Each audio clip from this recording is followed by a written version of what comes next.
When I go to lunch, y'all remind me, or when we go to lunch, I'll say stop. And I may remember that, but I don't remember sometimes to start the recording. So remind me, start back, because you guys are going to get a recording of this tonight. Okay, because you're going to have it for 10 days. And the purpose of this class, you guys in the webinar, you guys have shown up and you're putting the time in. 2 full days. Don't let it go to waste.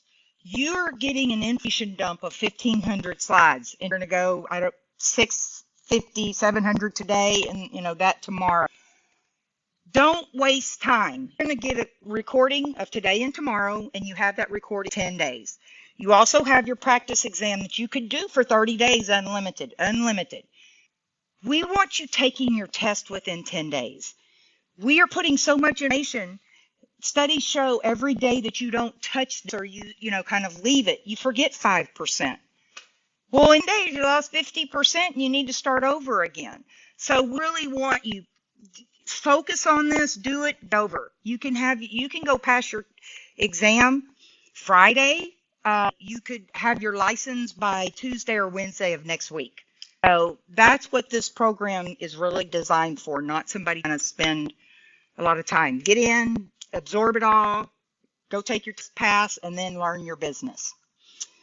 Okay, this is only a few of us, but I thought this was the corniest thing when we did this, when I came in sat class.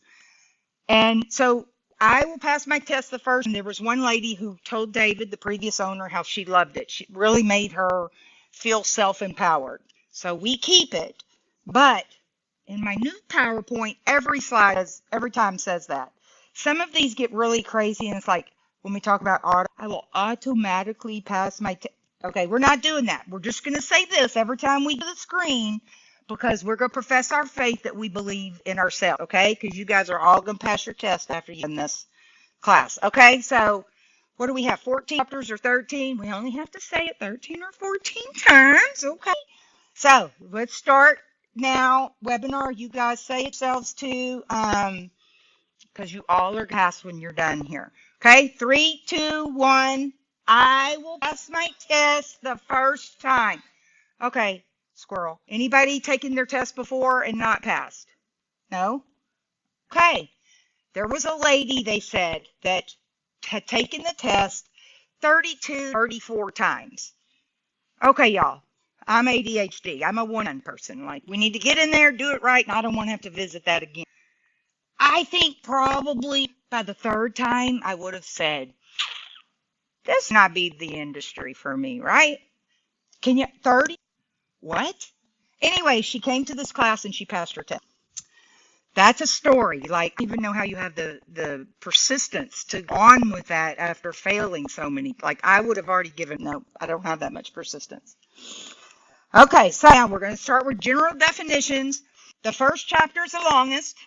We're going to get that out of the way, and y'all see the other chapters really, go by a lot quicker. Again, if it's red, you want, and I don't know why this isn't in red, because the insurer and the insured, you got to know what all of this means. Other than, here's the thing, you need to know the definitions.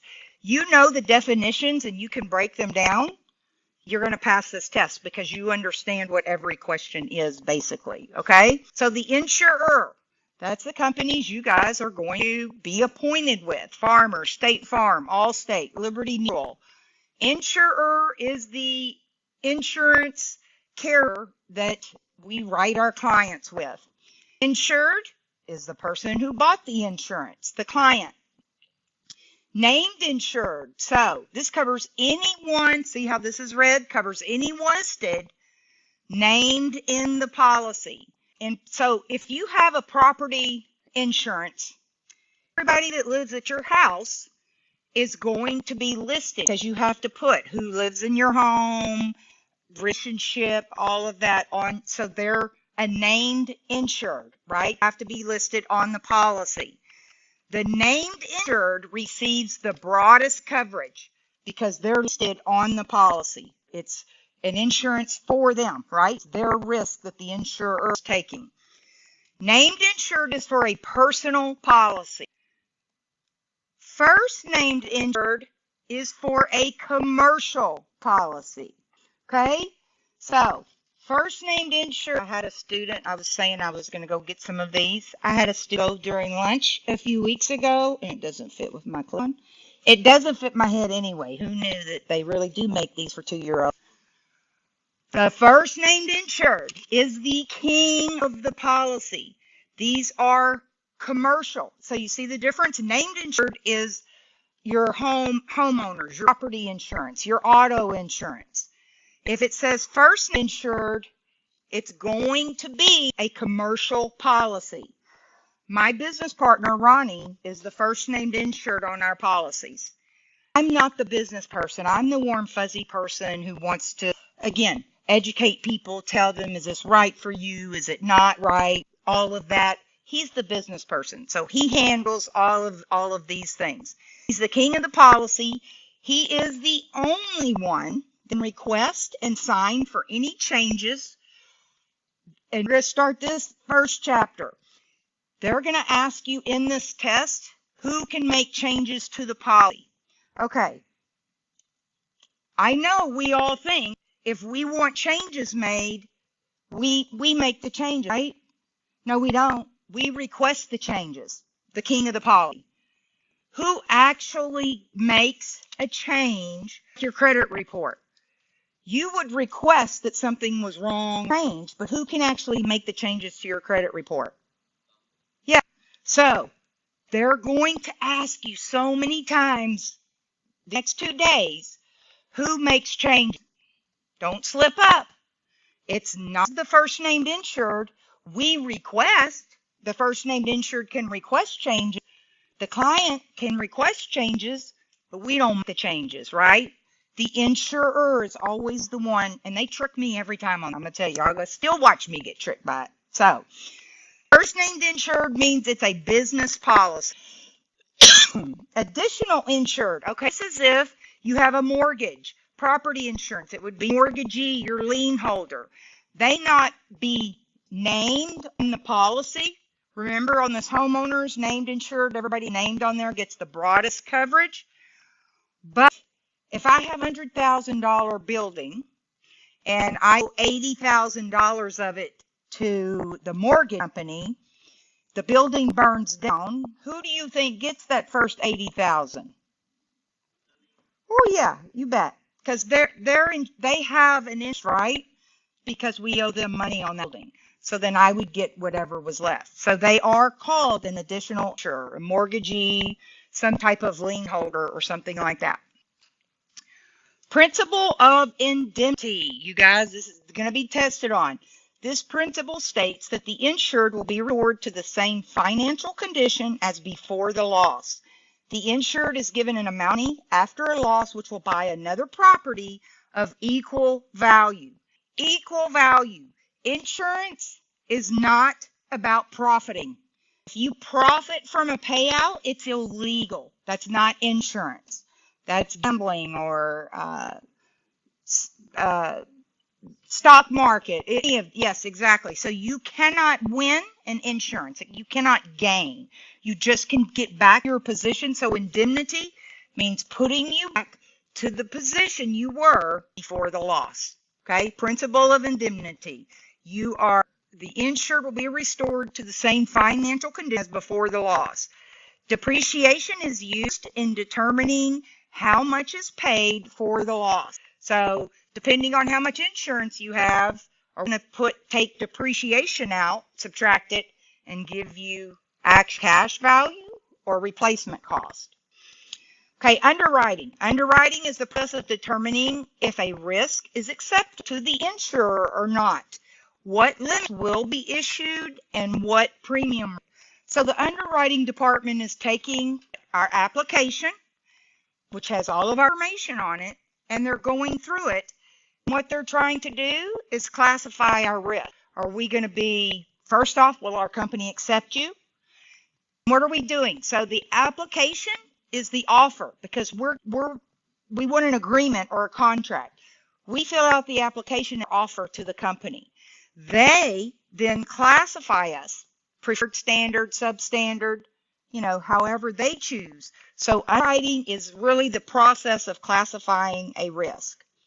Okay, now we're going to get to these questions. These just help us as we get closer to the end of the chapter. We're going to kind of review. You guys, and I know I can say this and I'm blue in the face. I don't care. It doesn't matter if you're or not, but participate. So, okay, this one, being a named insured means what in a property policy? I'll say it, it'll give us a highlighted yellow, and we're going to keep moving on. Y'all know what it means, being a named insured means what in a property policy? Wait, let me tell you one more thing. Squirrel. This is where you can Tracy it up. There may be one that's right, but there could be another one that's better and still a one that's best. So make sure you read all of the answers, because otherwise, you'll be teed up. So being a named insured, it covers anyone listed in the policy. It covers anyone protected? No. It includes mortgagee. What's the mortgagee called? Do you remember? Additional. But he's not listed on there, but he's still an additional insured. It includes minor children in a house. It could if they're listed on the policy. So that's why it's anyone listed in the policy. And a named insured, a personal policy or commercial policy? Named insured is personal. First named insured is commercial. We got to have that first in there. Like, remember first, they're king. If I didn't need to wear my clip because I can't put on my little hat. See, okay. Oh, first named insured is the king of the policy. Named insured is anyone listed and it's on a personal policy. Which of these has the broadest coverage available? Yes, named insured. Very good. Named insured. Which of these is not a named insured in an auto policy? Very good. Yeah. Y'all gonna find out. Our kids at home, they're covered if they take our car out. That's one thing. I was always the life of the party, wanted to go out and have fun and how to go home. I was not the kid who took my parents' car, I just wouldn't come home at night. I didn't sneak out. I just wouldn't come home till the next morning. But I never took my parents' car because I was so afraid. They always said, we could lose everything. That was one thing that got me. Our kids are covered because they have access to the keys. We have my brain just went, but we have some type of responsibility that we're all going to learn in a minute. Okay. Yeah. The additional insured is that so they're not, it's like a lien holder, right? Yes, she asked the additional insured. They're not listed on the policy. Well, they're listed as there's going to be a section that says, do you own this or do you owe somebody? So they're going to be listed as a lien holder, but not named as an insured. So no. She asked if additional insured was the same as additional interest. No, additional insured, just they're not listed on the policy, but they have an interest in the event that something happens to that building. They actually have first dibs at the money they're owed. Named insured means you're listed on that policy and it's a personal property auto policy. Okay. Okay. Let's see. If a person with a property policy is given an amount of money after a loss, which will buy another property of equal value, this would be called, indemnity. What does indemnity do? Puts us back to the same position we were before the loss. When a person is, I do this a lot too, okay? I will tell y'all, I couldn't memorize these questions if you paid me. But somehow I always can tell y'all the answer right before we get to the next question. We just talked about this. When a person is restored to the same financial condition as before the loss, this is called indemnity. Indemnity is putting you back to, principle of indemnity is saying your car, before you wrecked, That's the principle of indemnity. We are to put you back to that position of your car before, the accident or something like that. That's the principle of indemnity. When the insurer considers depreciation in the settling of a loss, this would be known as, yep, that's right, principle of indemnity. Because they're trying to see, wait a minute, do we need to depreciate it or not? Well, that's still, how are we putting you back to that loss? Did you pay for enough to put you back to replace loss, or did you not have enough coverage where we only are supposed to put back to the actual cash value? So we'll get into that in a little bit. Okay, more definitions, always fun. Insurable interest. Okay, and I don't think anybody said, any of y'all have a life and health license? Okay, you do. Okay, life and health, we have to have insurable interest at the time of application. Like I can't write a life insurance policy on you. In property and casualty, insurable interest must exist at the time of loss. Remember that, because we're going to have a question tomorrow probably. If you owned it and you sold it and then somebody wrecks it, are they going to replace for you? No, because you don't own it any longer, right? Insurable interest must exist at the time of loss. An accident. So an accident is an unforeseen, unplanned event that occurs suddenly from which damage results. Like a car accident, the damage is immediate. You get into a car accident, it didn't occur over time. So an accident is an immediate loss. An occurrence is exposure to the same harmful conditions over a period of time, leading to a loss. A water pipe leak over a period of several months that we don't see until all of a sudden it's damaging a wood floor. Not an immediate damage. So if it's not something that happened immediately, it's an occurrence. Something that happened over time that then exposure to the same thing and then it led to loss. Cancellation. Okay. Oh, I do have my little, this is a board, but it's perfect. I still have to work on it. Cancellation in a policy. Let's look at this where, okay, let's see. Here's my policy period, January 1 to January 1. If it terminates or we discontinue in the middle, this is called cancellation, okay? If it's here, it's renewal or non-renewal. Cancellation is in the middle. We cancel in the middle of the policy. If we're not renewing it at the end of the policy period, that's called non-renewal or renewal. Non-renewal or renewal. Okay, so remember that. Anything in the middle is a cancellation. Non-renewal, that's, you're going to have to know that because it's in red, it's on S. Non-renewal is saying we are not going to continue. Or the insured is saying I'm not going to renew my policy. The insurer can also tell you we're not renewing your policy. Okay, a binder. A binder is a written or verbal agreement showing certain amounts of coverage are in force on a specified date as temporary proof of insurance. Typically, it shows the insured, the insurer, the limit of insurance. So for the next, until you take your test, when you hear of insurance, think about your credit card limit. What's your credit card limit? The most you can spend, right? Limit of insurance, the most they're going to pay. The most they're going to pay. Limit of insurance. So binder, they're going to ask y'all this. What's not shown on binder? Normally the premium that you're paying. Because the binder is saying we're giving Tracy temporary proof as of this, or temporary coverage as of this date. It's going to show name, the insurer, and it's going to say, $250,000 or whatever the insured amount is. It's not going to show the premium. Binders terminate when the policy is issued. This document is given the insured to prove insurance is in place at issuance. It shows coverage date and coverage amount. Okay? So, binder is that temporary proof that we are paying and we're going to have coverage from day one, from the date of the application.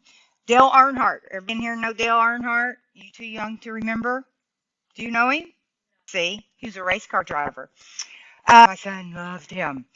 He changed race teams. I think this was like 2013, 2015 or so. Anyway, he had changed race teams. He had $7 million policy, two $3.5 million policies. One of the policies was a non-med, which means he didn't need a medical exam. He just needed to take the application and pay the premium. He did. He was covered, $3.5 million. The other policy he needed a medical exam. Guess what he didn't have before that race? Medical exam. He literally had $3.5 million had he had a medical exam that they did get because he died in that car wreck, and it was like in February. But I remember because I was at the Houston rodeo. Anyway, a binder shows coverage and it shows it's effective temporarily. What we're doing here is, remember I said our application is offer? How do we know if we're accepted? What do we receive to know if accepted? The policy. Offer is the application, and I'm going to be saying this to you, and y'all going to be seeing me in your sleep doing this. Offer is the application. Acceptance is the policy. How do we know accepted? Well, I'm going to teach y'all to all be good agents, because people know when we put in our application, we keep it to date every day. That's what we do, is being the best. They're going to know you're accepted. They're mailing us your policy. We're going to put it in the mail, or we're going to deliver you, because this test was written in 1990. There were no computers, FaceTime. Anytime they ask you a question about what the agent producer's job is, it's the hardest answer. Whatever is the hardest. Get in your car, drive face to face. It's always going to be the hardest. They want face to face. Again, this was written forever ago. So whatever is the hardest for us to do, drive back out there, the client face to face. That's always going to be the answer. Okay, so binder is that written or verbal agreement, and it terminates when we get the acceptance, because now we have the policy to show we have coverage. Okay. Okay. Thank you, Monica. Yes. Uh-huh.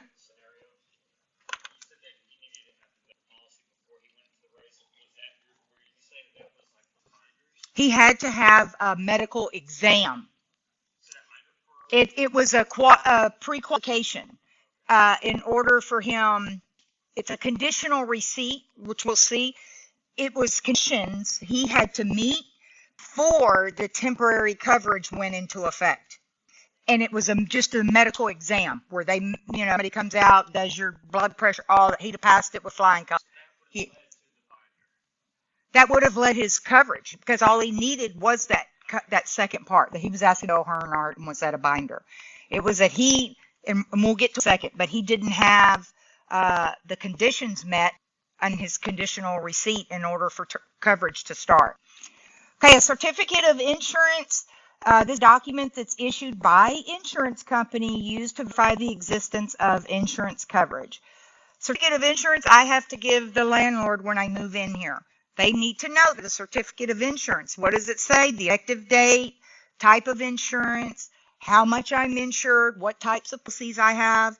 It's given to other people to prove insurance is in place at time during the policy period. If you work for a company, my employees, their medical policies, they get a certificate of insurance. I get a master policy, and they get the certificate of insurance to show that that's coverage. So that's what a certificate of insurance is.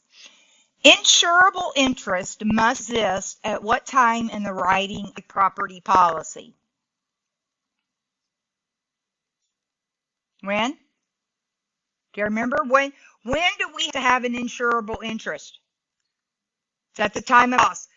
Life and health is at the time of application. We can't write a life insurance policy. Here, whoever, when that vehicle or that home or whatever experiences a loss, that's when you must have the insurable interest. If you bought that policy and you no longer own that property, you don't have an insurable interest any longer. So really that policy should have been just void when you sold it, because it doesn't transfer. Damage caused over a period of time would be occurrence. Yes, exactly. A business has a leak in their plant for a year, causing damage to the local water supply. This is considered occurrence. Yep, you got it. A water pipe leak over a period of several months damages a wood fire. This would be called occurrence. This is so easy. We're doing it in the chapters. Just wait till they don't give us the test. I wish they would. Boy, we could pass that thing with flying colors. But when it's all together, you're like, oh, wait, what was that? We're like, now we're whipping through them. So over a period of time is an occurrence. An orchard owner has been spraying pesticides on his apple trees for a year. The neighboring orchard complains that the pesticides have killed 500 of their trees. It would be called period of the year. Occurrence. That's right, an occurrence. Okay, Tracy, over there, Tracying it up. Already. We're starting early. I like it as you keep participating because that's going to keep you awake. An insured decides to terminate a policy when the existing policy is canceled. This is an example of terminate a policy when the existing policy is canceled. Yes, terminate a policy. So when the end of the, it's tricky to me because I would have said this too. Okay. Existing when it's canceled, that's saying basically at the end, this is an example of non-renewal. Cancellation is not exactly. Oh, look, well, sort of, yeah. When an insurer no longer covers you after the expiration of an existing policy, this would be, that one makes sense. Right? That one doesn't. But that's right. Just, you get it. You got to remember it because this has to be one of the easier ones, or like moderate, okay? Moderate. A written or verbal statement that coverage is in force even though no premium settlement has been reached is known as what? That's right. We got our binder in effect. A binder would be which of these? Temporary proof of insurance. Because then what do we get when our bind ops? The policy. There you go. A producer delivers a notification of coverage date and coverage amount. It would be called binder. If I'm giving you something that says, remember what it says, your coverage date and the amount or proof of insurance. So a coverage date and coverage amount. So all of this is telling us that temporary proof of insurance. And it's temporary until with their acceptance, which is that policy. Which of the following triggers the end of a binder's effectiveness? Yeah, I just said it. Okay, endorsement. If we endorse something, this is okay, do not have, I don't know how many people are in the U.S., 320 million, 350 million, I have no idea. These insurers do not have 300 million contracts, one with everybody's name on it. So we can find a contract that's most like what we want. We can personalize by adding endorsements. If I have 6 kids and add child riders, I add an endorsement. So contracts, the way we change them to meet our needs is add an endorsement or a rider. I think of it as, they don't have 320 million bikes. We go buy a bike that we like the most. We want a horn and headlights and a blinker. Put endorsements, or actually it's called riders. We'll add that too. Riders onto it. It's something where we personalize it and make it specific to our needs. So that's endorsements. Endorsements are changes, revise coverage in an enforced policy or casualty. Arbitration. This is a claims dispute resolution method designed to settle a question coverage in which the insured or insurer can request arbitration. So an insurer and insured cannot agree on the definition of the coverage or peril. Peril is a loss. A neutral third party will hear each side and make a decision.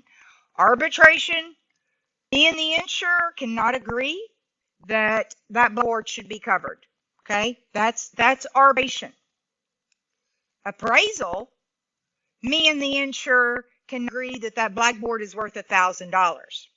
Okay? Arbitration, we can't agree on coverage. So we're going to get a third party to listen to both of us. We're arguing on the contract, basically what's covered. Appraisal, you tell me it's worth $50 and I'm telling you it's worth $1,000. It's a claims dispute resolution method designed to settle a question about the amount of the claim payout. Insurer and insured cannot agree on the amount of a loss to damage property. Either the insured or the insurer can request an appraisal. So they each select an appraiser, and then they have a mutual third party that basically comes to the agreement at the end, who basically judges it. Appraisal means they can't agree on what? Money. Arbitration means they can't agree on what? Terms, coverage, what's covered, what's not covered. Okay, everybody see this lady over here. I wish that I could remember, other than at this time I want to put her, AI, whatever, make it Brown. Because her name is Cassie Brown. You guys, they ask you on the test. We have seen that. What is the Texas? Commissioner of Insurance in Texas is Cassie Brown. Cassie Brown. Y'all remember that? I thought I found a marker the other day even and brought it in here, and I still don't see it. Oh, I'll find it this afternoon. Watch. But because I'm going to keep asking y'all her name, Cassie Brown. So, she is the Commissioner of Insurance. She is appointed by the governor. Appointed by the governor. She's not voted into office. How put into office? Appointed by who? Governor. Her powers. She does not create laws. She does not prosecute you. She cannot sentence you to jail or prison. What she can do is issue subpoenas, hold hearings, administer oaths, takes testimony. She assesses and enforces penalties. See, enforce insurance rules and law. She's not throwing you in jail. She's not doing that. She's to enforce the laws that someone else has made. I'm the Commissioner of Insurance. This is what the big book says. This is what you must do. I'm not writing the law. I'm enforcing it. She sets continuing education requirements because you all have to get continuing education. She ensures the fair treatment of consumers, and she administers the workers' comp system. She approves producer licenses and insurer's certificate of authority. So, when you go pass the test, then you apply to the state for your license. She approves your license that you get in like 3 days now. It would take 30 days. She approves those the insurer company endorsement forms that they make changes. She approves those. She can request information about fraudulent claims, but not the insured. Doesn't make sense to me. I need somebody to explain that to me. So let's say, okay, remember I told you I have a 20-year impeccable. You say something about me or try to put a mark against my reputation. See, words don't always, they get real close and they just don't meet. But I'm getting at you because that's something you can't buy. You can't go, I'll take years of a perfect, history, honesty, things like that. So here, let's say somebody said that I did something unethical. Oh, Cassie Brown can call and say, hey, give me that report on Tracy Lampson about her being unethical. Let me see that. I want to read that. Oh, Tracy cannot call up and say, hey, this is Tracy. You're doing investigation on me. Could you please say the information that you have on me? I don't know if you sneezed. Bless you if you did. No, I can't request it, okay? So the Commissioner of Insurance can request information about fraudulent claims, but the insured claim is about or on cannot, okay? So what we want to remember here, she enforces the law. What's her name? Cassie Brown. She does not make it the law. She is not a prosecutor. She cannot sentence you to jail or prison. She sets continuing education requirements. She approves your licenses. What the insurers get is a certificate of authority.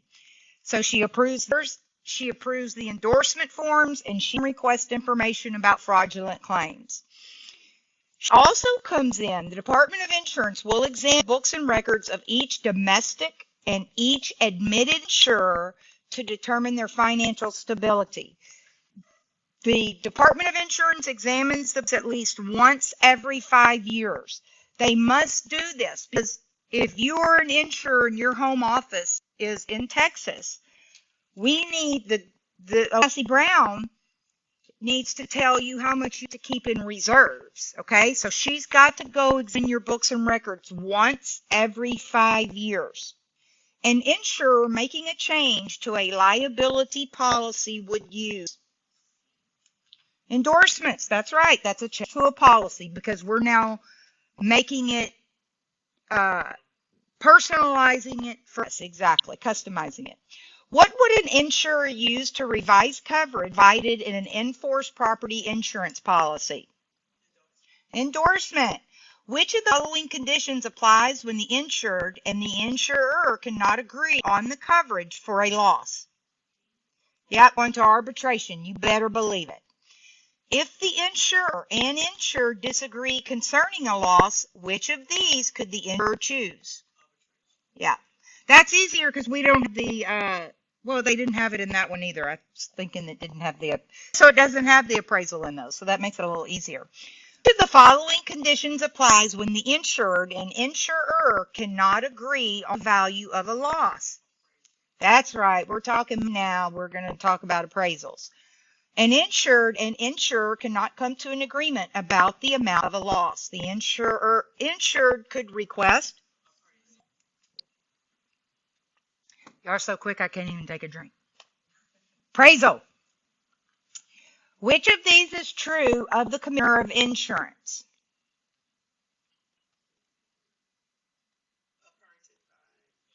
She's appointed by the governor. She certainly doesn't make the laws. She enforces them. She's not voted into office, and voted means elected, so there we go. That better be an easy one for y'all. All of the following are part of the power and duties of the state of Texas Insurance Commissioner, except she doesn't make and pass the law. She enforces it. The Commissioner of Insurance can do which of these? She sets our continuing education requirements, how much continuing education we must have.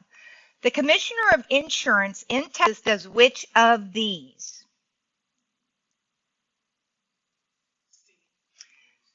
Yes, approves the insured, giving them a certificate of authority.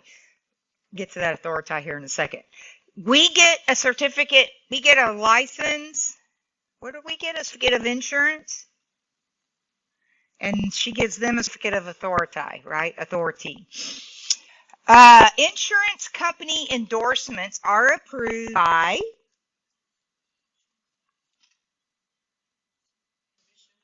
what's her name? Cassie Brown. Which of them cannot request information about fraudulent claims? Yeah, you could call them up here and we're going to give you all the info we got on you. Not a doubt, not a chance. The Texas Department of Insurance must examine the books and records of each admitted insurer once every 5 years. Y'all got that. Okay, investigation and notice of hearing. There's nothing read here. When the department has reason to believe a person has engaged in something illegal or deceptive, they will issue in some person a statement of the charges, a notice of the hearing. The department may not hold the hearing before the 6th day. Again, this isn't on the test, so we're going to go through this kind of quickly. On determining a person has committed a violation, the department shall make written findings, issue and serve on the person an order requiring the person to cease and desist from engaging in the method of competition. You would be, have something delivered to you that you must cease and desist whatever you're doing. Penalties, again, none of this is in red, so we're just going to skip through it. What we want to talk about is the insurance reserves. Remember, the department must examine the records how once every 5 years. What is she doing it for? Okay, a reinsurance reserve is a required fund set up by the insurer for the protection of its policyholders. The funds are utilized in the event the insurer becomes insolvent, bankrupt, to pay off outstanding claims. The Department of Insurance is responsible for computing the amount of reinsurance reserves necessary for all policies of all insurers in the state, with certain policies excepted.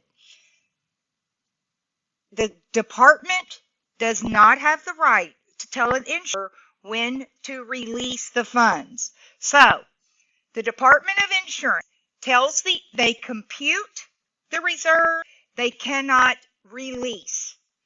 What is that saying? Cassie Brown comes in and she says, oh, your business has been excellent.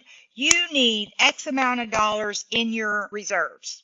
Because that's like FDIC for us. You know, what the FDIC is to the banks. This is how we would get back in case they become insolvent. You need X amount of dollars reserves. I can compute them. However, if you go bankrupt, I can't call you and say, Tracy, you release those reserves right now. Because you're going to tell me go kick rocks. Because that's not my work. I compute. The Department of Insurance computes. They do not release. You're going to have that question. The department does not have the right to tell an insurer that they must release the funds. They can just tell them how much they must have in reserves. That makes sense? Okay. Now, domicile of insurers. Everybody born in Texas? I know y'all were, right? No? Everybody got here as soon as they could, didn't you? Yes. We're all in this great state of Texas. Okay, I was born a Texan. I'm the little basic white girl who didn't move out of her circle very much. You know, it was like no spicy food. My dad didn't like onions. Everything was grown. He was raised on a farm. My mother came from the Bronx, New York. Very basic. But, so this is about where I've been. No, I have traveled. If the home office or are incorporated in Texas, they are a domestic insurer. So forget everything you thought you knew about domestic. Because domestic and insurance only means they're in our state. Domestic insurer, home office, or incorporated in the state of Texas. If they're not in the great state of Texas, we refer to them as foreigners. Home office or incorporated in any other state except Texas. Okay, that's a foreign insurer. Now, one of my top two, one of them is a foreign insurer. The other one is across the pond in Switzerland. So, if domestic Texas, foreign is the nation, so any other state.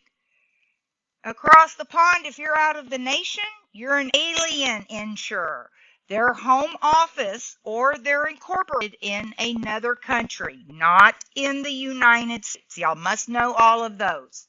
Domestic, where is their home office?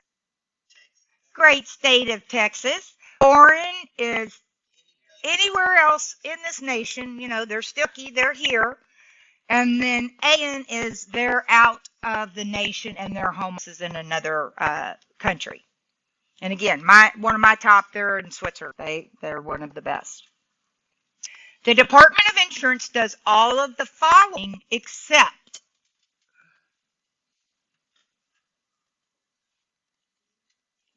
because does she do? She can compute. She cannot call me and tell me to release my reserves. You've stepped over your lines there, lady. A domestic insurance company would be, you bet, incorporated in Texas. An insurance company incorporated in Texas would be known as domestic. What is a foreign insurer? Yep. Oh, incorporated in another state, but still in the U.S. Alpha Insurance Company does business in all states. However, its home office is located in Rhode Island. To their business in California, Alpha Insurance is foreign. An insurance company incorporated in another state is That's right, foreign. When an insurance company's home office outside of the United States, this would be called alien. Y'all got that? No problem. Okay, let's go through this little part and then we'll a 5-minute break. Okay, admitted. That means you're admitted to do business in Texas. That's easy enough, right? Not admitted means what? You're not admitted to do business in this state. So admitted means you're allowed to transact insurance in Texas. You may be a domestic insurer, a foreign insurer, or an alien. You have a certificate of authority, like a license for the insurance. For the insurer. Have any of you ever watched, I haven't, okay, but it still sticks in my mind. So even though I've never seen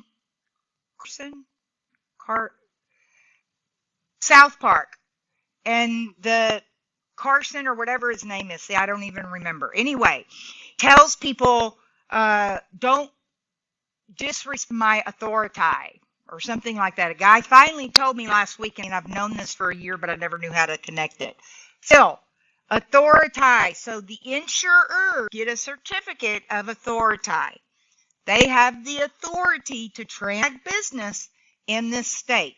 We as a producer get a certificate of insurance.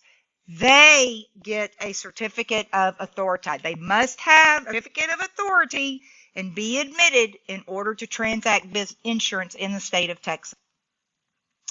Admitted insurers. Sanction penalties if an insurer fails to meet admission requirements, breaks the rules. Okay, this is the 1030 rule.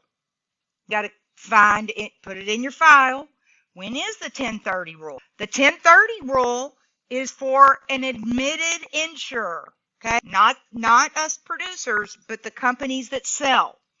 If they fail to meet admission requirements or break the rules, the commissioner the commissioner may suspend or revoke their certificate of authority. Remember, they have to have certificate of authority. If the commissioner may suspend it, but they must provide 10 days notice before revoking their certificate of authority. 10 days notice. Hey, you've done something wrong and we're going to revoke your certificate of authority to business in Texas. The insurer can request a hearing. The hearing must be held within 30 days. That's the 1030 rule. If the commissioner says, I've done something wrong and they're going to revoke my certificate of authority, they have 10 days notice before revoking it, and they have 30 days to request a hearing. 1030, okay? So y'all remember that when they're talking about an insurer. Exactly. They must be the insurer because we're talking about the companies who are admitted and who have certificates of authority. They were supposed to be the companies, okay? 1030 rule. If Cassie Brown thinks State Farm or thinks, okay, Allianz, my company from Switzerland, if they think Allianz is doing something wrong, they're going to give them 10 days notice that they're going to revoke their certificate. And then Allianz can say, I need to have a hearing. And how many days that hearing be held within? 30 days. 1030 rule. Commissioner is for insurer. Exactly. 10 days, the commissioner must give you that 10 days notice. So 10 days notice, the commissioner will give you. Then 30 days for the hearing is for the insurer. Yes. Non-admitted. If I'm non-admitted, I'm not authorized to transact insurance in Texas. I do not have a certificate of authority. However, there is a surplus lines license that allows an insurer to sell through a non-admitted insurer when not available through an admitted. Producers, so you as a producer must be surplus lines licensed, and you must try, let's say somebody you're not going to sell, or you're not going to be able to find probably some type of earthquake or some type of coverage in Texas. We would have to find a non-admitted, because that's not something we would be able, easily that somebody's going to sell in Texas. You would have to have a surplus lines. Somebody trying to look for coverage in your state that you can't find that type of coverage through an admitted insurer, you must have a surplus lines license, and they sell through the non-admitted insurer, not available through the admitted ones. Okay, so it's like somebody wants coverage and you can't find it through any of the admitted, you're going to go get a non-admitted. But they have to have what kind of license? Surplus lines. Okay, now remember when I was telling y'all that that's the reinsurance reserves is like your protection, like FDIC is to a bank. You know, it protects your money in a bank. This is called, I call it just the state guarantee fund. People, there's the state annuity guarantee fund. What it is y'all are doing property and casualty. So every property and casualty insurer, remember, the commissioner tells them how much they must have in reserves, right? This is in case. So they all must be a member of this guarantee association. My annuities, I have people, I just moved $820,000 in one policy. They are, you know, they need to know, or they ask questions. Is this insured? How is it, you know, protected? It's protected through the state's guarantee association. So this pays claims for insolvent admitted insurers like Texas Select and OSIX. Surplus lines insurer is not allowed to be a member. Surplus lines, remember, they're not out. So you don't have to participate in this. But every admitted insurer must participate in the guarantee association, because in the event one of them ever went insolvent, this is where those funds would come back to pay the policy holders or replace, you know, put them back. So, because nobody's ever lost in insurance because of that. So the state guarantee fund is where they find that. When an insurer is allowed to transact business in this state, it is known as admitted. An admitted insurer must have which of these to sell insurance, to sell their insurance policies in Texas? Certificate of authority, yes. Insurers selling policies in Texas must have a certificate of authority, however you want to say it. If an insurer in Texas has their certificate of authority revoked or modified, they must be in how many days' notice? That's right, 10 days. If an insurer was denied or is in danger of losing their certificate of authority and they want a hearing, the hearing must be held within, y'all got that 1030 rule. See, that put it together and it was. Surplus lines insurance is bought when? Yep. When insurance cannot be found through admitted insurer. Surplus lines, I've got this, we're doing general lines. Surplus lines, just think about it. Surplus, I've got to have a surplus of license or something because something isn't right. Oh, they're not admitted. So I have to have some other kind of license to sell. Yeah. Exactly. I mean, I'm sure you can find a bed bug policy, but still, yes, it is. If you find some type of specific policy that through an admitted insurer, you have to have a surplus lines, and then you can purchase it them. Exactly. Exactly. Yes. He was asking how that comes about. Well, somebody wants that, and we can't find it through an admitted insurer, so we go through a non-admitted. Somebody that's not admitted state, but we have that surplus lines license that allows us to buy that from a non-admitted insurer, but while we still live state. Exactly.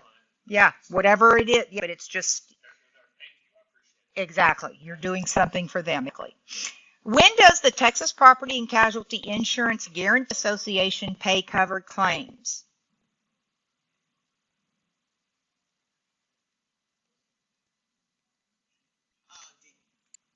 When they become insolvent. Okay, so the Guarantee Association, think about it. They guarantee that your funds or that your policy or whatever it is. So in my instance, it's annuities. They guarantee, up to a certain amount that your policy, your money is insured with this company. Nobody's lost money in annuity. Nobody's ever lost money in insurance policies because another company buys them out. In 2008, there was an annuity company that was doing back office handshakes, and the government bailed them out 100 cents on the dollar. Everybody that had an annuity with them went just to a different insurer. So that is your guarantee association in every state. Like right, I'm doing somebody in Arkansas. She's going to be insured through Arkansas Guarantee Association. Okay? Which of these insurers is not a member of the Texas Property and Casualty Guarantee Association? Surplus, because they're not admitted, so they're allowed to be a member, right? Okay. Okay, types of insurers. Remember, I'm a corporation. We're going to talk about we're going to compare policies and things. We can like put names on things, but I'm a corporation. The corporation is owned by stockholders, shareholders. Exxon is a corporation. We owned a lot of stock. We were part owners, shareholders of Exxon. Stock insurer is owned by its stockholders called shareholders. The shareholders elect a board of directors to guide the insurer. Shareholders receive taxable dividends as a return of profit. Dividends are never, ever, ever guaranteed. Dividends are not guaranteed. If this stock company had no profit, are they going to be returning dividends to their people, their shareholders? No. Dividends are never guaranteed. Remember that. That's going to be on test. A stock insurer is owned by its shareholders. Mutual insurers owned by its policyholders. The policyholders, just like the shareholders, elect the board of directors to guide the insurer. However, the policyholders receive non-taxable dividends as a refund of unused premiums. So here in mutual insurers, their dividends still aren't guaranteed because they don't know how much of the premiums they're going to have to use that year, right? So mutual insurers are owned by policyholders. Stock insurers are owned by shareholders. Lloyd's of Texas, they are companies that consist of a group of at least 10 and an attorney. What you need to remember is you must be an admitted insurer and have a certificate of authority. So even these small companies, in order to transact business in Texas, you must be an admitted insurer and you must have a certificate of authority. Each underwriter is called a syndicate, and each syndicate is liable for the risk. That's Lloyd's of Texas. A joint underwriting association. This is just a group of insurers providing coverage for a certain type or size of exposure or risk that share profits and loss associated with the program. Like the Texas Medical Liability Insurance Underwriting Association helps keep malpractice insurance affordable. There's nothing red there. What we need to remember is Lloyd's of Texas. What do they need to be admitted and certificate of insurance. Mutuals owned by its policyholders. Stocks owned by its shareholders. There you go. And dividends are never guaranteed. Whoopsie, I'm just going on in here. Okay. Now, what is transacting insurance? If you take or receive an insurance application, that is transacting or doing the business of insurance. Action of any consideration. And to take your test, consideration equals money, premium. Premium, money, consideration. What is your consideration for a policy? Let's say you're the insurer. What do you have to pay if you're the insurer? Your premium each month, right? What if the insurer, what's my consideration? What money am I going to have to pay? The claim. I promise to pay the claim. So still already getting ahead of this. We're going to get to each consideration. But think of it. The insurer, what's their consideration? What's their money? What do they have to pay? Oh, they have to pay their premiums. They're the insurer their consideration, they must pay the claim. Promise to pay the claim. Okay, so collection of any consideration, premium, commission, or fee. You can't pay somebody for bringing you business if they're not an agent. You can't. That's illegal. Influence, delivery of if I'm giving a contract, I'm delivering a contract, obviously that's the business of insurance. However, not setting up appointments or paying claims, or is that you must have a license for. Okay, so remember, I'm a corporation, so only one person must be licensed. So my people call and talk as me. They can Moni. Her name is Monica, but I call her Moni. She can call and say, you made this much on your annuity because she is under my corporation. If you guys work for an LLC, everybody must have their own license. And if you didn't, the only thing you could do is set up appointments. And at first I was like paying claims. That makes sense to me, but I was thinking of like an adjuster. This is, you've got accounts payable that work for the insurers, and they say, here, pay this claim. They don't have to be licensed to do that. They're just pushing paperwork and paying the claim in the accounts payable department. Okay? So does that make sense? What's not transacting business is setting up appointments and paying claims. An insurance company owned by its shareholder would be what type of insurer? Stop. An incorporated insurance company sells shares would be, stop. In which of these companies are the policyholders also the owner of the company? Mutual. Which of these could not be used in an advertisement for a stock or mutual company? You got it. That is right. Absolutely. Dividends are guaranteed when? I'm sorry, my nose has been itching for 2 or 3 days. I don't know what it is. Which of these is true of Lloyd's excess?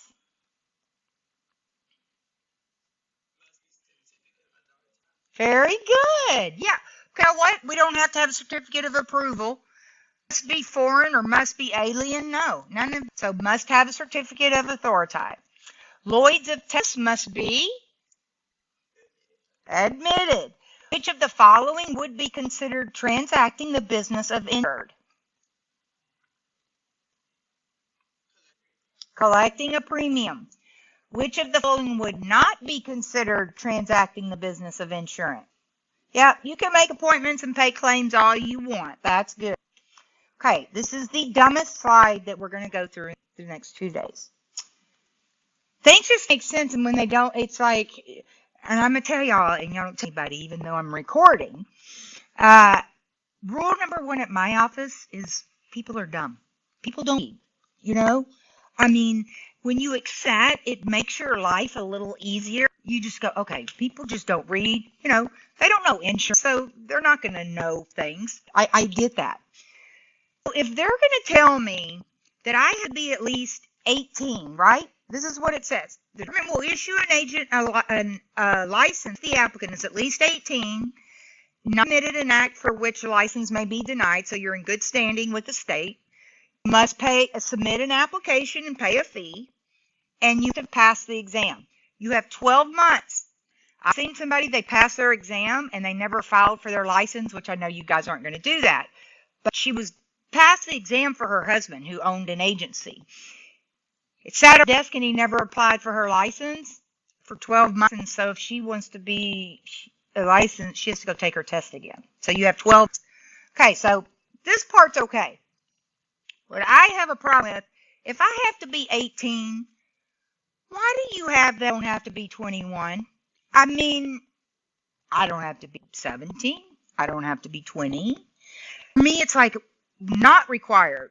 Well, you told us 18. Why are you going to have this not 21?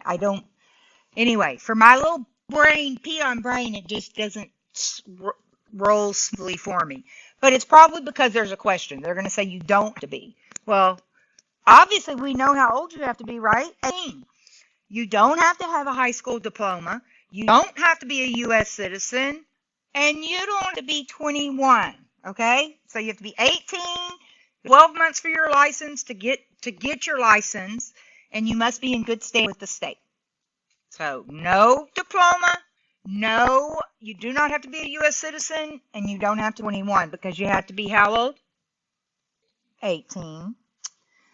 Okay, agent licensing corporation. This is me. One officer or partner must be individually licensed An officer or partner must not have a license suspended or revoked or subject to any disciplinary actions. Corporation must submit the application and pay the fee. Don't ever let them trick you, because you know there's always money involved, always consideration. So they're going to say, okay, what do you have to do? You've said your application. Oh, I got to pay a fee because that's what they want from me, right?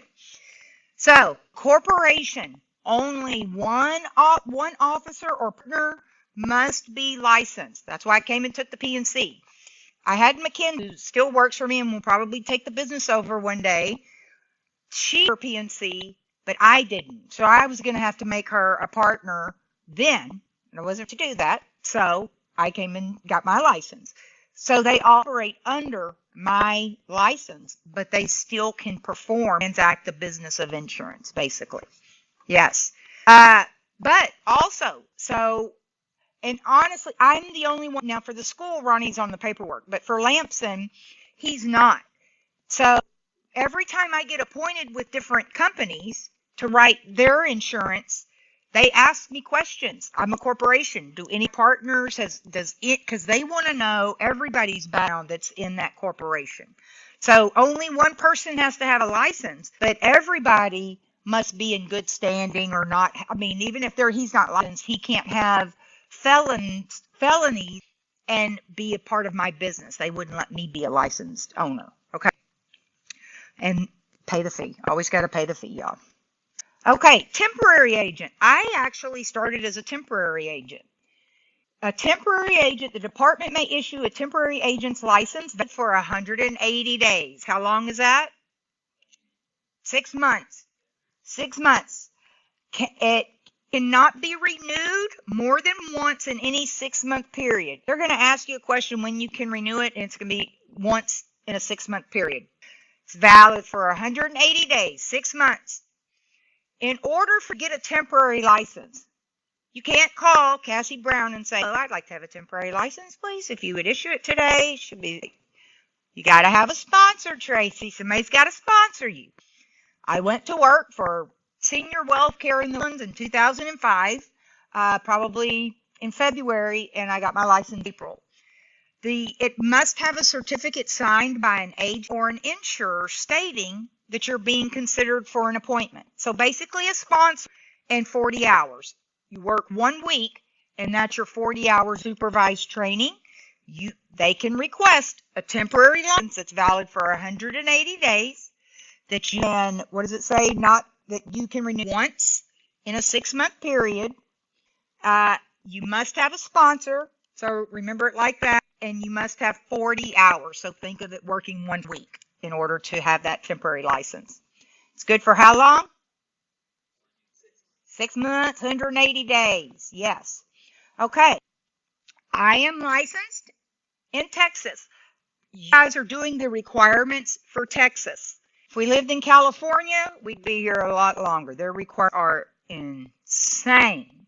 But because I have my license and did the requirements in Texas, remember, I sell to, I don't know if I told you, I have people all over the nation that I get leads from.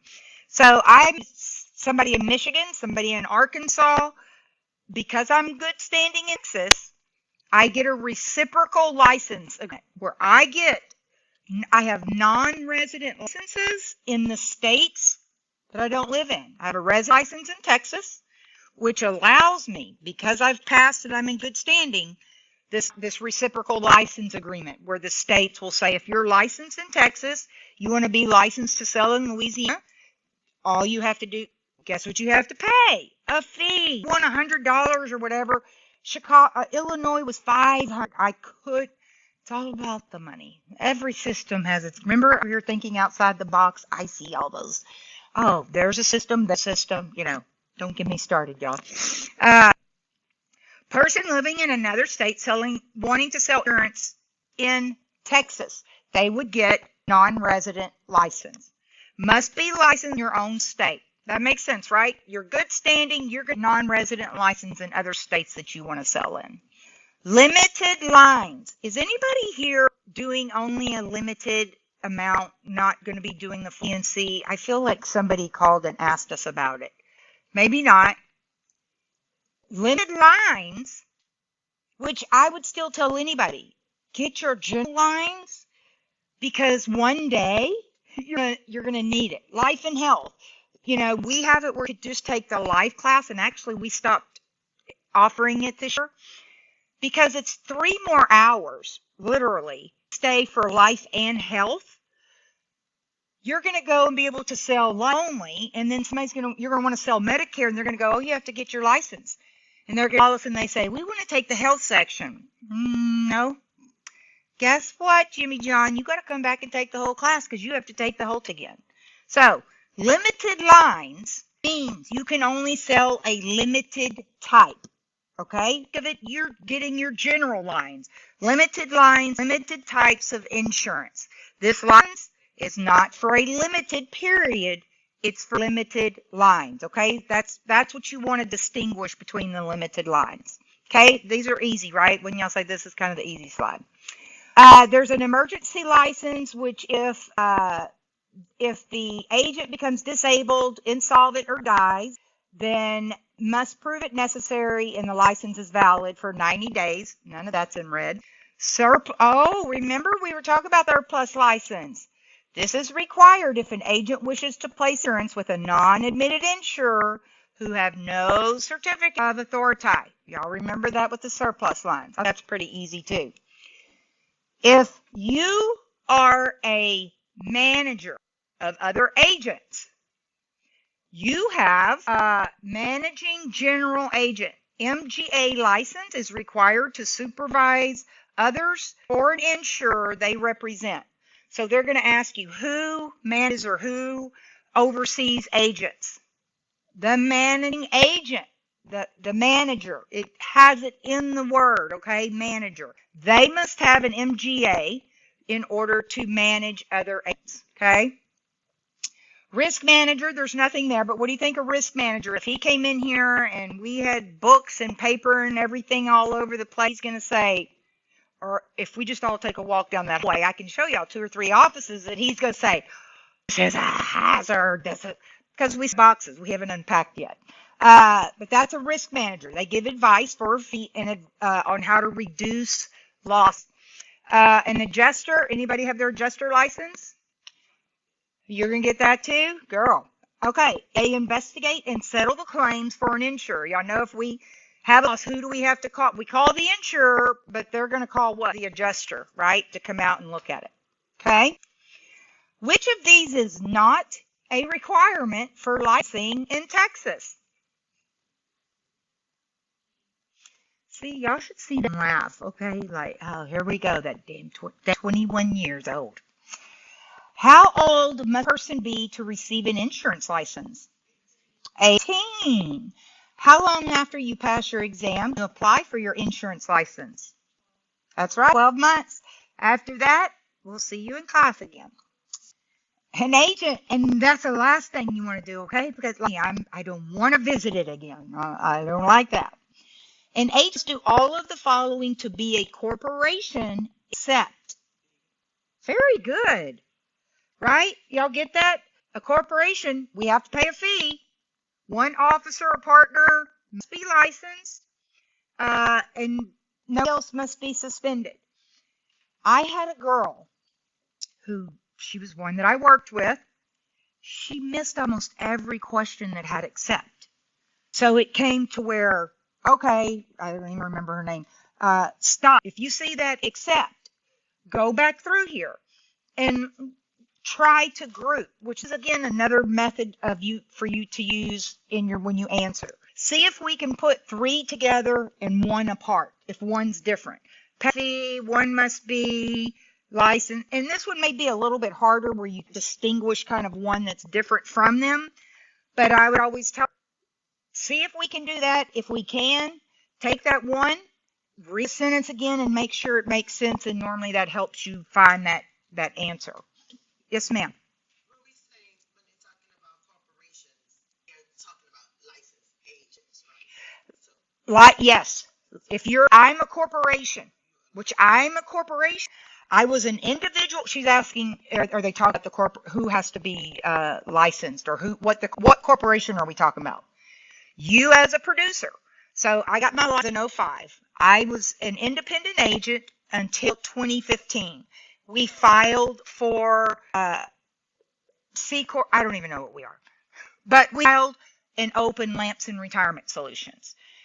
It was a corporation. So because I'm a corporation, I own one of my, this tells me the laws. If I'm in, like if you guys, you're going to be an independent agent, like an sole proprietor, well, you must be licensed.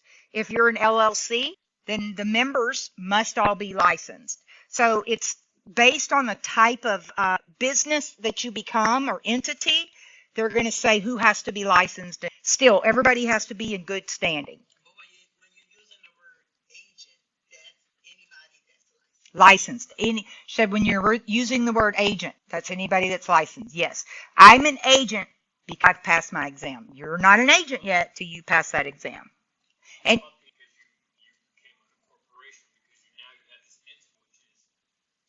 you could exactly. I've upped the end. I mean, you could say that, but I think so. Again, I was an individual. That's so hard, y'all. I sat at home for 3 years trying to read every question that anybody could ask me because, whoever wants to be new, again, I'm very honest. And so I overthought everything so that nobody could ask me a question that I didn't know.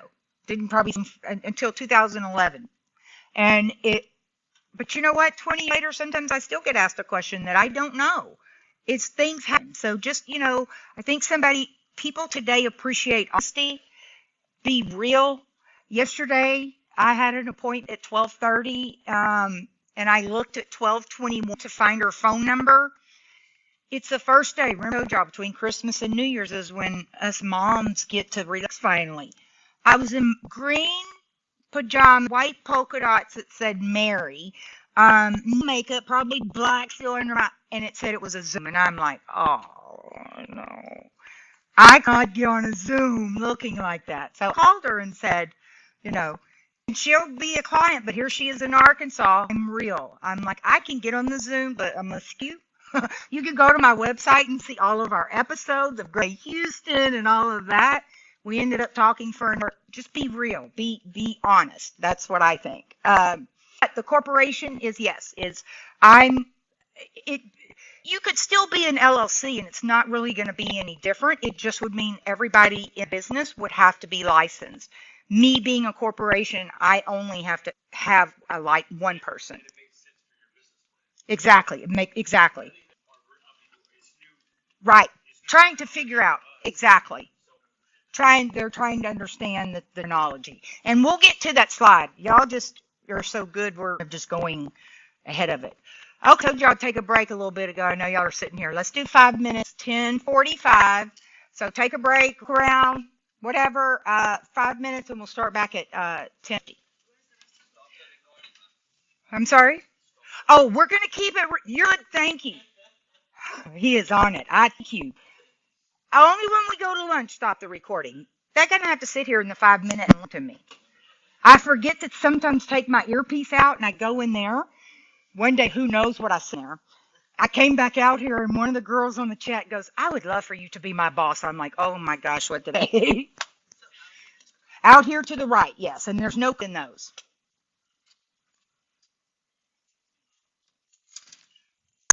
If y'all want coffee, there's cups in here.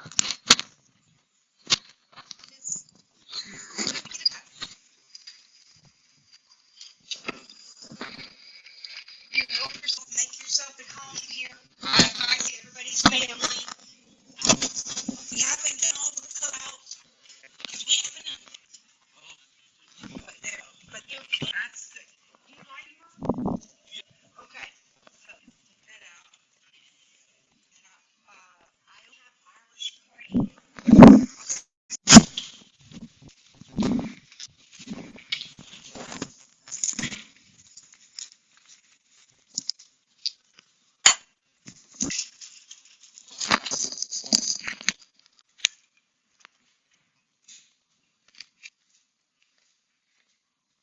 You're only just doing it for me like I do it. What's the size? I do 12. Yeah, and I do strong. And then right there. And then this is how mine. I fill it up to right here. I don't know if you like a lot of cream, a little cream. That should be enough, and then if it's too much, just don't use it all. But see, then it gets hot and it froths. Oh, that has spoiled me. I have a, like, you pour cold creamer in. No, I can't do that ever again.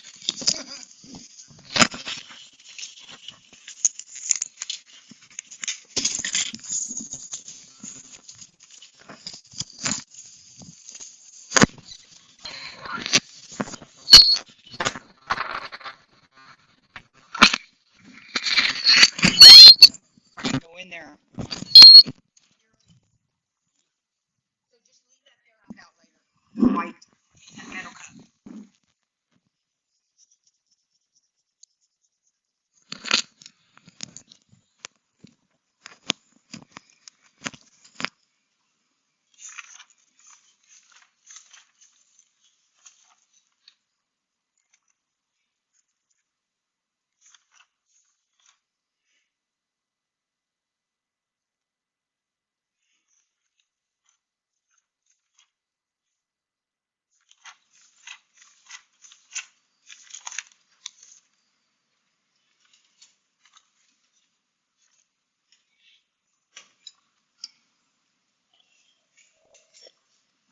I had a cup in there. We just have it totally unpacked, and so there's boxes everywhere. But I have a few cups in the kitchen. And there's you want creamer?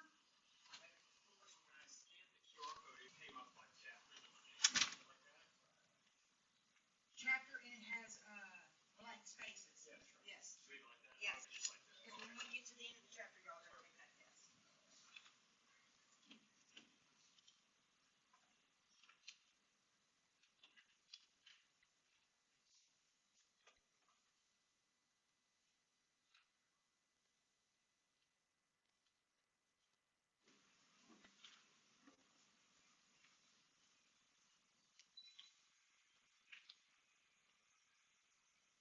Oh, did you just pour there?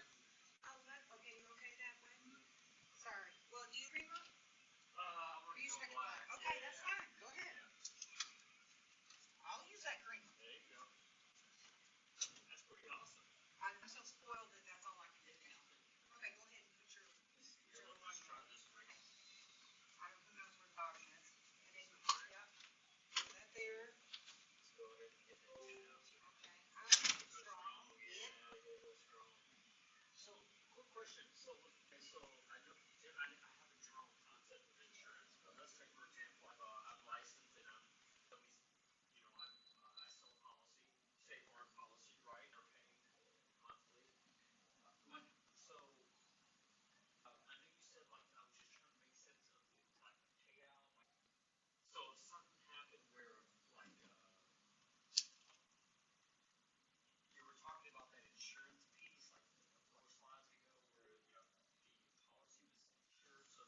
Guarantee Association. That's only for the insurers or insured. That's just to let our clients know you're protected. You know, policy is, we want to get you with a good company that has.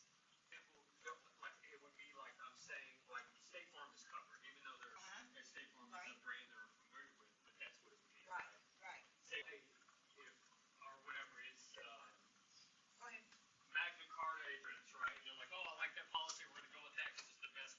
Right.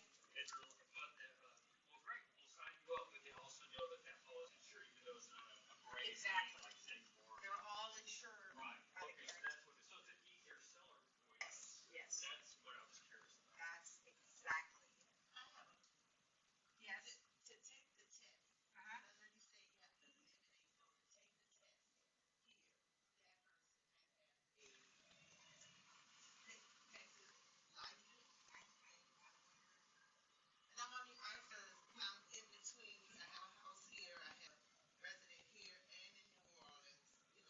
Uh, yeah, but do you have, I don't know what they asked about that. That's a new question for me. You're okay, you're not gonna mess up any of this. You, you might just have to show a bill or something. I'm not sure. I don't know. I wanna know and find out.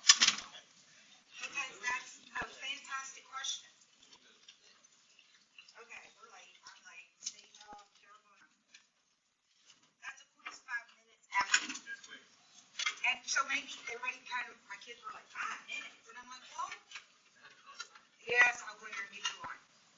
Here.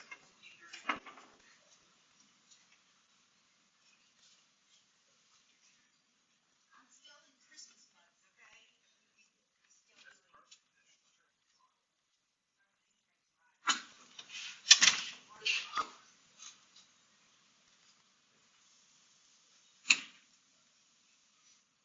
You want creamer?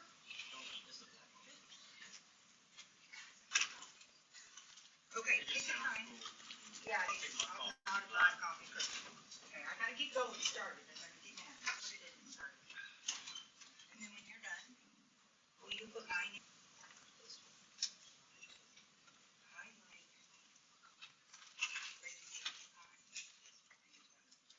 Yeah.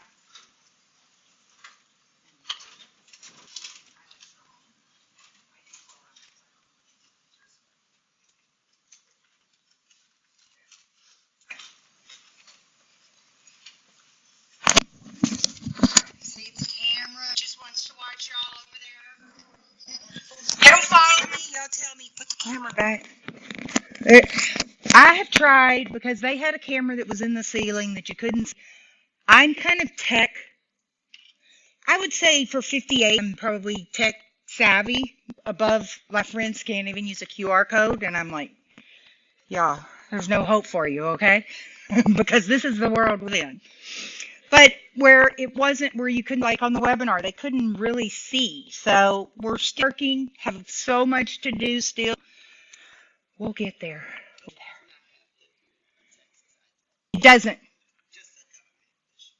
Just a government issue. So, but what, how do they, like, because it says you're a resident. Yeah, so she just, we were talking when we were making coffee during the break about Tracy is not, she doesn't have a driver's license that says it. It's saying you just have to have a government issued license, but it does not have to be in the state. So that kind of is a backwards, you know, if you, I don't know, I guess you just think you live in the state. You're a resident of the state. So, okay, let's start it. So we're not here all day. I know y'all don't want out all day. Okay, let's see. Which of these is a requirement to obtain temporary agent's license in Texas?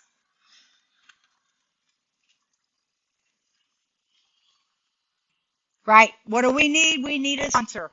Somebody that's going to sponsor us because we know we don't need 21. We know we don't have to be a U.S. citizen. Well, a temporary, the whole point of a temporary is that we're not passing the exam yet, right? Okay. In Texas, a temporary insurance license is valid for how long? 180 days. A person requesting a temporary license must have how many hours of supervised training? 40. It's that easy. 1 week. I do that too. My thumb likes to go a lot faster than my brain. Okay. Go ahead.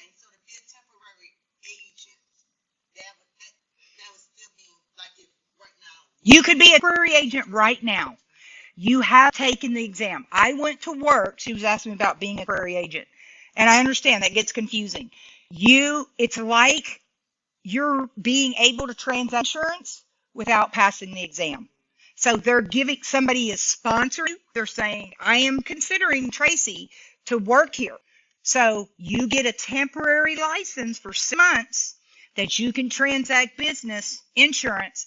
And then you either have to renew it once or you must do your exam or then you can become an agent. So it's just temporary saying I'm sponsoring you. I'm thinking about hiring you, and maybe it does work. You're not, so that would be a good thing, say, for these big companies to get hire agents and do it temporary, hire people and say, we'll give you temporary license. We'll see how you do. And then we'll take you and get your exam. Okay.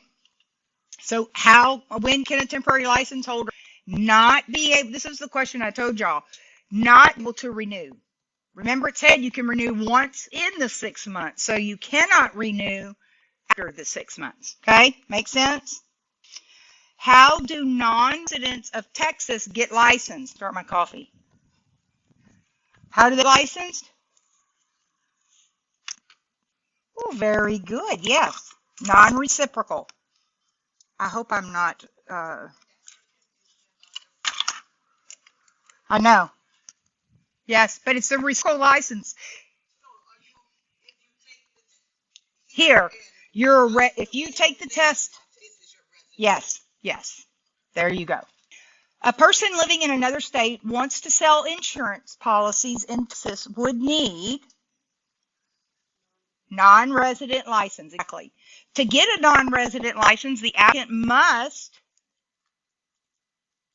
there's your answer right there. Yep. Have a license in the state they live in. You're going it in this state. That's right. But if it didn't say that, yeah, you're going to have, she's kind of got two states that she lives in, but I do think that you're going to want to do it here. Texas laws, exactly. Exactly.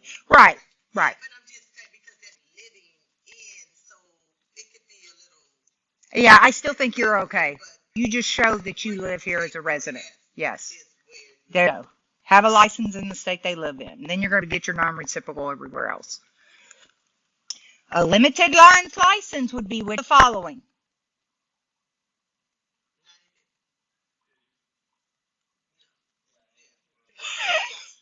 Hey, I like it. That's what I want. Holler it out. It doesn't matter because we're all family here and we don't know this. We're learning. But that's exactly what it's not. It's for a limited time. General lines, we can sell all the general lines of property, casualty, auto, jewelry, all of that. Limited lines means I can only sell maybe bonds, or I can only sell, I never do that because then you're really limiting yourself right there. Which license is required to sell policies for a non-admitted insurer? Surplus lines, very good. Which license is required for a person who supervises others for an insurance company? See, y'all aren't going to miss that because they're managing general agent. What does an adjuster do? No, they invest it. So who determines our risk? The underwriting department. Then the adjuster is the one who goes out and starts investigating to start settling our claim. Okay, so you guys are going to go. You're going to get your license from, you pass your exam. Cassie Brown is going to issue your license, right? What is it, a certificate of authority? Then you just can't sell. You only have your insurance license. You're not appointed with any company. Then you have to get your appointment. So I'm appointed with, let's say, 40 carriers.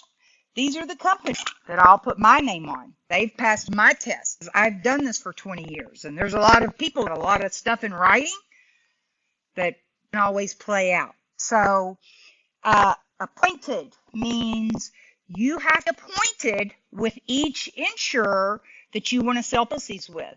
So like State Farm, you're captive. You only, I don't know, they may sell for a few others, but only appointed with who they tell you. Where independent, I was independent always. I with an IMO, financial marketing organization, insurance marketing organization, because you have to write your policies for somebody. You as an agent cannot say, oh, come on, Jane, we're going to write an application, I'm going to send it in. You must go through a broker who all of their policies, their agents are written through them. So you get appointed with the companies that you want to sell products. A licensed producer must be appointed by an insurer to sell their policies. If you want to sell policies for another insurer, y'all didn't even tell me the camera was off. Then you must request appointment. So I sold long-term care back in 2010, Mutual of Omaha. 3 months ago, Mutual of Omaha sent me a letter that says they were terminating my appointment. I haven't written policies in 15 years. They're tired of me on the books. Some of the insurers will take me off after a year or two. But it doesn't mean I'm in trouble. I wasn't terminated. So I can stay appointed. I can just request an appointment with them and want to write business.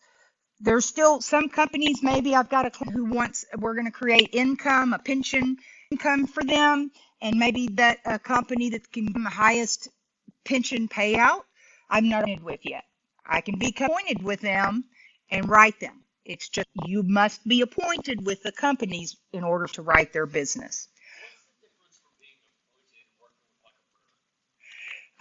What's the difference between being appointed and working with a broker? You still have to be appointed. I'm appointed with Allianz, American Equity, Equitrust, Fidelity, all of the carriers. I'm appointed through, okay, I work through Simplicity as my back office. All of my business must be under Simplicity, each of those companies. So I was working with another broker, Evervest. All of my appointments had to move from Evervest. They had to approve it to allow my appointments to go through to Simplicity. So all of my carriers that I'm appointed with are through Simplicity. You must have a broker. You cannot write business directly with any insurers. Simplicity is the FMO in my case, the financial marketing organization. Yes. Yeah, exactly. Right. So yeah, you must write through them, but your appointments, they're going to be through that company. Like if you have an appointment through, for State Farm, but it's through Jimmy John, and then you decide to go work for Jane at State Farm, your appointments would still have to move through that broker over to Jane over here at this broker, still State Farm, but your has to go through your broker too. So appointments, you must have appointed with the insurers that you want to write with. Insurer cancels the appointment to terminate the relationship with the producer. Remember, Mutual of Omaha they terminated it, but there was no negativity. I can get reappointed them at any point in time.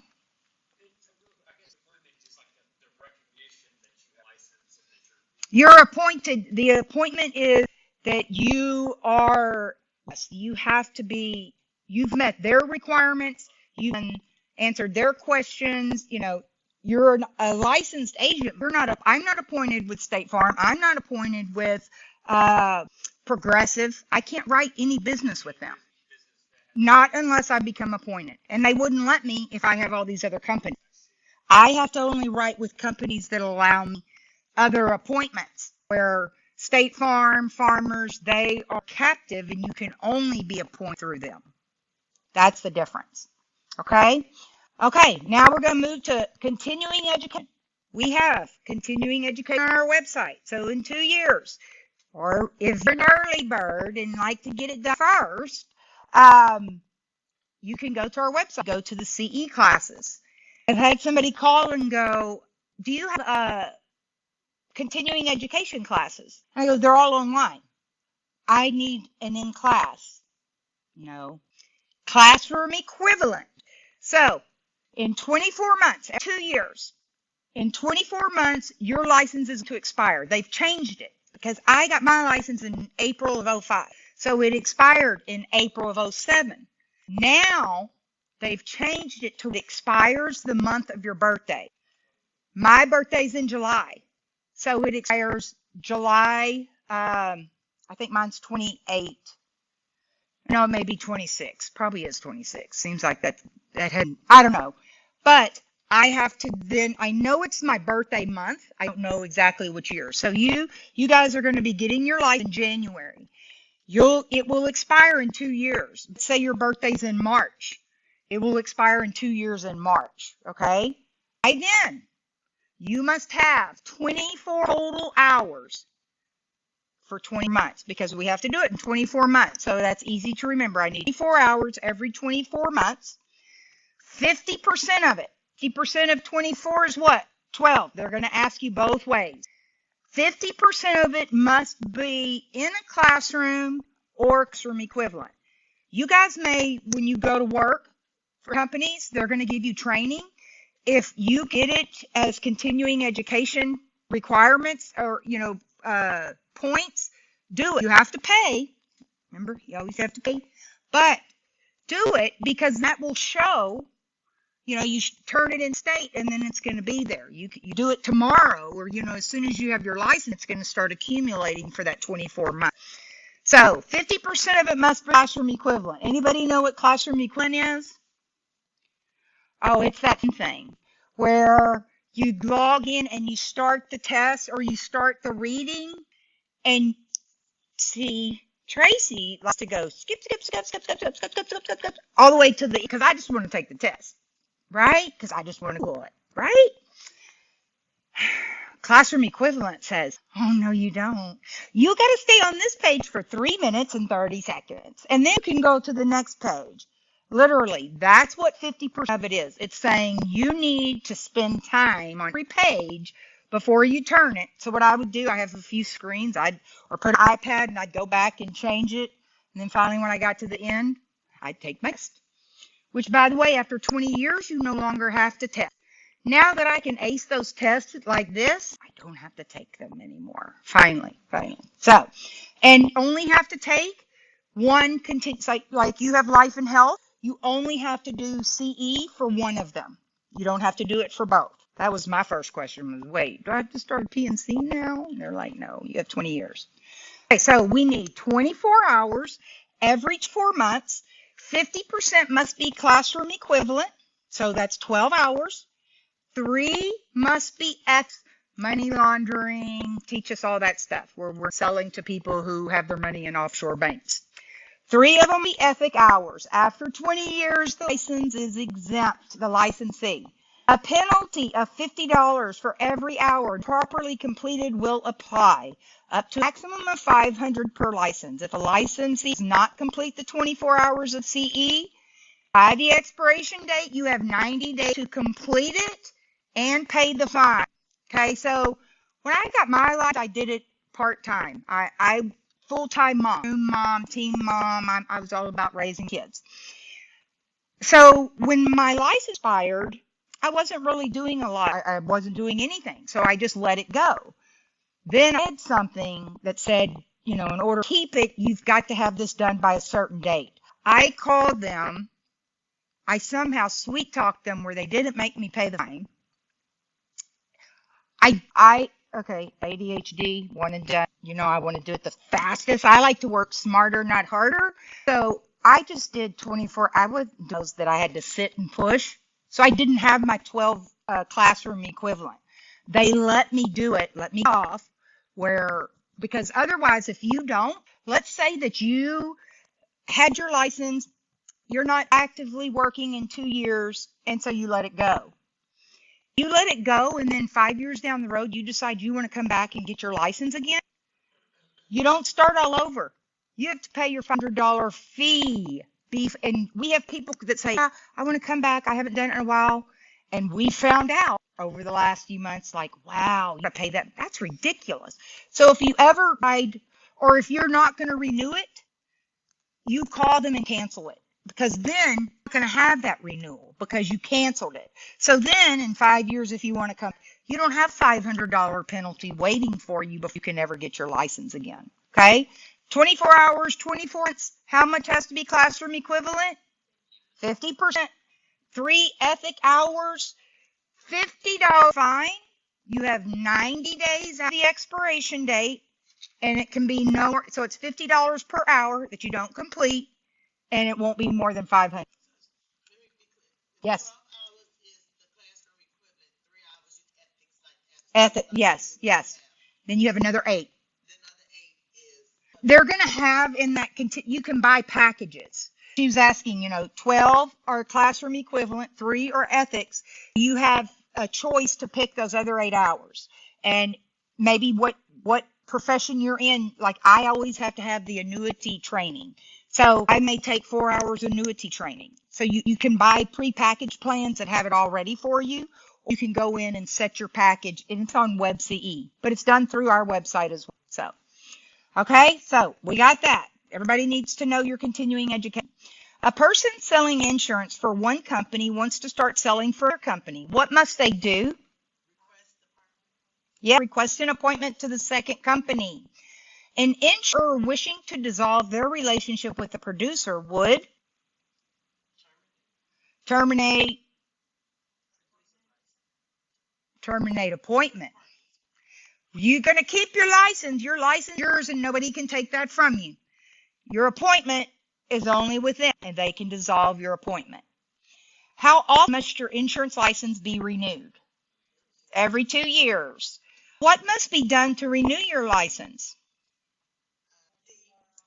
24 hours every year, 24 months, or it will say continuing education. I don't know, whatever. We just know it's 4 hours, right? How many hours of continuing education must be done in a classroom equivalent? 12. What percentage of continuing education must be done in a classroom or class equivalent? 50%. See, they want to make sure you know both of those. How many hours of continuing education must be ethics per rule? 3. How much is the fee for not completing your continuing education on time per hour? $50. A producer failed to complete the required 24 hours of continuing education within the 24-month period. Which of these apply? How long do you have to make it up? Yep. Y'all said 90. Y'all should go to that immediately. Remember, you have 90 days from your date of expiration to complete it and pay the fine. Otherwise, you have to pay the full fine and take it again, basically. Okay, you as the producer, your responsibilities, keep your records. There's nothing red on here. What I'm going to tell you is what I have a I have a OneDrive that I log into from any computer anywhere in the world. That's where we keep all the files, client files, everything. I made one, an agent licensing, probably back in 05 or 06, and I drop every time I take a course and it says print or whatever, I print a PDF into that file. I drop everything in there. I also have a hard file where, now many in them, but I used to try to keep a hard copy as well. Because, again, I'm one and done. Somebody going to tell me, oh, we don't know that you took your ethics course. Oh, yes, I did. It's right here. Because I don't want to go take that ethics again, right? So, keep your responsibilities, or to keep it for, I think is it 3? Are they anywhere on here? Maybe not. But you want to keep as long as it's good, right? Your classes. Mine are just in there from probably the beginning of time. But that way, I know I'm not missing anything. Notification to the department. These are responsibilities. You, as an agent, shall notify the department on a monthly basis if you move, if you get a felony conviction, you don't really want that, if any type of administrative action is taken against you. So on a monthly basis, they're going to ask you, how often do you have to notify the department, say, of any changes or an address? A monthly basis. Okay. This is your responsibility. You now have a fiduciary duty. What's fiduciary? You have the responsibility to do what's in the client's best interest. You are a fiduciary. We are fiduciaries for our insurer. Okay? We have the obligation to do what's in the insurer's interest. Like, would they want us signing up a bunch of 85-year-olds with one foot in the coffin and another on a banana peel? They'd be like, come on, please, give me some slack here. We're going to pay all these claims in a month. So we have our fiduciary responsibility is to the insurer, but for sure it's to our client. We took our financial advisor, because he's a fiduciary, to court because we lost several $100,000, and of course there's too much gray area. There's not any gray area for our business, okay? We do what's right, where this financial advisor could say, oh, I thought I did what was in best interest. I'm saying back if I keep going there. So we have a fiduciary responsibility to the insurer as well as to our client, where we must do what's in their best interest. We're at the end of the bottom. Again, when you do what's best for your client, it's going to come back to you almost tenfold. Okay, so fiduciary duty. Also, see, you guys, nobody sends an $820,000 check. We send them right on to the insurer, right? I don't want those. But you guys get premiums. You make sure you have a separate account. Otherwise, it's called commingling. There are people in prison for wire fraud, for that there's no reason they should be there other than they got caught. Bless you. Something that we probably all have been guilty of, or just we're unaware, don't know all the rules, and they don't make us take everything, they don't make sure, I think. It's just kind of here, collect a fee for this, let's collect a fee for this. Okay, we'll pass. You know what I mean? For me, if somebody's going to put my name on me, they're going to know, they're going to make sure inside out. Fiduciary duty, you guys must keep funds in a separate account. I know of an agent who put funds in his account to pay for his daughter's college for 2 days.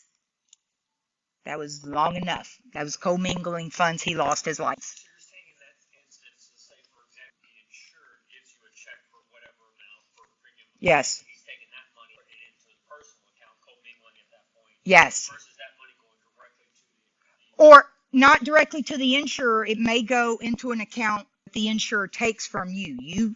I believe that PNC, you can have, even people that sell health insurance can have those accounts, but they can't commingle. It went to his personal checking account, and you cannot, yes, you cannot put business money in your personal account. You go to jail. You lose your license. So make sure you pay attention to those things. I'm pretty picky about that. I'm real picky on the details because I'm not to jail over doing so. And also, I have to sleep at night. I'm dealing with people's retirement, and I need to make sure that I don't want them to worry about their retirement in 10 years or whatever. So what I do is pretty safe, but it's still a risk. Fiduciary. Any financial advisor is a fiduciary. They fiduciary to us to do what's in our best interest as their client. So you producer, what you guys need to remember, you must keep premium funds in accounts separate from your personal funds. That's what you need to remember for the test. How soon must a producer notify the Department of Insurance of an asset change?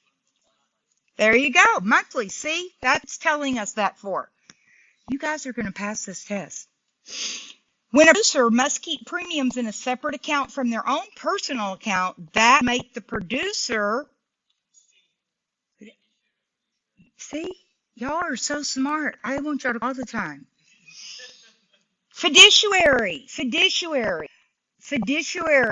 I am putting your needs before mine. If I'm a fiduciary to the insurer, whose needs go first? Insurer. If I'm a fiduciary to Tracy, whose needs go first? Tracy. That's right. When a producer has financial responsibility for funds collected while doing business, this would best be described as, y'all got it, fiduciary. Remember, it's going to be a little different in the test when it's not put together. Unfair. It's going to ask you about unfair business practices. Okay, this is unfair business. Boycott. Has anybody ever boycotted a company? When you see refusing to do business with someone, that's a boycott, period. My mother, we call her Judy, like she's kin to the Pope. And she'll tell us we couldn't go to Starbucks, or we couldn't go to Target, or couldn't go here. Okay, Judy, it's whatever you say. We did whatever we wanted. And honestly, I admit it, my sister too, there's a lot of things she actually was right on, but I'll never tell her that. Okay, boycott, refusing to do business. Coercion. Now, this is compelling someone to act against their own interest. For example, telling a claimant they must sign a release before they will receive aid in handling the claim. Or a lender told a loan applicant, you must buy your insurance from my company to obtain the loan. That would be coercion. You can't say, you must do this in order to get this. No, that's coercion until you lose your license. Sorry, I'm hot, y'all. So boycott, using to do business with somebody. Coercion, compelling them to act against their own interest. Intimidation, not on the test, so we're not going to talk about that. Controlled business.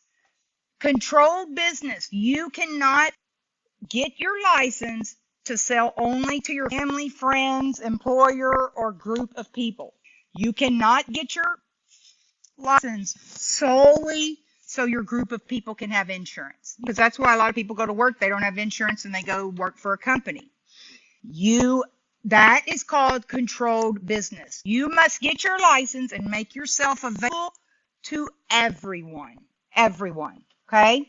Selling only to your family, friends, employer, or neighbors. You must make yourself available to the general public. So when they talk about that, that's controlled business. Defamation. Defamation, anytime they talk about defamation, they're talking about somebody else. You are defaming someone else's character.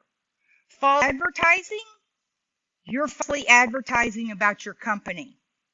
Defamation, you are talking and defaming someone else's reputation. Okay?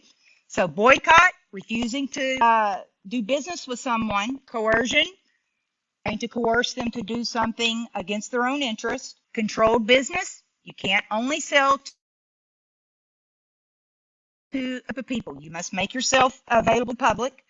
Defamation. Defamation is defined any written or spoken statement about a person or organization that is both false and maliciously critical of a person or company with the intent to injure that person or company engaged in the business of insurance. So if I said, or if somebody said, don't go to Tracy, she's, not going to write your policy or follow up, that would be defamation of my character. Okay? So boycott all of their unfair business practice, because this is how we practice business. Am I going to boycott someone? No, I can't refuse to do business with somebody. I can't coerce. Controlled business, I must make myself available to everyone, and I cannot defame another agent or their business. Also, discrimination. Discrimination, unfair or illegal treatment. So we can't deny somebody because age, race, religion, marital status, sexual orientation, or national origin. However, sex and gender can be used to determine rights. They cannot discriminate, okay, because you're a male or female. However, because you are a male or female, will determine your race. Anybody know who lives longer, men or women?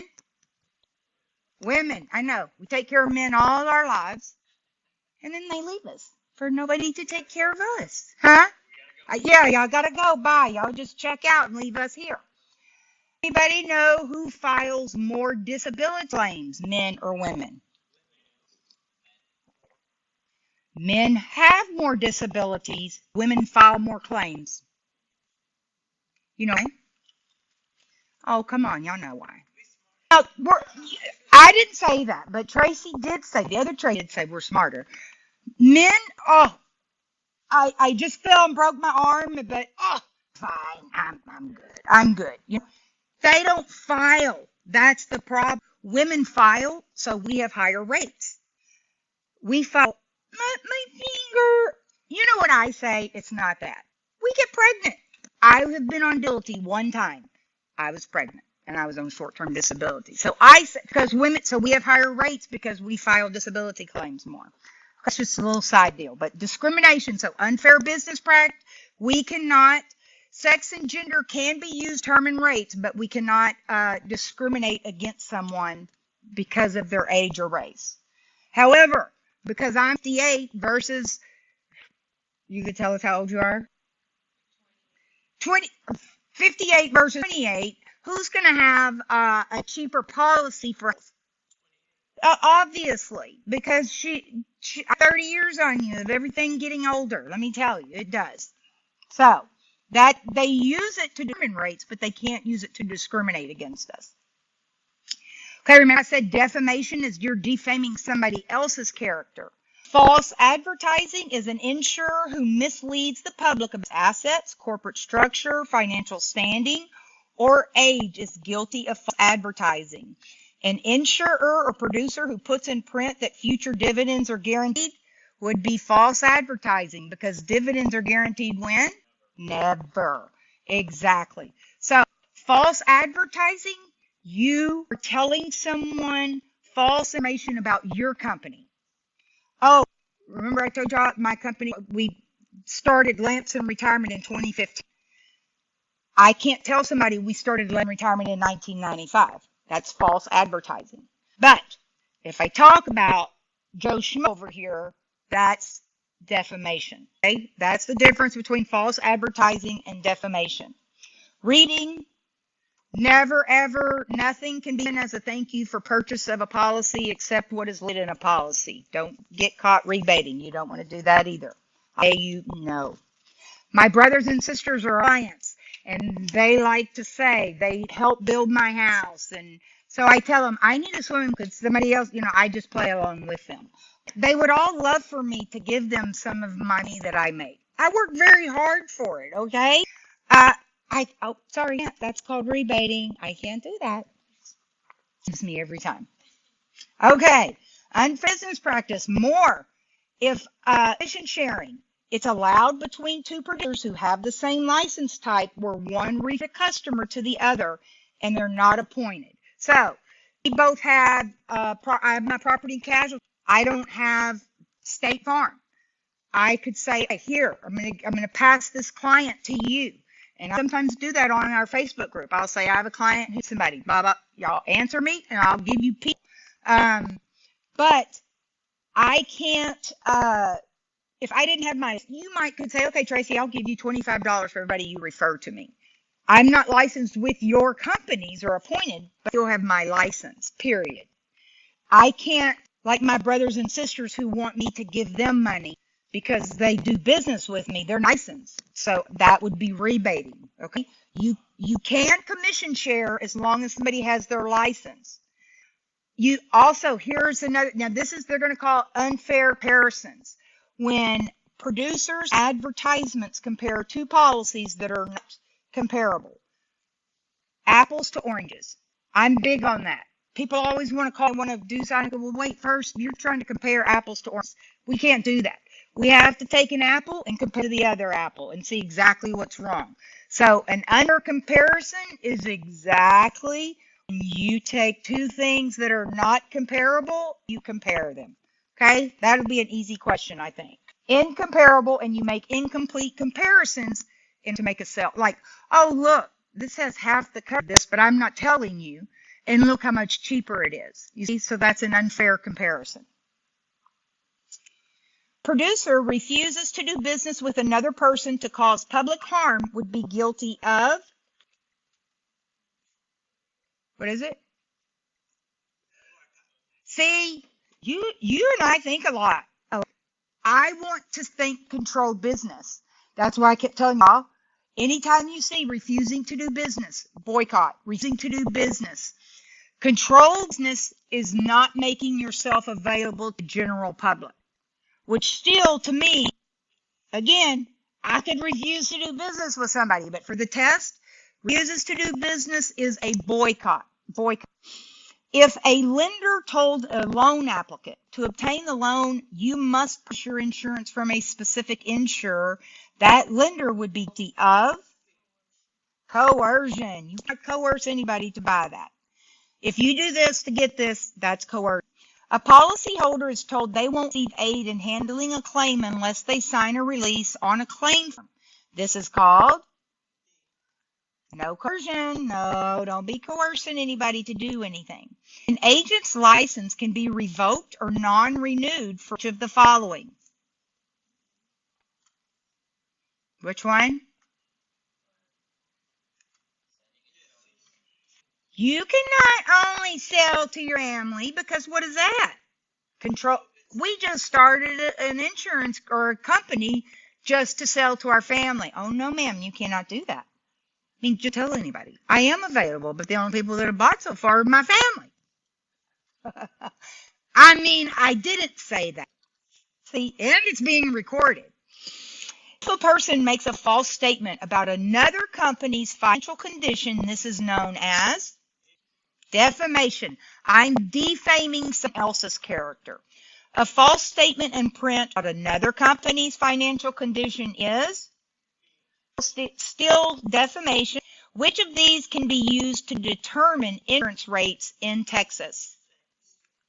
Yep, not your race, not your religion, and not the country you came from. But male or female, that determines it. Which of these can be used to determine insurance in Texas? Gender. So gender. If an insurer deceives a product regarding the insurer's assets, corporate structure, or financial standing, this would be false advertising because they're talking about themselves. An insurance company has in their sales brochure that all future dividend and insurance policy are guaranteed to be paid. This would be an example of, false advertising because dividends are guaranteed when? Never, ever. If an agent makes income comparisons of policies, this agent would be guilty of? This would be one of those simple questions that Betty better miss. Incomplete comparisons. Oh, there's an unfair comparison. How about that? That works. Okay, I was unfair business practices.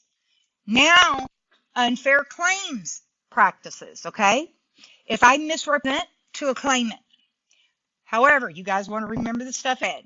Failing to timely acknowledge communications within 15 business days.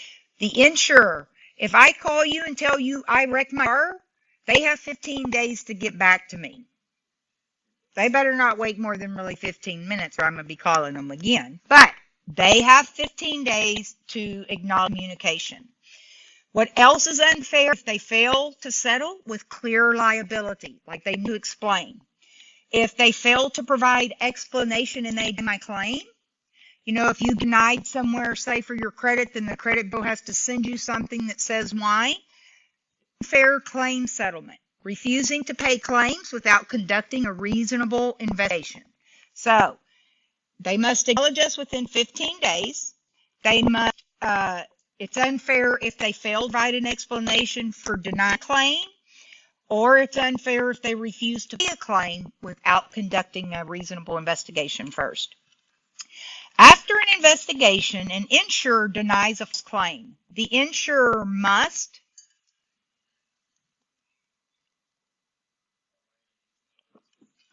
they must provide a reasonable explanation.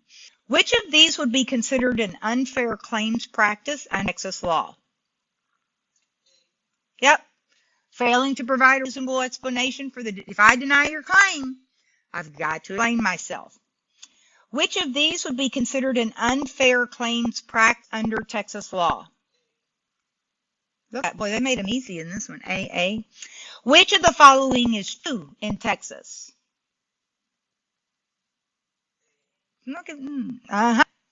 It's when they're not all together, it gets harder. Okay, discipline and a licensee. Okay, a licensee application can be denied, or a license holder can be disciplined if you violate state insurance law, you attempted to obtain a license by fraud. What we want to remember, they can discipline us, attempted to obtain a license for the purpose of writing controlled business if we offer or give premium rebates to insurers. However, filing for bankruptcy is not a cause for denying or losing your license. So you can be disciplined if you obtain a license for writing controlled business. You can be disciplined for offering or giving rebates, but filing for bankruptcy is not a reason to be disciplined, and it's not a reason for them to deny your license. Okay, so if you're a licensee and you're found guilty of whatever it is that you're doing, the commissioner of insurance can deny an application or renewal, suspend, revoke a license. A producer who has license suspended must inform their insurer. That makes sense, y'all, right? So I have my license suspended. I'm certainly no longer appointed with these insurers, right? And I need to tell them. Commissioner, they can assess financial penalties. If you do get your license revoked, denied, suspended, just wait 5 years and you can come back to the insurance industry. I'm thinking, this is just me. If I get caught doing something that I'm not to be doing, am I going to hang out at home for 5 years and wait to get into this industry? I'm just like, okay. If you do get caught with your hands in a cookie jar, you must wait. How long? 5 years before reapplying. It does not guarantee I say you probably won't get a license. I mean, if you got suspended, why are they going to let you come back in? You got your license revoked? So that's the rules for the test. That's what we want to know. A producer that has the license suspended must report it to the insurer. An insurance agent who has been in business 8 years has their license revoked by the Commissioner of Insurance. Which of these must they do? We'll see you in 5 years. We'll see you in 5 years. Wait 5 years and reapply for a license. Okay, laws that affect insurance.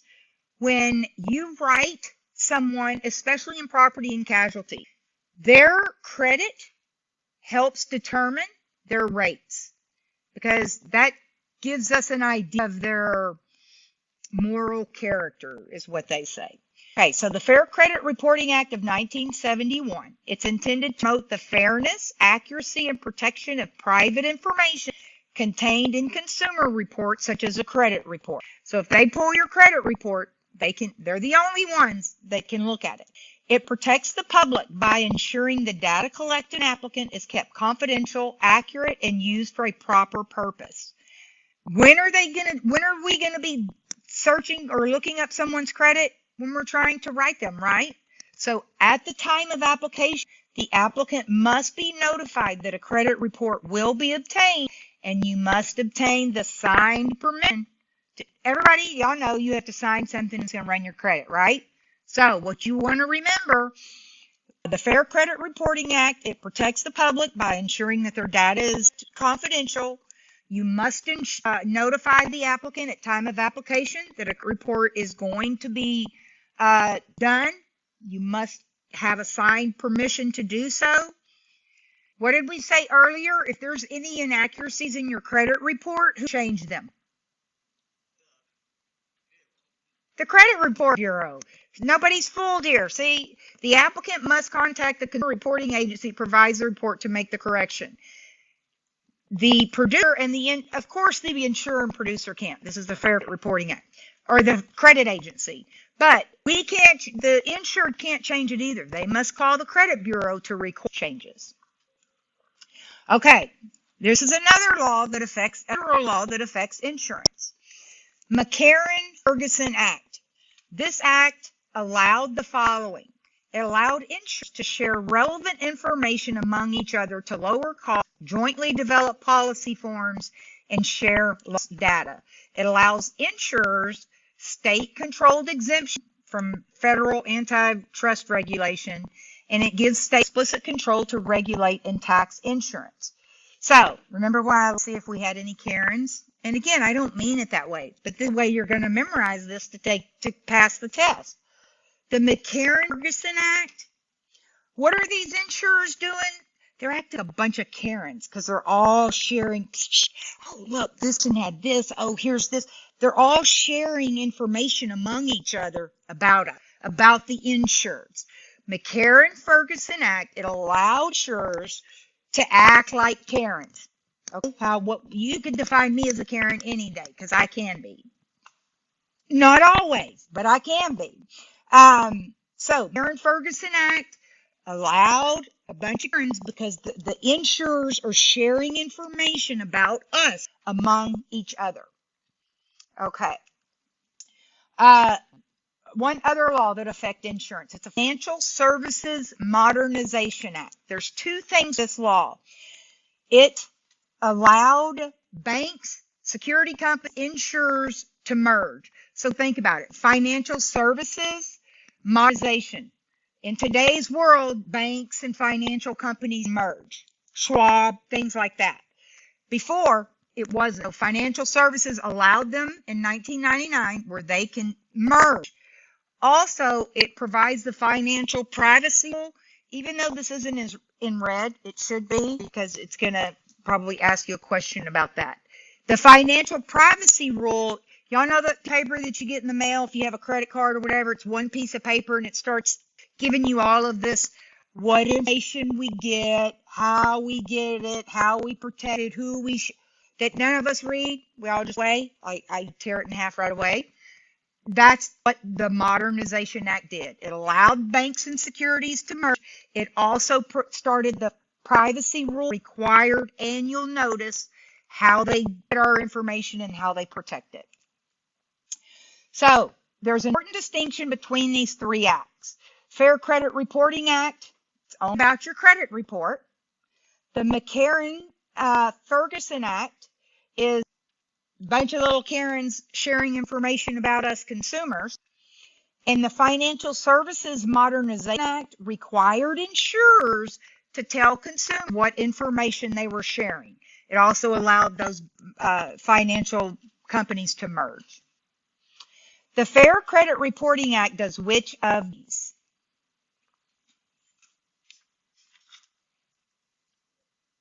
What does it do? Allows an insurer to use our credit as part of the underwriting process. Okay? Fair Credit Reporting Act, because they want to look at our history. If we pay our bills, again, that gives us more of a preferred risk rather than a standard risk. Which of these protects the public from overly intrusive information collection practices by making sure the data collected is kept confidential? This is your credit. They keep your credit. The financial this, because it kind of confuses me. This is telling us how they keep it, how they protect it. This is saying this is kept your credit. We're going to get your credit. That's what that report says, and that we're keeping all of the information confidential between us and you. You'll get something, even the producers won't know. It's going to be between insured and the insurer. A client must be informed that an investigation into their finances will be performed according to fair. See, y'all Tracy dead right up. You should. Because really, you're right. But it's the Fair Credit Reporting Act. Exactly. Okay? Y'all don't miss that. That's an easy one. When must an applicant for insurance be informed that a credit report will be used in the underwriting of the insurance policy? Yep, because that's when when we're running your credit, which is at the time of application, we can determine your morals. That's what they say. We must let them know. Who can correct inaccurate information on a credit report? Y'all are not going to be fooled, are you? No, that's an easy question. It's hard because they trick us, but I already got your mind thinking right where they can't even fool you. The sharing of the personal information used in the underwriting of an insurance policy is made available to the insured because of the sharing of personal information used in the underwriting. Yes, because, all right, they're sharing all the information about us, so it's them against us, right? It's like the insurers against the insureds. They protect themselves.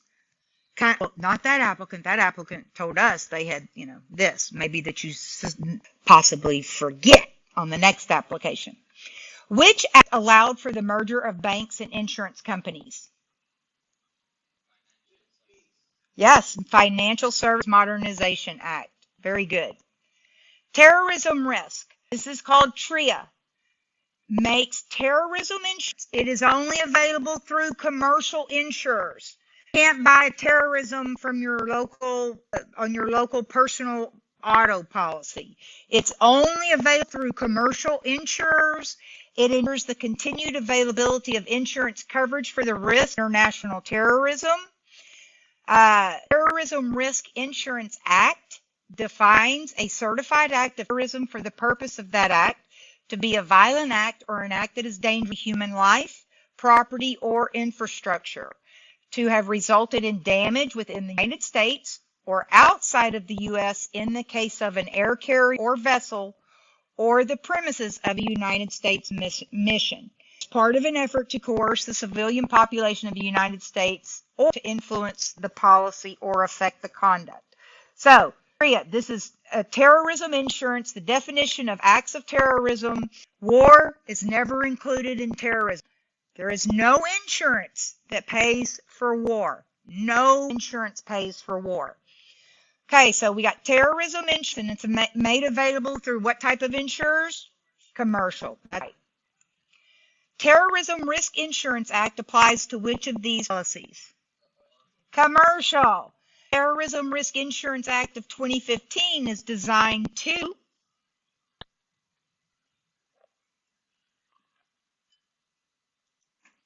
Remember, I said it was designed to make, yes, make terrorism.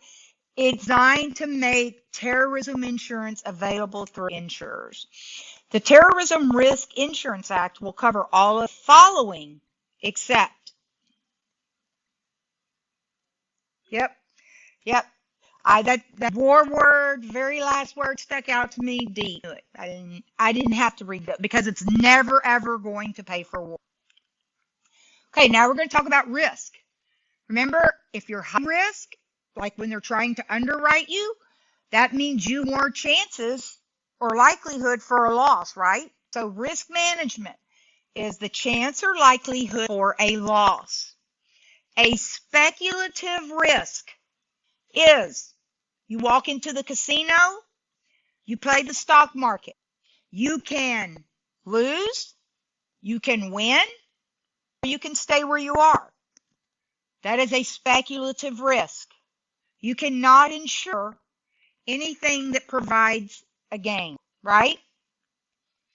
We can only insure if it's pure, you can insure. Possibility of a loss or no loss. So, my car gets wrecked or it doesn't. My home, something happens to it or it doesn't happen. It's not speculative where I can receive a gain. Gains are insurance. That's illegal. Speculative risk is the possibility of a gain. Pure risk is the possibility of a loss or no loss. Must be pure to insure. The law of large numbers. The larger the number, the easier it is to predict claims. So, we've got who knows how many million Chevy pickup trucks driving around on the roads. Well, they can tell you down to the penny about what your part cost if you have any of that truck messed up, right? If you have a 52, did they make Corvette then? I'm not sure. But if you have, there's not so many of those driving around on the roads. The law of large numbers means it's easier to predict the claim amount. So we can insure when we have large numbers. We can do those policies like the back of our hand. However, this means that cars, so it's difficult if not impossible to insure items that are like one of a kind. We don't have a million 1952 Corvettes driving the road. So it means cars are among the easiest things to insure because there's so many. However, again, a classic automobile, you're going to have a law of large numbers and it's not going to be so easy. Risk management. Okay, so again, we're looking at potential of loss. Loss is the reduction or elimination of value and forms the basis. They're going to ask you what forms the basis of a claim. Loss. A loss forms the basis of a claim for the damages and insured. Peril. You guys have to know what peril is. Peril is the cause of a loss, such as fire, lightning, wind, or hail. The tornado that came, the peril of wind probably is what that was. So the peril is the actual thing that caused the loss. We call it a peril. Okay, now managing risk. Hazard. Any hazard means it's a situation or product that increases the probability of a loss. Okay, like we see a hazard. A physical hazard. This means physical conditions that increase the chance of loss. A dead tree next to your house or stairs without a handrail. That's a physical hazard, right? It's not physically there. So that's a physical hazard. Moral means the character of the insured. Like, did you burn down your house or not? You have good morals or not? Okay, that's what that is, a moral hazard. They're looking at your credit report to see if you're a moral hazard. Okay? Physical hazard, the dead tree, no railing. No, if we had stuff all over the floor here, that's a physical hazard.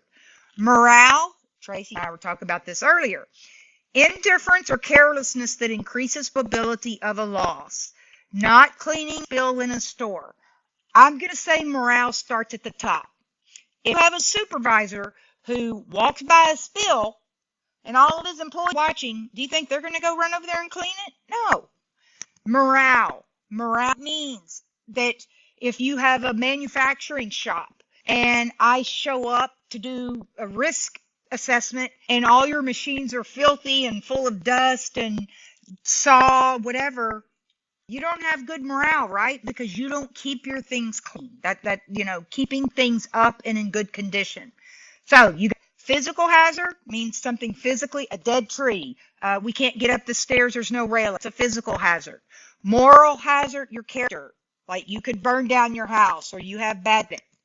Morale is carelessness, like not caring. We had stuff in here, I dropped this and I just keep on talking. That's morale, right? After I told the students like a month or so ago, we were talking about it, and it did just come up like all of a sudden. I'm like, good morale always starts at the top, right? That night, I was taking makeup off, and I had stepped in my shower, my makeup remover was in there. I stepped in there and took it out, and help yourself if you need something, whatever. I stepped in the shower, out, and as I was getting out, the conditioner bottle fell. Well, there's part of me that would say, I'll just leave it till tomorrow. Then I thought what I told my students that day. Oh, Lord, good morale starts at the top. So I open the shower, I go back in there, and I pick up the conditioner. Good morale starts at the top.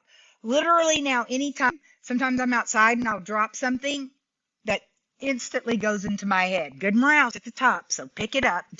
Don't be lazy. Don't. Because I can be sometimes. It's easy, If you live at home by yourself, nobody's there to tell you what to do. So, hazard risk management, this is how we manage risk.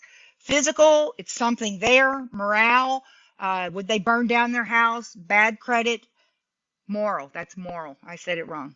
Morale means I'm careless and we don't clean and it's a filthy pigsty here and all that stuff.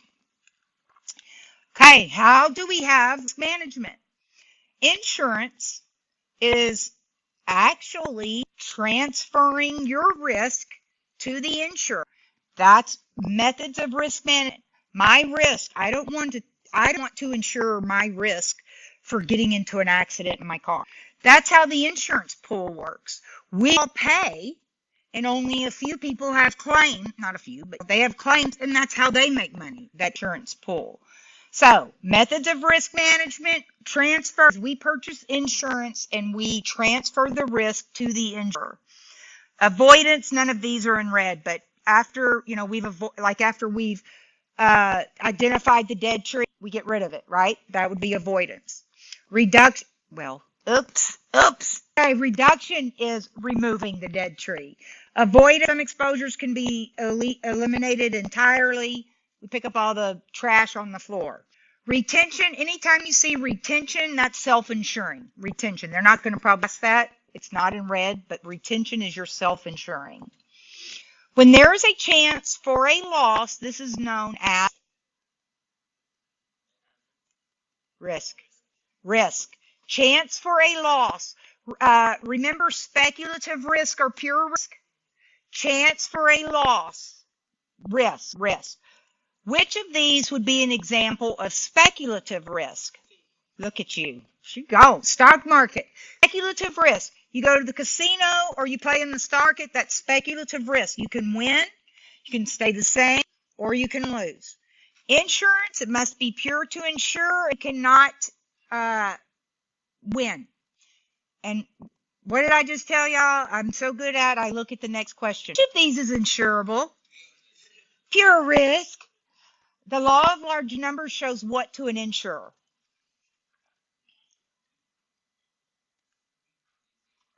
Yeah, because we have 9 million Chevy trucks. We know exactly if you bend something, we know how much that costs because we've had those claims before. When something causes a loss, this is called a C. See, y'all have fun one way or another. I see. Like, I too. Apparel. That's what you wanted to say was apparel. I know.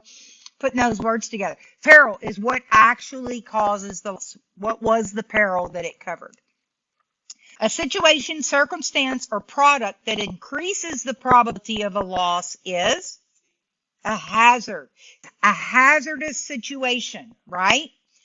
A dead tree next to the house would be best described as, physical hazard.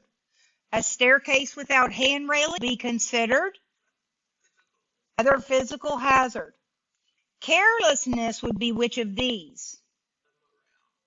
Carelessness, you don't clean your machines, you drop your trash, just keep on walking. That's very careless. A shop owner notices but does not clean a spill in his store. A customer slips and falls, causing an injury. This would be an example of crappy morale. Right. Crappy morale. Purchase of a property policy would be what type of risk management? What are we doing? Remember, we own the property, transfer our risk to them because we're going to pay a little bit. Part of that insurance pool, how it works, where they then pay us back a lot more. Okay, elements legal contract. Remember, we were talking about it earlier. We have to have an off acceptance, so we have to have an agreement. You must have, and you have to remember these. The legal contract must be, you have 4 elements. For a legal purpose, you must have competent parties. You must have an offer and acceptance, which is known as the agreement. And you must have consideration. What's consideration? Premium, money, consideration. None of this. Legal purpose, it just be a little illegal? No. None of this is negotiable. So all 4 elements of a legal contract are these 4 things, and it's not open for negotiation. Okay, so legal purpose. A contract can only be entered into for a legal purpose. Cannot violate public policy or law. You cannot insure a shipment of cocaine. Those boats that they've been blowing, which I heard they just blew up one, I think, at the dock in Venezuela, wasn't insured anyway. If it's full of cocaine, it's not insurable. Okay, so must be illegal. No, it must be legal. That's right. It must not be illegal. Not illegal, little illegal. No, none. Competent. Who's a competent party? Well, who's not a competent party, minors under 18 are not competent. Mentally incompetent persons, who have been diagnosed, or if you're under the influence of drugs or alcohol. So you go to write a policy at somebody's house and they're liquoring it up and asking you if you want to drink. You probably shouldn't write that policy that day. You should come back when they're drinking. That makes them not a competent party. Who is a competent party? Retired and elderly people. Don't count us out, okay? Competent parties.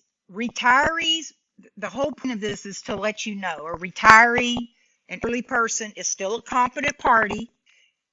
You cannot, if you're under 18, you have a mental problem, or if you're under the influence of drugs or alcohol. Okay, remember we said that it has to have an agreement. An agreement is a 2-step process. One party must make an offer to the other, which must be accepted, thus forming an agreement. What's our offer? Offer is the application. Acceptance is there you go. You have to know that. You have to have an offer and an acceptance in any agreement. Okay? Offer and acceptance. By any sort of insurance, you must make an offer by filling out an application. How do you know if you were accepted? Well, our people are going to know because we're such good agents. We keep them updated. Oh, they've done this. It's gone. That's what we do to our clients. But let's just say you didn't. Well, once you receive that policy, that's the acceptance. Application is the offer. Policy is the acceptance. Okay, remember we already talked, y'all already know this. Consideration, the 4 Ps. What parties exchange in value to A, abide by the conditions of the contract. Payment of premium. Whose consideration at? Who pays the premium? Yeah, the insured. Their consideration is to pay their premium. If they pay their premium, the insurer's consideration promise to pay the claim. You pay the premium, we can't back out. This is what we must abide by. This is the consideration for each party. Insured must pay their premium. They pay their premium. The insurer promises to pay the claim. Okay? They're going to ask the consideration in the 4 Ps. Which of these be competent for contracting? Elderly. See, they want y'all to make sure you understand that. Submission of an application for an insurance policy is best described as, how is an offer made for an insurance policy? That's right. Submit an application. You guys are on fire. What is the requirement for acceptance in insurance? What do we have? What is the, in order to accept us, what must we do? There you go. That's right. It's just understanding that. In order to accept us, we have to submit that application. What is the insured's consideration in an insurance policy? Yep. See how easy that is? Y'all got it. It's, what's the insured's consideration? Oh, they have to pay their premiums. They pay their premiums. The insurer's going to promise to pay their claims. All of these would be elements of a legal contract, except not open for negotiation, right? We have to add endorsements and things like that. We're not negotiating this contract because it doesn't change. If we want to change things, we add endorsements or riders. Characteristics of an insurance contract. Okay, it is a two-party contract. Think of it. This is not talking about two-party insurance. We're talking about a two-party contract. Okay, the contract, it's between the insured and the insurer. The insured is the first party, insurer is the second party. Property insurance is referred to as first party as it pays losses to the insured. Liability, anytime from here on out you question, is this a liability policy or a liability claim? You say who are payments being made to. If it's being made to the insured, it's not liability. Liability is when you become responsible for payments because you've done bodily injury or property damage to an unknown third party. Liability, someone that's not insured on my policy, cover them on my policy, right? I don't want a liability because then that's going to go against me. A two-party contract, insured's the first party, insurer's the second. Property insurance is known as first party insurance because it's paid to the first party. Liability insurance, see how it's, this is a two-party contract. This is the party insurance. Because the contract isn't between the three of us. The contract's still two-party contract with payments made to unknown third party. Okay? Contract of adhesion. Think of adhesion, sticks. Take it or leave it. Think of tape it or leave it. You throw it up against a wall and it sticks. Contracts, they're non-negotiable, right? It's a contract of adhesion. Take it or leave it, non-negotiable.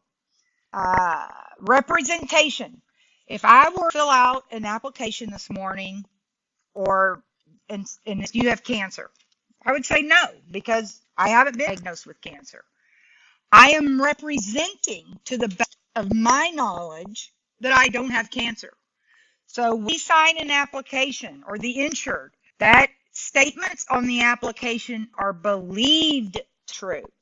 A representation is not a guarantee. We represent, when somebody signs an application, it is a representation. A warranty is a guarantee. A warranty is a guarantee. It's a statement made by an applicant or a stipulation in the policy guarantees something isn't true in all respects. So if I had a doctor sign off that I didn't have cancer, it would be a warranty. But me signing it was a representation. The doctor signing it warranted, he guaranteed I didn't have cancer at that time. Okay? Warranty is a guarantee. Just think of it that way. Representation, we believe it to be true. So if a representation is believed to be true, what's a misrepresentation? A lie. A lie. Misrepresentation is a false statement made by an applicant on the application. A false statement made by a producer regarding coverage terms or conditions of the policy. Simply put, a misrepresentation is a lie. And if a misrepresentation is material, it will void the policy. So you can't lie on your applications. Concealment. Concealment is hiding, the withholding or hiding of known material facts. Concealment is secrets. And waiver. Anytime you see the word waiver, you put your Miss America hand up and you waive. Why? Because a waiver is the surrender of a right or privilege. If you go to work for a lawyer and you sign the workers' comp, you accept workers' comp, you are waiving your right to sue your employer for anything that happens to you at work. You're waiving your right to sue because workers' comp is known as the exclusive remedy. It satisfies, it doesn't have any limits, and is the only remedy. So a waiver is waving goodbye to something, thinking of it. Someone has waved goodbye to the right to sue for a loss. So anytime you see a waiver, see America waving goodbye to something. When an insurance policy is known as take it or leave it contract, it is. Yes. A statement made in the application that is believed to be true, best of the applicant's knowledge, is known as a statement on a proof of loss or an application which is guaranteed to be true in all respect and if found to be false would void the contract would be called a warranty. Because what does it say? Guaranteed. Guaranteed, warranted. Warranty, guarantee. You guys see that? You put those two together. One goes with the other. A client that told their insurer they were sure a certain property was in the building that burned may. Yep. I don't like that because I don't believe people. I need something else written. But for the test, they were sure. So that's a warranty. I'd be like, yeah, no, I need to see. Proof. I need a picture. A false statement made on a proof of loss in application and if found to be material voids the policy if. What are we doing if we, yes, that's a lie. It's a lie. If a misrepresentation is found to be material, the insurer would, that's right, void the policy. The willful and deliberate hiding of a material fact would be known as, there you go. Hiding it would be known as the secret or hiding it, that's your words there. Okay, we got a little bit more, and then we're going to get our test. Policy, yeah, we got a little bit more. Okay, policy structure. You got to remember when we have a policy, think of ICE. Because what creates a policy? We must have declarations. Our declarations page says who, what, when, where, how much. The insuring agreement. Think about it.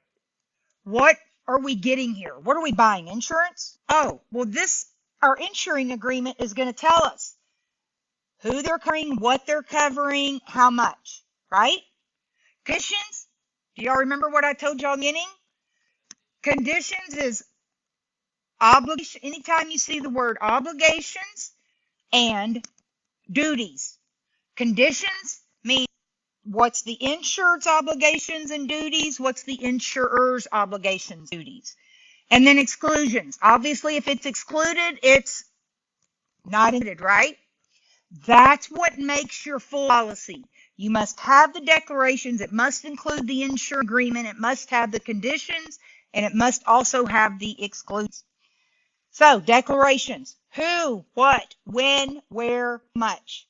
When you want to compare apples to apples, you're going to ask somebody for their declarations page because it tells you who, the description of the property, effective dates, where the property is, how much it's covered for, deductibles. These are found in every policy because we got to have DICE to make that full policy structure. Okay, so we got our declarations part first, then comes the insuring agreement. This contains the insurance company's consideration, right? This is their insuring agreement that tells us, oh, what you bought insurance for, here's what we agreed to cover. What perils are covered. The 3 P's found in the insuring agreement. The insurer's promise to pay and the perils. So think about it. The insuring agreement, they're going to have to tell us what perils they're covering, what they're insuring. and how much we'll pay for those perils. The insuring agreement gives us what the insurance is all about, what we're actually covering. Conditions, remember, this is where you find obligations and duties of each party, the insured and the insurer. So the assignment, insured may not transfer ownership rights without written consent of the insurer. So you bought my car at lunch. I couldn't transfer my insurance to you. We would have to call, you can't transfer your insurance to someone else. Bankruptcy, you file bankruptcy, that does not hold any blemish on your record. If the insured becomes bankrupt, does not release the insurer from fulfilling its obligation under the policy. Named insured is found in what section of a property policy? Yep, because that declaration tells us who, what, when, where, how much, right? Where would an insured find the expiration date of their property policy? That's right. In a property policy, the premium would be found in I tell you, if they'd keep these chapters together, it'd be a lot easier. It's terrible, back and forth. We already read that one, or did I just say that one? Oh, see, good. Okay, where in a policy would you find general listing of all the perils? Where are they going to tell us what they're covering?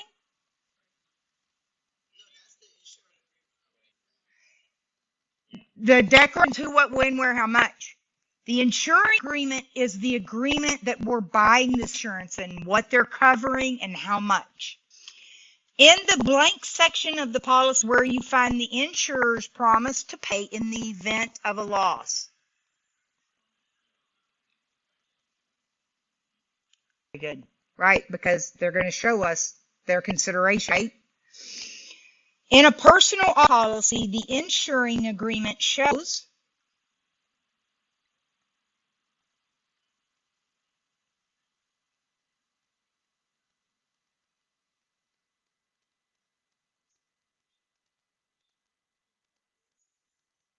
so in the insuring agreement, a personal policy, they're going to show us what they're going to pay for the perils and losses that they cover. Is it going to show us the parties agree to insure covered autos? No. The names of the insured and insured, that's on the deck page. Only vehicles listed in the policy, that's on the declarations page. Insurer agrees to pay for covered losses. The insuring agreement is telling us what it is that we're purchasing, basically. The section of a property policy that specifies the obligations and duties of the insured and insurer is the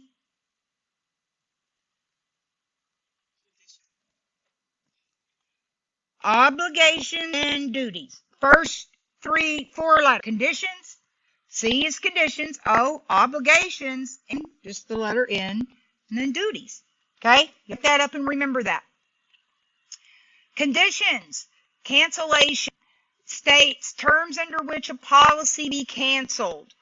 All changes to policy must be made by the insurer. Remember, we can't make changes on the insurer. They will cancel policy 10 days non-pay. So y'all just get that in your head. 10 days non-pay, every policy. They will give you 10 days to pay, and if you don't, they will cancel your policy. Okay, so that's conditions. Now remember, we got duties.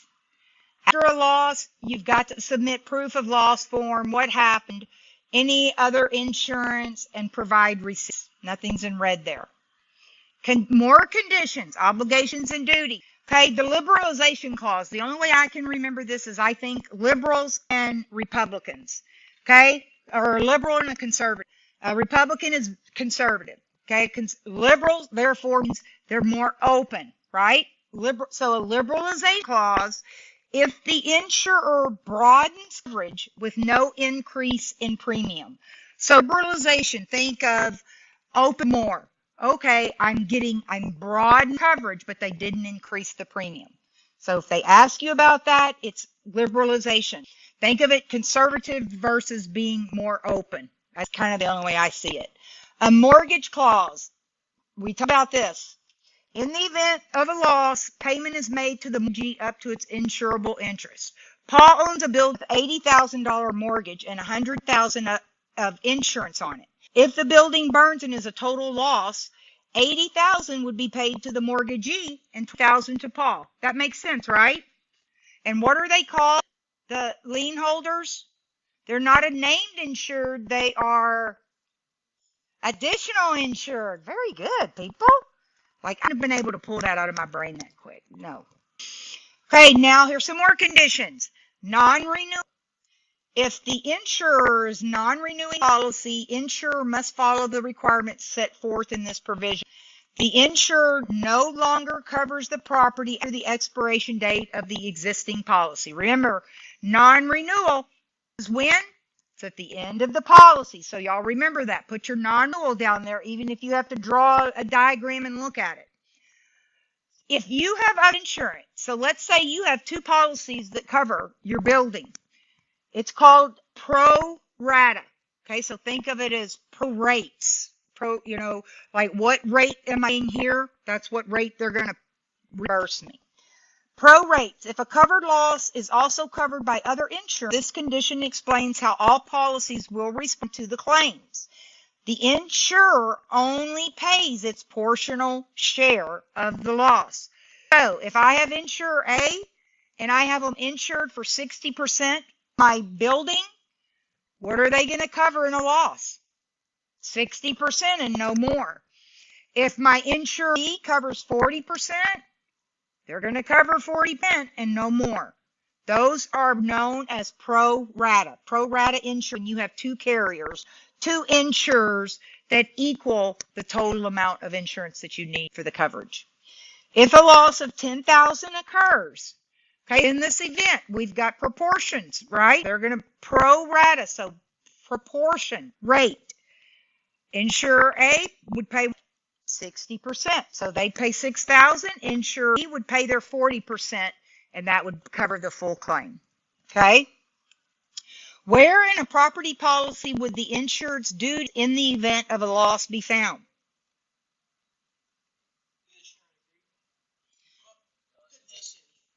Obligations and duties. Obligations and duties. I'm going to write it out I think sometimes it's easier when you see it. What is the form called that may be submitted for payment of damaged property? We really didn't talk about this, but do y'all know what it is? It's our proof of loss form. So we have to turn in this proof of loss form in order for them to ever start working on our claim or to pay in a set claim. When an insurer broadens coverage in a policy without the need for additional premiums would be known as? Yes, see, that's easier to remember when you do it that way. Jay owns a building which is insured for $100,000. Jay legally stores dynamite and the building explodes, an $80,000 mortgage on it. How was the building paid for the total loss? Yep, he owed. So they're the additional insured. They got paid first. And what's his name? Jay? He got most of it. When an insurer no longer covers your property after the expiration of the existing policy, this is called. That's right. We are non-renewing you at the expiration. A building insured by two insurers. Company A has it insured for $60,000. Company B, $40,000. The building sustains a loss of $10,000. How will Company A handle the claim? So I've got two people. One of them covers it at 60%. One of them covers it at 40%. If it sustains a loss of $10,000, Company A covers 60% of it.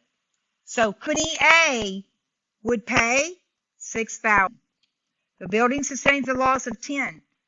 A is covering $6,000, B is covering $4,000. That makes sense? Conditions. Subrogation. Subrogation is when an insured assigns the right to recover damages from a third party responsible for causing a loss to their own insurer because they allowed their insurer to pay the loss. Okay, so suppose their driver runs a red light and your car is totaled.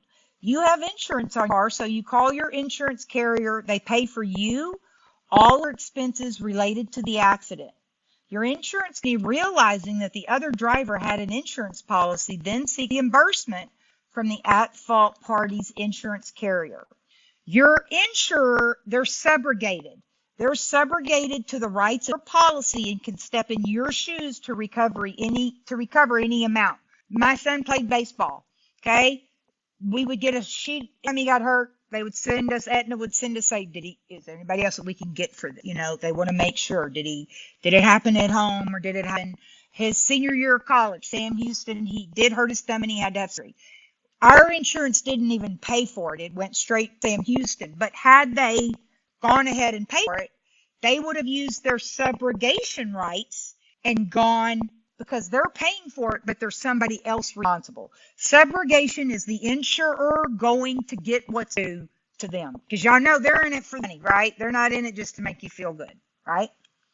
Okay, exclusions, I think, are we finally close? Exclusions. Perils or situations that are not covered in the policy.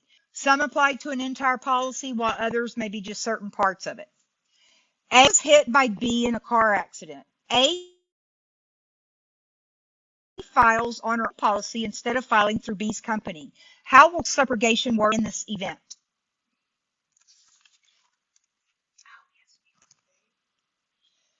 So let's see. A was hit by B. A gave up her rights to her own company to pursue for damages since her damages have been paid. So she's saying she filed on her own policy. So they paid for it, but somebody else is responsible. So she must give up rights so they can then go get what's due them, right? Because she's not going to go do it. They're going to do it. An insured involved in an accident where another person is at fault allowed his insurer to pay the damages. Which of these would apply? So what are they going to do? They're going to use their subrogation rights and go get the money responsible after they pay the claims. Okay? M hit F with his personal auto causing damages. F filed on his own policy and his insurer paid the damages. F's insurer will go after M and M's insurer for the paid damages. This is called, that's right, subrogation. In which section of a property policy would you find the perils that are not covered in the policy? Woo, y'all got that? Exclusions. Take breath, y'all. We're finally done. Dang it. Okay? See, we're probably a little bit behind catch up. Okay, so now everybody pull up your answer, your QR code, webinar. You guys hit that link. So you're going to have basically a blank form that has just 1 through 30. And what you're going to do is I'm going to put it up here. And real quick, let me tell y'all, don't put too much emphasis on this. This is a test that we're taking in class. We review everything before, then you're going to test. You can't get this test anywhere else than by going back and looking through this and looking at it. But again, you're going to need the chapters that you missed 3 or more on. So don't be like, I need the questions to that exam. Guess what? They're in the test bank. You have 30 days of unlimited practice exam. Because it's a test bank of 1,500 questions. It's give you 145 out of there every time. Okay? So you've got 30 questions. The way we're doing this, you have 145 minutes. You go take your exam. We give you 30 seconds per question. At the testing center, you have a minute per question. Okay? So we're just trying to get you prepared. Practice. This is, so we know where you are and how much you know and what you need to study when you're done tomorrow. So you're going to have 30 questions. Y'all, when you get to the end, hit submit and it's going to show you your score. Keep that window open. We're going to do it through all 13 or 14 chapters. Okay. All of you have open.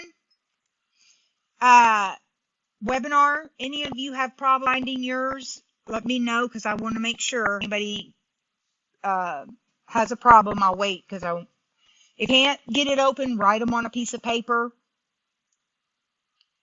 But you guys have been pretty quiet there, so I'm going to assume that you guys have it all open. Everybody here has it ready? Okay. So it is 27. 30 questions. It's going to take us 15 minutes. It's going to be 12:45. Y'all are going to lunch until 1:30. I'm going to go through the 30 questions after we're done. I'm just going to come back in here and say them quickly. As soon as you're done with the test, you can get up and leave. You don't have to wait for me to go through the answers. You can. I'll come back out here and do that. Otherwise, be back. Start 1:33 to 1:35. We'll start chapter 2. Okay? Y'all have 45 minutes for lunch, and I want to give y'all enough time. So you can leave as soon as you're done, or you can wait until I go through the answers. Okay, he's got it pulled up. He should tell you, give you like a 10 seconds, and then tell you to select your answer before he moves on. I'll sit here and make sure that's selected. Okay, everybody ready? Let's go.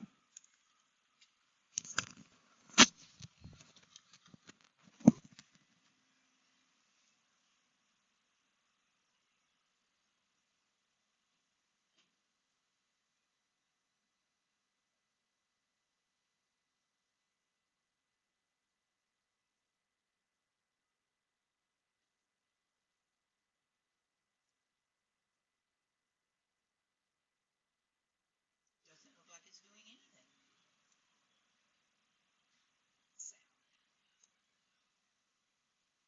So he's not giving you the sound. I'll fix it after this because I don't know.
10 seconds.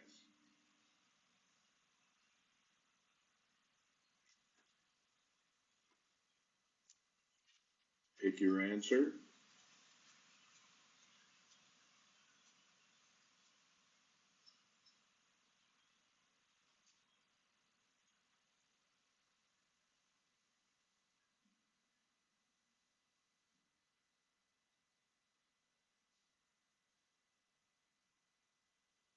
Ten seconds.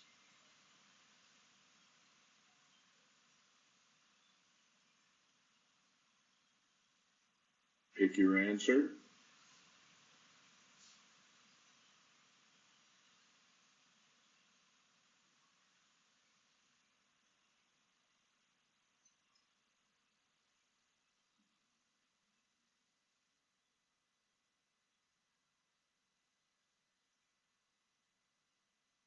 Ten seconds.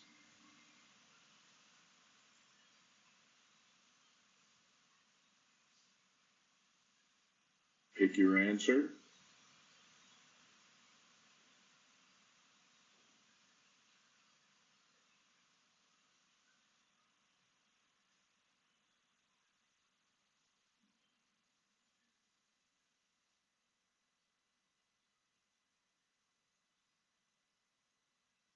Ten seconds.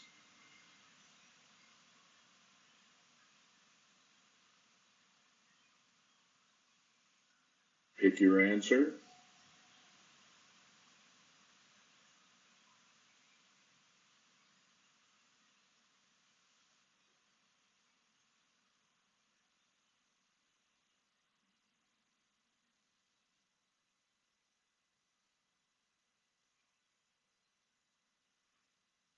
Ten seconds.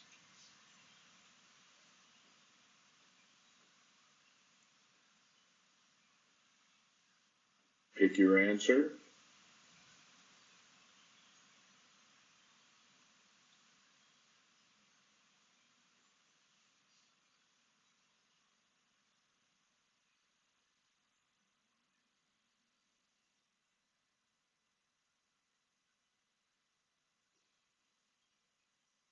Ten seconds.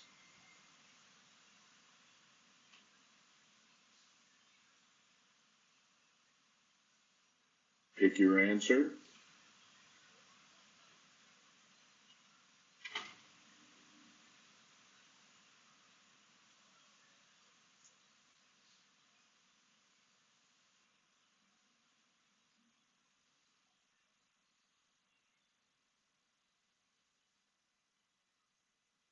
Ten seconds.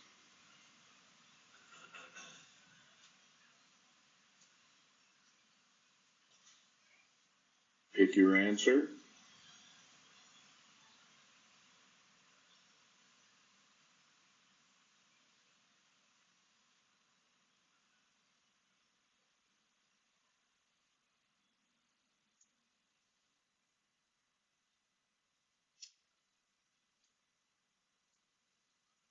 Ten seconds.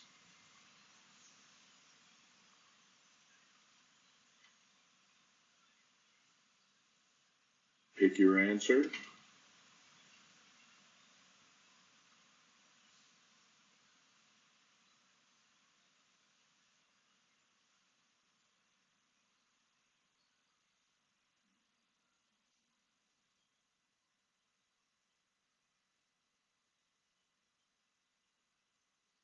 10 seconds.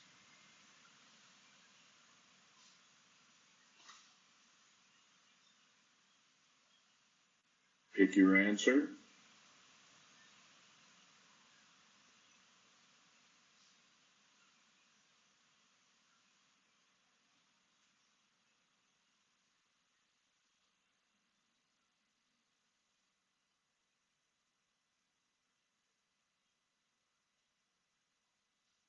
10 seconds.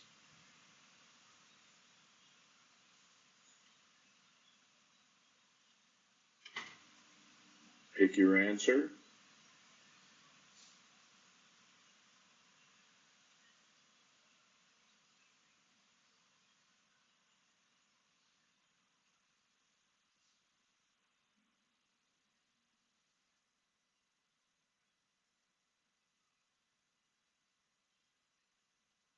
10 seconds.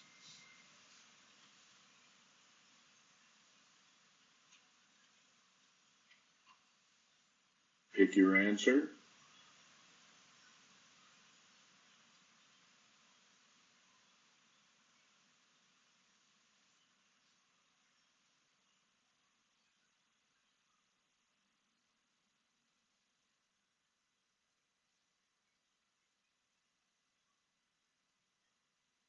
10 seconds.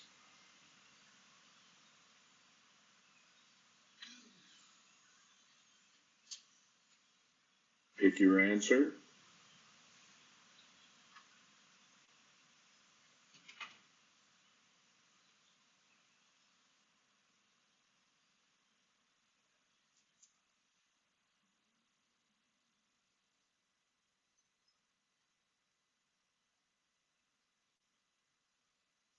10 seconds.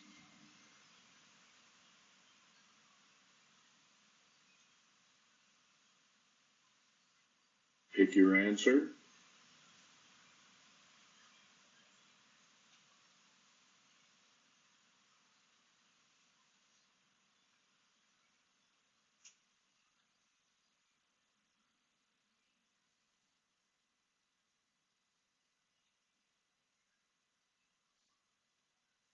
10 seconds.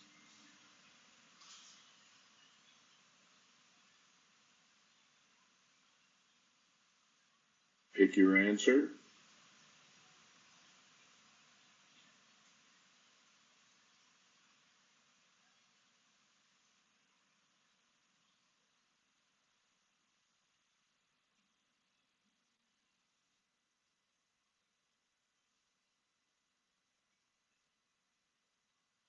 10 seconds.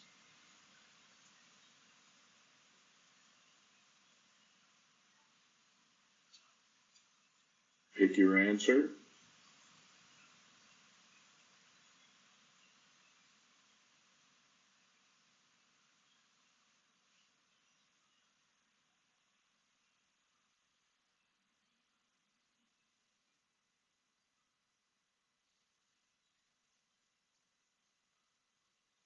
Ten seconds.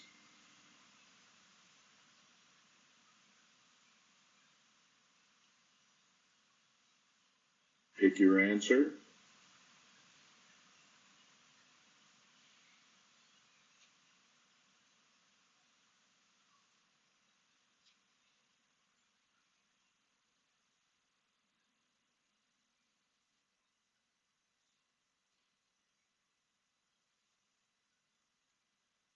Ten seconds.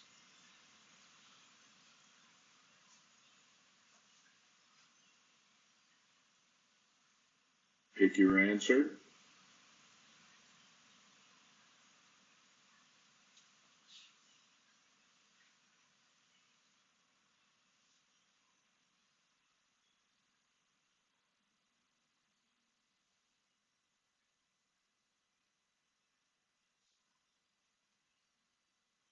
Ten seconds.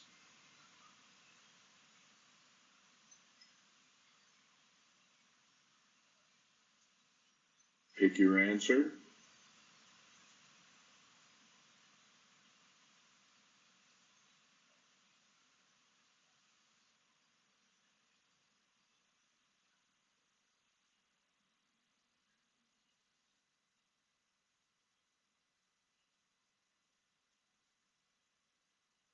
Ten seconds.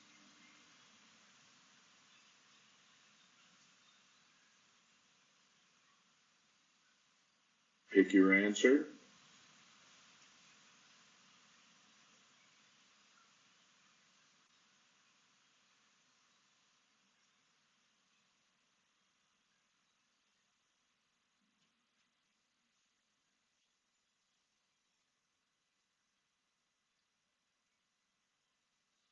Ten seconds.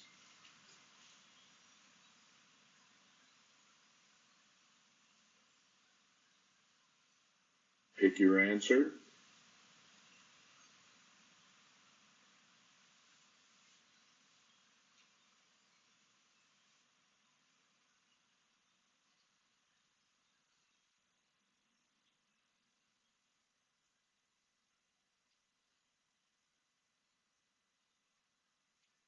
Ten seconds.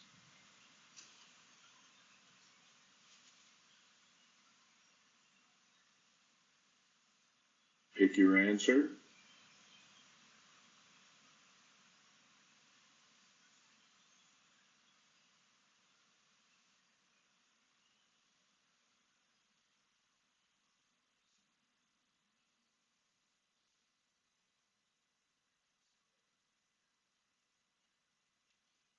Ten seconds.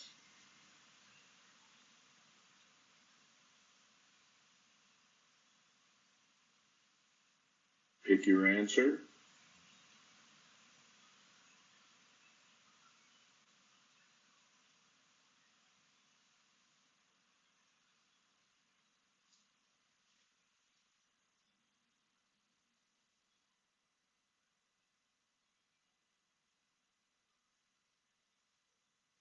Ten seconds.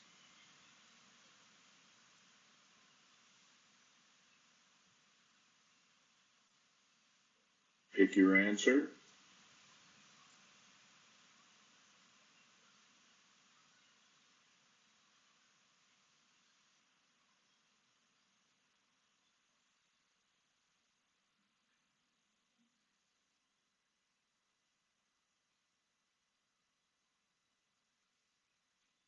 Ten seconds.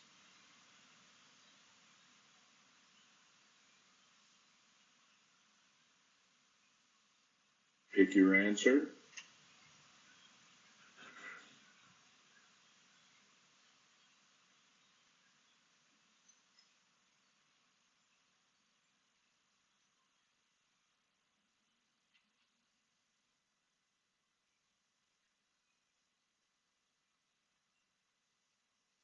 Ten seconds.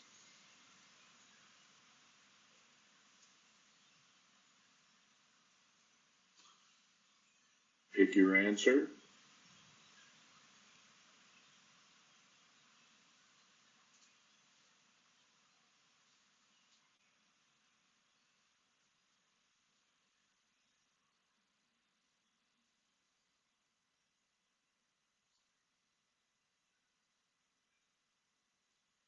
Ten seconds.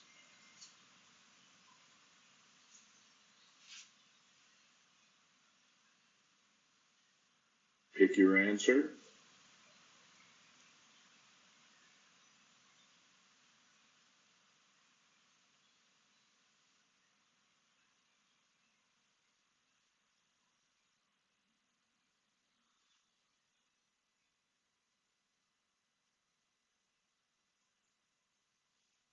Ten seconds.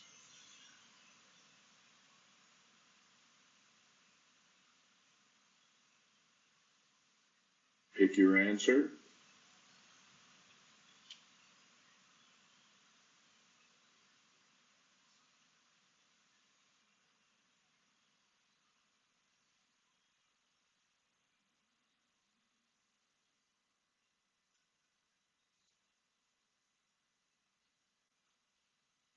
Ten seconds.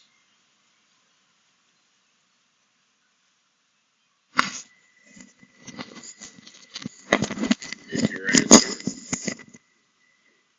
Okay, how'd y'all do? Good? Yeah? Okay.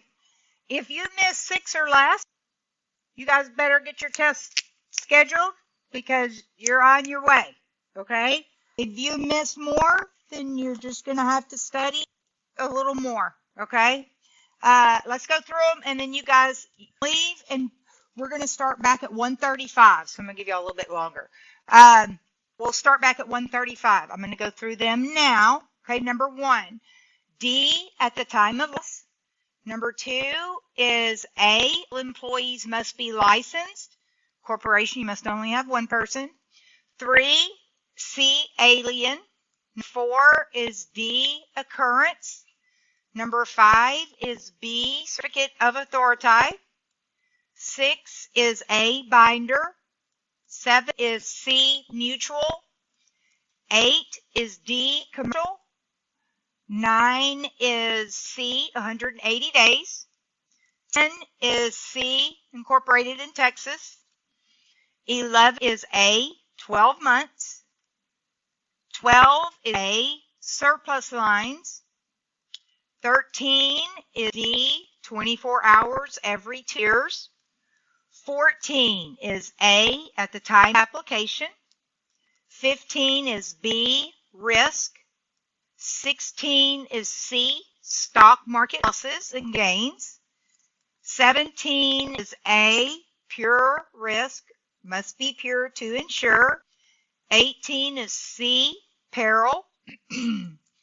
Number 19, A, hazard. 20 is B, transfer. 21 is C, payment of premium. 22, B, representation. 23, C, warranty. Go ahead. That's okay. 19, hazard. 19, a situation circumstance that product increases probability of a loss as a hazard. 20 is B, transfer. 21 is C, payment of premium. Consideration, insured has to pay their premium. For 22 is B, representation.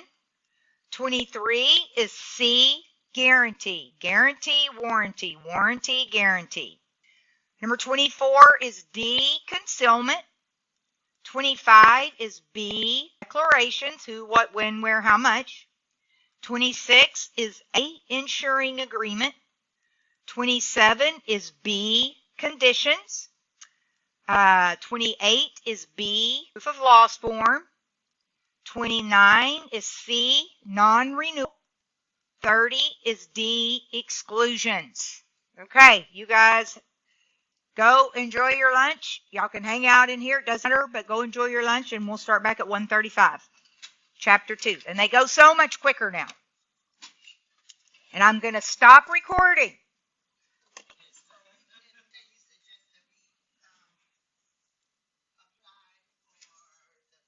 Yes.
You're fine.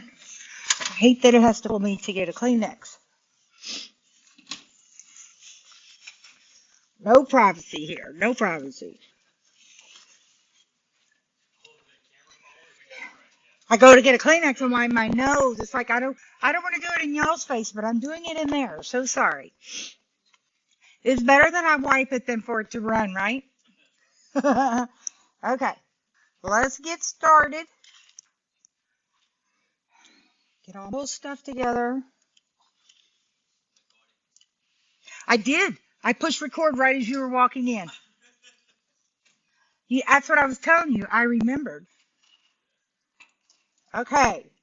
Okay, so yeah, we're going to start on chapter 2. Chapter 2, I like to read what they say in the book. This chapter discusses the basics of property insurance and sets the foundation for all property policies, personal or commercial lines. We're going to talk about property. Okay, but not before we profess our faith that we know we're going to pass our right? Right, webinar?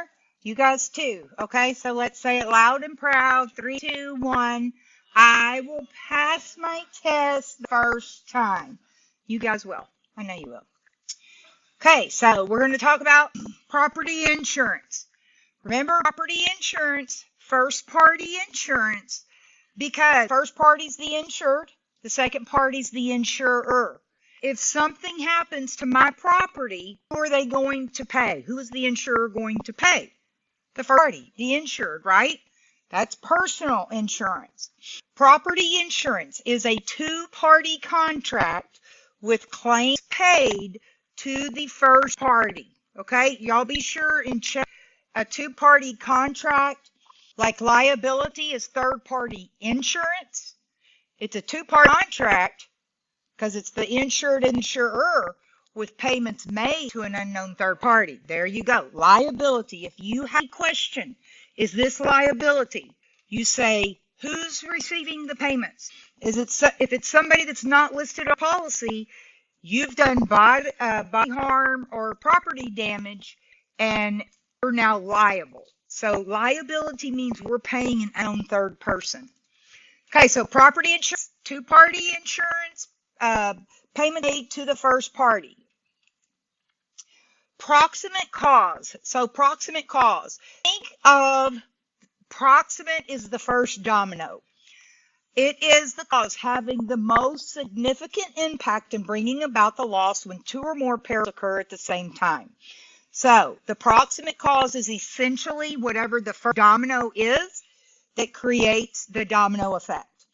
Example, a pot of oil on a gas stove catches fire, burning the kitchen and causing significant fire damage. Not only is there fire damage, but there's also smoke damage. Additionally, when the fire department gets there, there's water damage where they put the fire out. In this example, The fire is the proximate cause because without the fire, we wouldn't have had the smoke. Without the smoke, we wouldn't have had the water damage. So what started the domino of effects is going to be your proximate cause, okay? You guys remember that because you got to know proximate cause. I'm telling you, you know your definitions, you're passing your exam. Go ahead. Okay. Okay.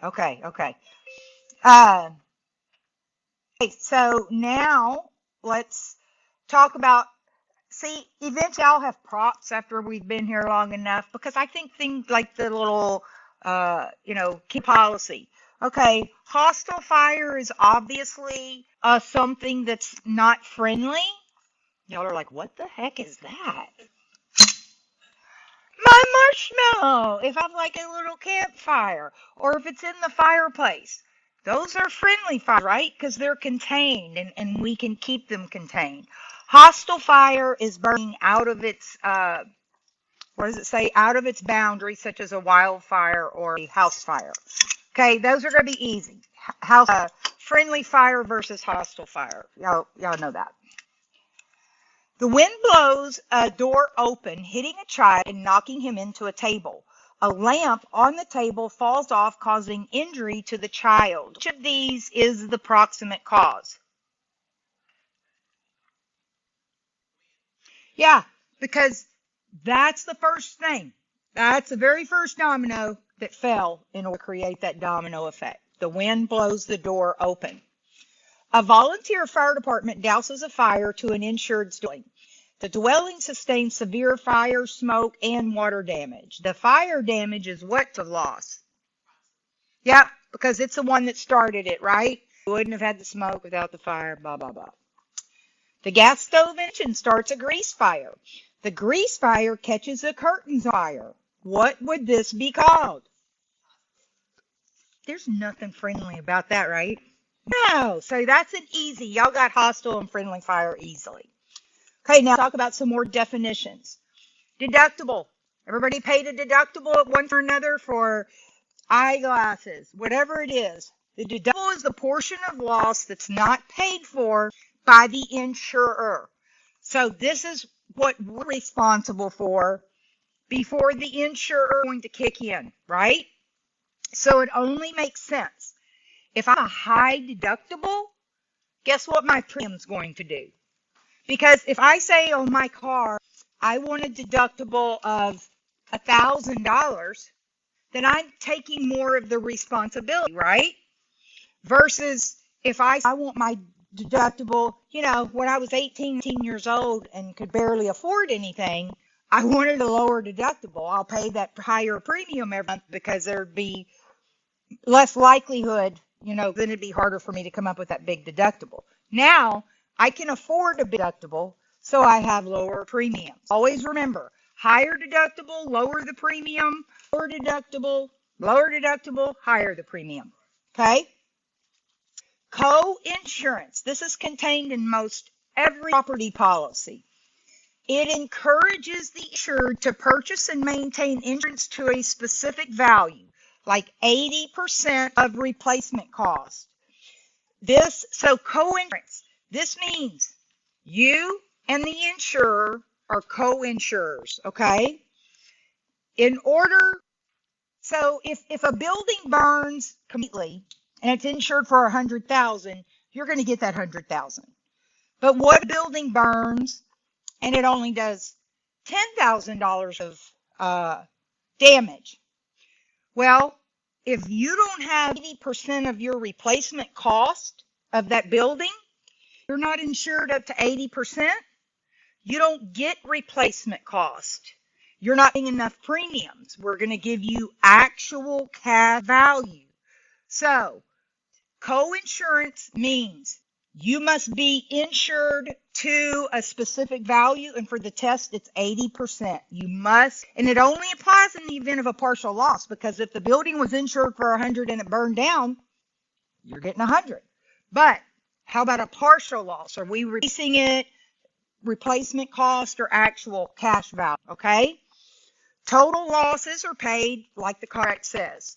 But if you do not have 80%, We're not paying you replacement cost. Look, right? That's what I knew. I knew exactly what was coming. My house is insured for $200,000 loss occurs. A fire causing $75,000 damage, partial loss. The replacement value of my house at the time of loss is $300,000. In order the full $75,000 to be paid, I would have to be insured for at least 80% of the current value. 80% of 300. If you guys don't know how to do it, just start multiplying the first numbers. 240,000. So 300,000, 80% of that. I must have my home insured for 240,000 in order to receive $75,000. I only have it insured 200,000. That's not 80%. Therefore, they're going to take into account depreciation. You always be told what depreciation was. That's not something we calculate. We must be told what the depreciation is. So, $75,000 in fire damage, there was $30,000 depreciation. They were paid ACV, actual cash value. They're going to give you choices of actual cost and actual cash. Remember, it's cash. A comes first in the alphabet. Okay? So, if you are not insured for 80%, and at the time of loss it was $300,000, it was worth that. So 3 times 8, you'd be 140. If not, they're going to do this, and you guys you have to remember this for your test. Replacement cost. Replacement. Okay, so replacement cost value minus depreciation equals actual cash value. See, because A comes first, because they're going to give you cost. It's actual cash value. So, since I didn't have enough insurance, I didn't have it insured for enough, they're going to say, you have $75,000 worth of damage, or we subtract your depreciation, we're giving you $45,000 actual cash value. You would have had it insured for $240,000, we would have given you the $75,000. Make sense? Okay. Yep. So in that, I'll be really quick. So let's say, for example, the house originally in 2020 is worth 200,000, and then that time it increases to 300,000, it's 25, right? Yes. So you're just saying, like, in the time you're talking to your clients, hey, we need to up the ante because the value's going up. Most of these policies old with where it grows. It's increasing because it keeps up with it. So you purchase, keeps asking, do you continue talking to your client? Absolutely. It's part of your job to make sure they're, you want to stay up on their policies. But these policies are purchased with basically a consumer price index, a cost of living adjustment, where so if she started at 200,000, and let's say she had a 5% or 7% increase every year, then it would have stayed on track. So there's policies that are like that. It's not something you have to really. Right. So it's something that is bought at the time of purchase. They would basically say, no, I just want the 200 mil. I want to stick with the Right. Yes. Not if you mortgage. No, if you have a mortgage, they're going to make you have it fully insured. So it's fully that paid outright and so on and so forth. Right. Because your mortgage company is going to make you have that 8% co-insurance for sure. Yeah. So, let's see. I was trying to think. The policies are going to be purchased normally when you buy one, because it has to stay in that co-insurance, it's going to have that cost of living adjustment or increase in value yearly. Okay, care, custody, and control. This is having physical possession of someone else's property. A dry cleaners. What else? What else do we drop off and pick back up cars? So if you are the person at the dry cleaner, and you take my possessions in, you're known as the bailee. You're taking my possessions into your care, custody, and control for servicing or storage or whatever. When I come back, you're going to give me my clothes or my car, right? So, banks, when we go put 520s in and go back to the bank, are they going to give us the same 520s? No. Banks are baileys. They are not in care, custody, and control of our possessions. Okay? So, a bailee, this car guy, he's holding your possessions. He's the bailee. We're the bailor. We're the ones who owns the property. Okay? The insured decides to lower their deductible on their homeowner's policy. What effect will this have? Yep, lower deductible, higher the premium. What provision of property policy encourages the insured to purchase and maintain insurance to a specific value, 80%? Co-insurance. You and the insurer are co-insurers. Which of these is not an example of a bailee? Yeah, bank, they don't give us our same money. It doesn't have our name on it. Okay, more definitions. Always fun. This morning, before anybody showed up here, we had furniture and things in the building. Had no people, so it was unoccupied. It has contents, okay? For the test, you got, I think this is like Ghostbusters, where the circle with the line through it is no vacancy. Vacancy after 60 days, bad, bad, bad. So 60, what would you like here? Oh, that's bad. Because what happens if somebody drives by a place every day for 60 days, and we know there's bad apples out there, and they say, man, that looks interesting, and nobody's there. When they see it vacant for so long, it's more, what is that? Increase the risk because nobody's there. So they will not insure you for a vacant building after 60 days, most of these policies. So that's why I say, remember, 60 like Ghostbusters, 60 days vacancy bad. Building contains no property. If it had property, it's just unoccupied. Okay? And again, for me, I need to understand everything. Why do we need to learn all this crap? I see the insurers as they're sitting there when they created these companies, and they're like, well, we have to be able to write, was the building occupied? Was it unoccupied? That they're sitting there the entire time thinking, how do we complete these forms? Or if we have somebody whose building was vacant for 60 days. So the way I look at this is they're trying to figure out what forms, or they're creating how or where, and they're trying to come up with anything and everything that could possibly happen, right? Sort of. I don't know. That's my thinking. Unoccupied means, yes, there was still furniture in the building, but there was no people in there. Vacancy means there was nothing. And after how many days are they not going to insure you? 60. Okay, now different types of property loss. A direct loss is direct damage to the covered property. A water damage resulting from a ruptured pipe. Your home. Fire damage to an insured residence. That would be the direct loss. My home down. Okay? Well, the second loss there is I now have no longer any place to live.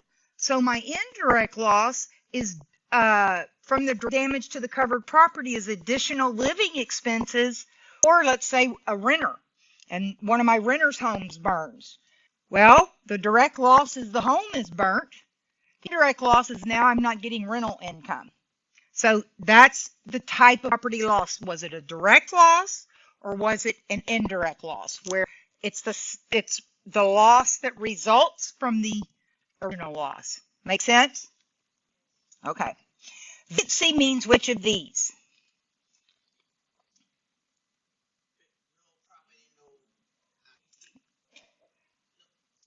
No, you did say that, but then you said D. I'm like, I got you. I got you, Tracy. Boy, I tell you, you're pretty close to fitting to my name. You're pretty close to fitting to my kind of Tracy. Which of these would be considered a direct loss? because the fire burns it. Loss of income, that means my business burned down. Cost of renting an apartment while your house is being repaired? Nope. Loss of due to a renter moving out. So fire damage is direct loss. If a neighbor's tree falls on your house causing damage to the home, would be called? Yes, direct loss. A fire at a business results in the insured being unable to conduct business as usual. He loses sales revenue and is unable to pay his employees. The loss of income would be with these. There you go, indirect loss. Oh, great. A home burns and has so much damage it's unlivable. The insured must rent a place to live until the home is repaired. The cost of the rent is indirect because what was the direct? The house, the fire. Which of these is an indirect cause of loss?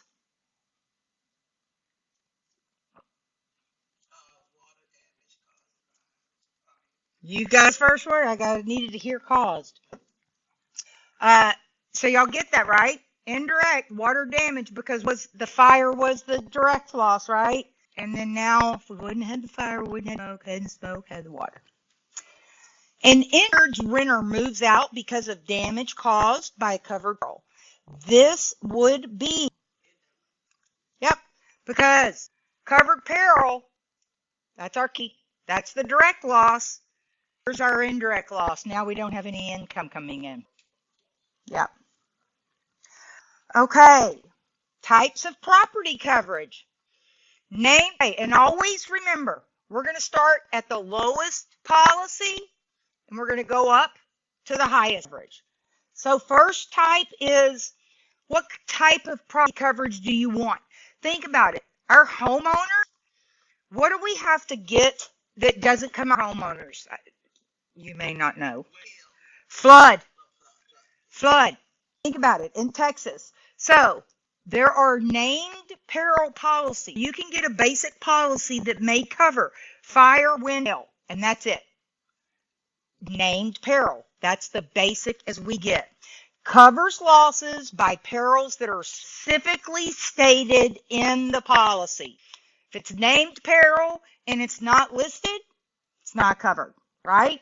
Named peril, that means its name must be there in order for it to have coverage. Open peril. Okay, see, I don't erase stuff fast enough. Let's see. Anytime now you guys see open, I want you thinking special, open, comprehensive. Special, open, comprehensive. Open peril. Open means everything except exclusions. So it's, unless it's in the exclusions part, it's covered, right? Everything except exclusions. Where's my marker? So when you think special, open, comprehensive,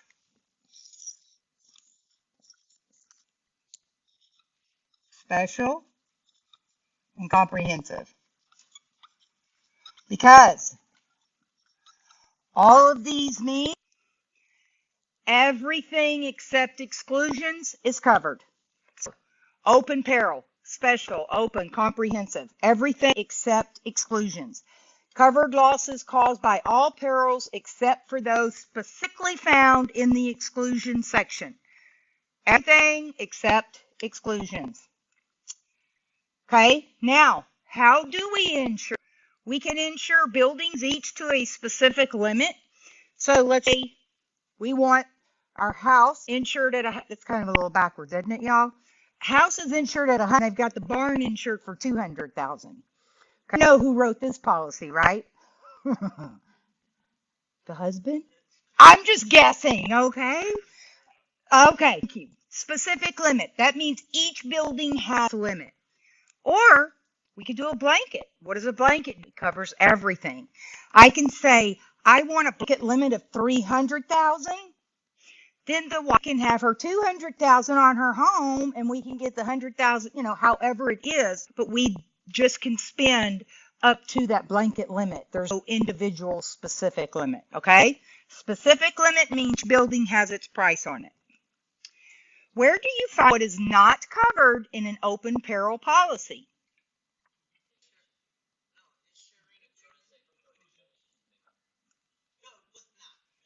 There you go. He's sitting back there quietly, and then exclusions. Yeah, open peril. Open peril is think of the threes under here. Everything except exclusions. If it's not listed in the exclusions, it's covered. And they're just not going to list everything. They're just going to tell you they exclude. What does special open mean? Insurance policy. There you go. Not including, but excluding. When a policy protects a property by putting a single limit on it, this represents specific limit. Yes, don't be like me putting that snooze and the stop. Where did I tell you that right? Okay, so not scheduled. It's a specific limit. If a property has several locations or several buildings, all insured under one single limit policy, it is blanket. Y'all on fire this afternoon. Y'all got some food in you and you're ready to go. Okay, now, again, loss valuation. How are we going to put a value on your loss? Well, do you pay 80% co-insurance? If so, you're going to get replacement cost value. If you don't have 80% co-insurance, you're going to get actual cash value.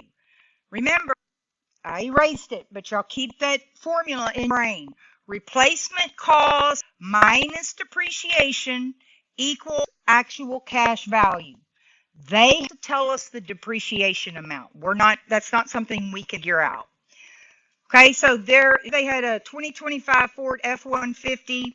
The replacement cost was $70,000. They did have it insured for 80% of that. So there was $45,000 depreciation on the $70,000 car, and they ended up getting actual cash value that would buy them a nice 2012 Ford F-150. I mean, the cars has gone so ridiculous. I think since they've gone up like 40%. It's been insane. So, how do they decide how they're going to pay you in the event of a loss? Well, how much you pay in your premiums? Are you insured up to 80%? If so, you get the replacement cost. If not, you get the actual cash value, which is replacement cost minus depreciation. Okay? Market value. Think of the market, Exxon stock. What determines the stock price? What determines to go higher? In order for it to go higher, you must have what? Somebody that'll pay that, right? A willing buyer. If it won't go higher, you got somebody that's going to pay for it to go lower, right? Market value is you must have a willing seller and a willing buyer. And it can be a negotiated price. Anytime there's a negotiated price, it's market value. I have one client who she has a home in the Heights. It's an old home. And it's one of those old houses who she thinks the market value is $600,000. However, all the real estate agents that go out there tell her market value is $400,000. They can't get more than $400 because of, and I mean, she hears it. So she's like, nope, I'm not selling. So the market value on her home may be $400,000, but there's no market value because we don't have a will seller here with her. She's not a will seller yet. So it's a negotiated price, willing buyer, willing seller. All of those go with market value. That's how we're deciding, are we going to pay you market value? Agreed value. The insurance company and insured agree to a specific value before the policy issued. That way, if a total loss occurs, the insurer will pay the agreed value. This is like jewelry antiques where we don't have that law of large numbers. What y'all need to remember is the market value that's in red. Stated value, this is like for classic cars where again, they use, states the value of it on the declarations page and then provides for the insurer to pay the lesser of the stated value, actual cash value at the time of loss. Market value, willing buyer, willing seller, negotiated price. Okay? Functional placement value. So, if we have a house built in 1890 that has, older homes, true replacement cost was cost prohibitive. functional replacement value would replace hand-carved wood stair railings. So if I have a house in 1890 and it burns, the porch burns, are they going to go find somebody who's going to hand carve? No. They're going to give us functional replacement value. That means they're going to find somebody that can do it with machines in today's world, where it's replacing the same functionality. It just may not be through the same methods because, again, this is functional replacement means that it's obsolete property. So it's hard for us. We're just trying to give you something similar that performs the same. Okay? That's functional replacement value. You must know that. Salvage, we know that. That's scrap. When the insurer agrees to pay the full cost of the repairs without a deduction for depreciation, that would be what type of loss valuation? No depreciation. Yes. So we have, remember, replacement cost minus depreciation is actual cash value. So if they agree to pay the full cost of the repairs, this isn't something that's not saying the law of large numbers or like an old house. Old house is where you're going to hear market value. But if I have an Audi, my car has law of large numbers, okay? There would be no market value because they know what every single piece in our costs, right? This is something when we don't have that law of large numbers. But replacement cost, they're going to give us a new one. We're insured enough. I get into an accident, they're going to give me a new Audi S5. They're going to replace it exactly like it was. In order for a home with damage to be paid replacement cost, it would need to be insured for 80% of that co-insurance. A homeowner's policy that uses actual cash value would determine the claim payment on a loss.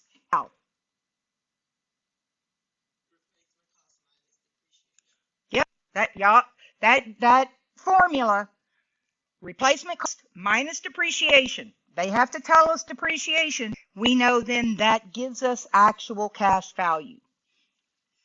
See? Replacement cost minus depreciation would be called.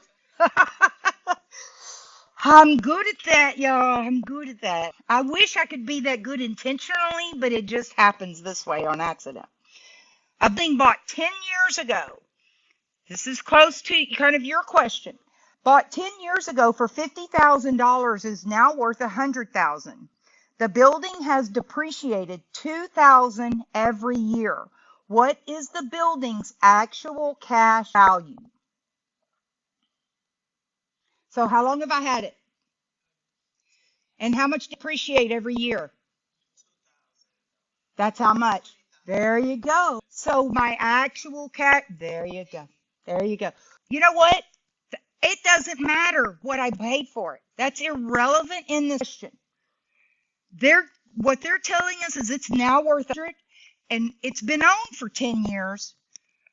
$2,000 every year it depreciated. Okay, well, it's now worth $80,000. Okay? Remember what they're telling you. Some of this is just to confuse you. We didn't what they bought it for. It's now worth $100,000. We've had it for 10 years and it depreciated $2,000 every year. When the insurer pays a loss according to a negotiated price, what kind of settlement is this? Market. Negotiated, willing buyer, willing seller. Those three equal market value. Willing seller, willing buyer, negotiated. Market value is which of these? That's exactly right. Because I tell you, I have a lot of people that'll pay my client $400,000 for that house, but we don't have a willing seller. So it's not market value any longer. It's her value. A property has obsolete parts damaged by a covered peril. How will the claim be paid? Because it's so old. Remember, if it's Audi 2024, they know everything about inside and out of that car because they've been wrecked enough. But if it's my house from 1890, they don't have a bunch of those, and they don't have a bunch of stores that say hand of railings, right? No. So they're just going to replace it with something that functions the same way. Oh, I went too fast. Looky there, chapter 2 gone. Isn't that a lot quicker than chapter 1, y'all?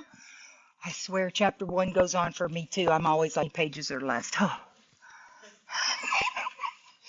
It drags on, and then we talk about stuff, and so then I know that I'm pushing it further out. So we have how many questions? Y'all gonna have to pull it up and tell me. Chapter 1's the only one I know have 30 questions. I don't know how many questions are in your next chapter. So chapter 2, how many? Okay, 7 questions. So that'll be 3.5 minutes. Everybody get it pulled up. Webinar, you guys type just a letter in the box to let me know that you're ready yet, and I'll wait. And then I'm going to make sure everybody's ready here. And I'm going to hang out while y'all take 7 questions. And we'll do another chapter and then take a break. Or unless y'all want to take a break now. But we hadn't been back long enough, right? There you go. There you go. Okay. Everybody ready? Anybody not ready? Everybody. Okay. Great. Webinar guys are just excellent. Okay, let's go. 7 questions, so 3.5 minutes. Oh no. Okay.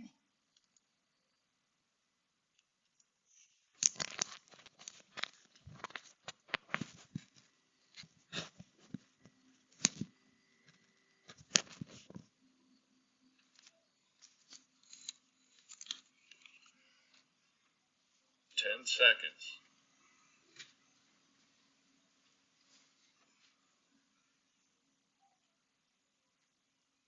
Pick your answer.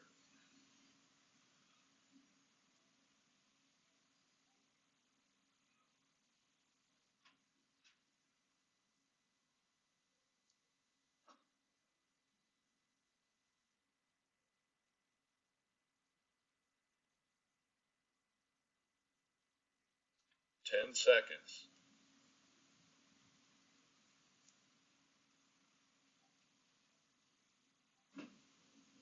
Pick your answer.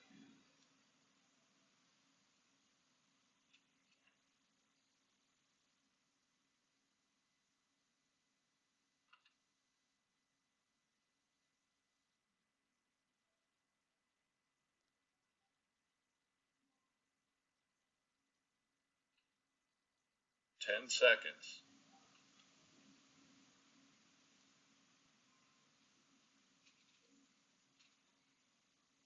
Pick your answer.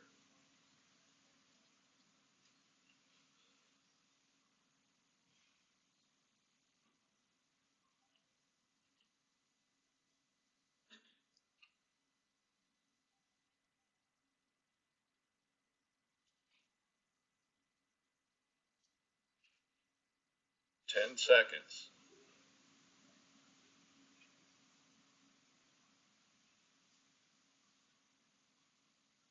Pick your answer.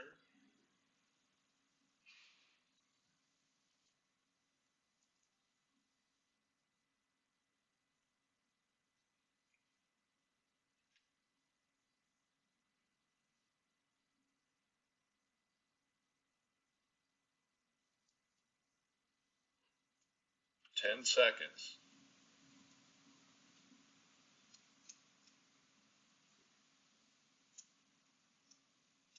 Pick your answer.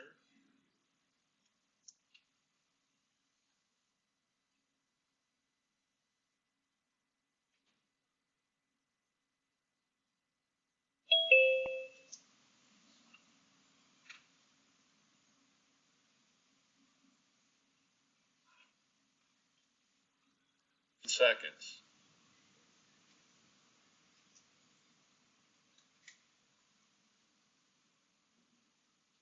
Pick your answer.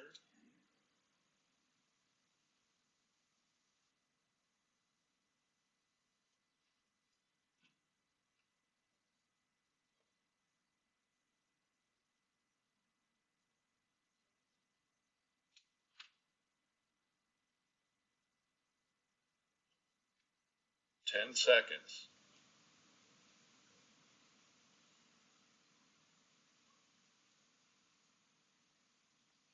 Pick your answer.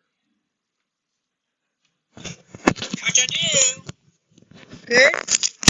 That's what I want to hear. 100. Yay. Okay.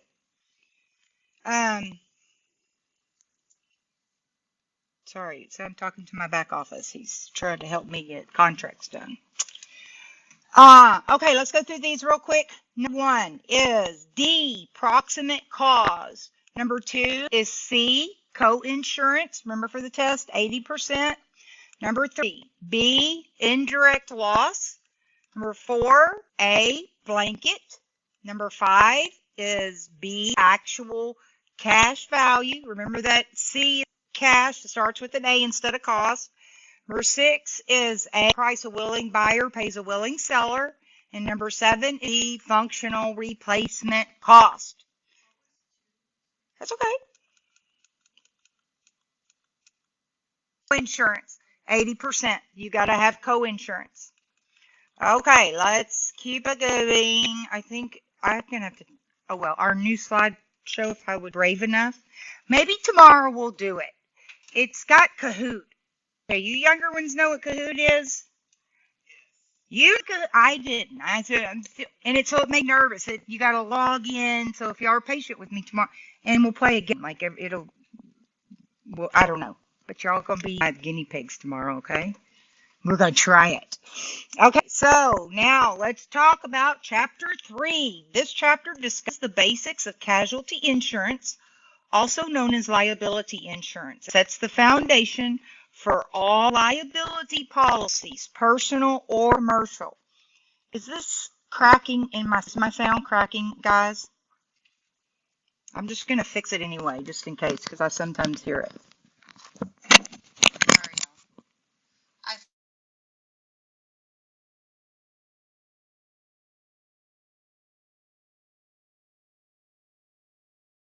It quit working twice the first week we moved over here. Let me know that. Hopefully this is better. And so then, like 4 minutes, I cannot tell you the amount of stress that puts on when you have like 15 people sitting here and they're like, I can't hear you. And I'm like, oh my God. And I'm the one that has to fix it. It's like, anyway, we got these out, my purse, and they seem to work better, other than they crack if I get a little far. But at least we don't have I don't know what it was. The ancient stuff is what it is. Today's modern technology works a lot better. All that big, bulky stuff that you're like, oh, this is a big battery pack. This is what I need. No, it's not. No, it's not. Okay, so we're going to talk about casualty, liability. Remember, this is when it's somebody that's not insured on our policy. We become responsible for what we did to their body, to their property, and it becomes liability insurance. Not before we profess our faith, that we know we're going to pass our test, right? So let's say it loud and proud. 3, 2, 1. I will pass my test the first time. And y'all guys are answering so quickly, just all on top of it. So I know you are. Okay, this chapter represents the fundamentals of liability. If you don't know if they're talking about a liability policy, stop and ask yourself, who is getting payments? Is it somebody that's listed as an insured? Because we certainly wouldn't, if I was going to, if my son got hurt on my health policy, and I filed it on my health, I'm not going to go try to make it a liability, right? That would just increase things for me. My people on my policy are covered. If I'll become responsible for something I did to someone else's body or property, that's liability. They're not listed on my policy. Payments are made to an unknown third party. In property insurance, a loss is limited by the value of damaged property. In liability insurance, sorry, I hear it cracking. In liability insurance, okay, obviously, if you run into my car, we can put a price on, right? But what happens when you run into my car, you scratch my face? Obviously, if I was a face model, that would help. It would cost you more. But You cannot put a price on hurt feelings, on anything. So liability is only insurance. Look, I even have a coffee mug. Anytime we start talking about personal liability, personal means hurt feelings. Property and body, well, body no, but we can price on property damage, things like that. Personal liability, that they make the heart with your fingers, hurt feelings. Personal, it's personal. Okay, so in liability insurance, there are losses potentially unlimited. Liability insurance, obligation to pay monetary award for injury, damage caused by one's negligent or prohibited action. Third party insurance. Insured is the first party. Insurer still the second party. Oh, but now, who is that? He's not on my policy. He's the guy I hit with my car, right? I broke his arm. Okay. It is still, there's going to be a question, see, and I'm already giving it away to you. How many people are in the contract? Two-party contract with payments made to a third party. Very good. Y'all aren't going to be fooled. Y'all are not going to be fooled. Now, it's called third-party insurance because you have three parties, but it's a two-party contract because there's two parties. This third guy is not part of my contract. I just am now responsible, which equals liability, right? Responsible for damage, property damage, body damage, liability. Anybody know what a tort is? Sorry. It's negligence. I actually read in an article a month ago, they were talking about an intentional tort, and I couldn't believe it. Oh my gosh, we talk about that in class. I've never seen that before. Or if I did, I write past it because I'm like, what the heck is a tort? Who knows? Yeah. Okay, exactly. Okay, so tort is a civil or private wrong giving rise to legal liability. Insurance does not cover intentional torts.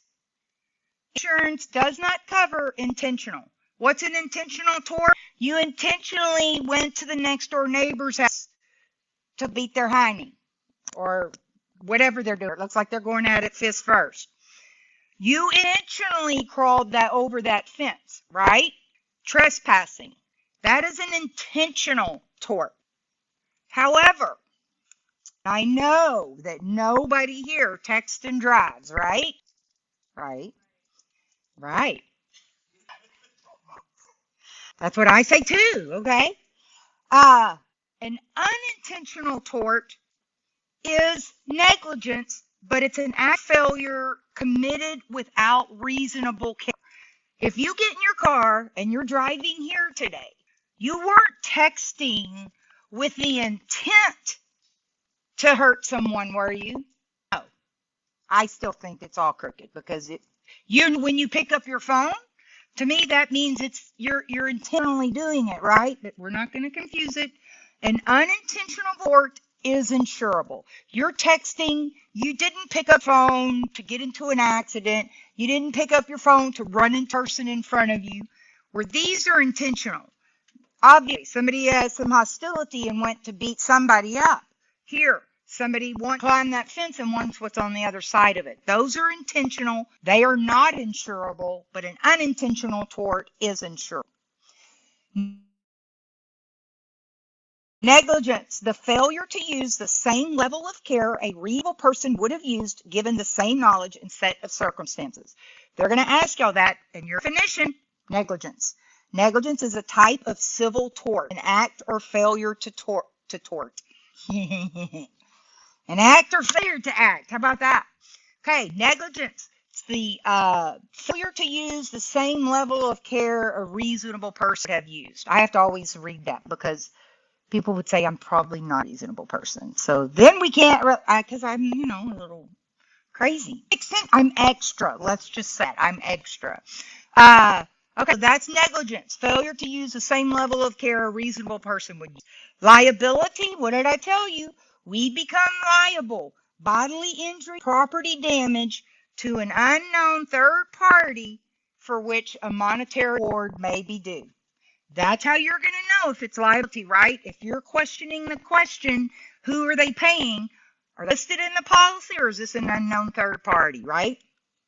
A liability policy would be best described as,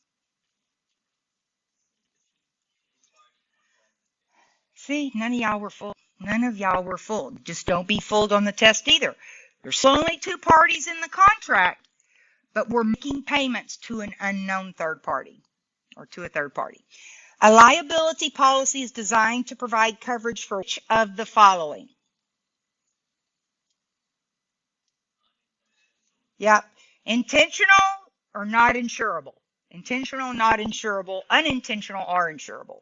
When a person fails to use the same degree of care a reasonable person would use, causing damages to a third party, that would be called, yes, negligence. Very good.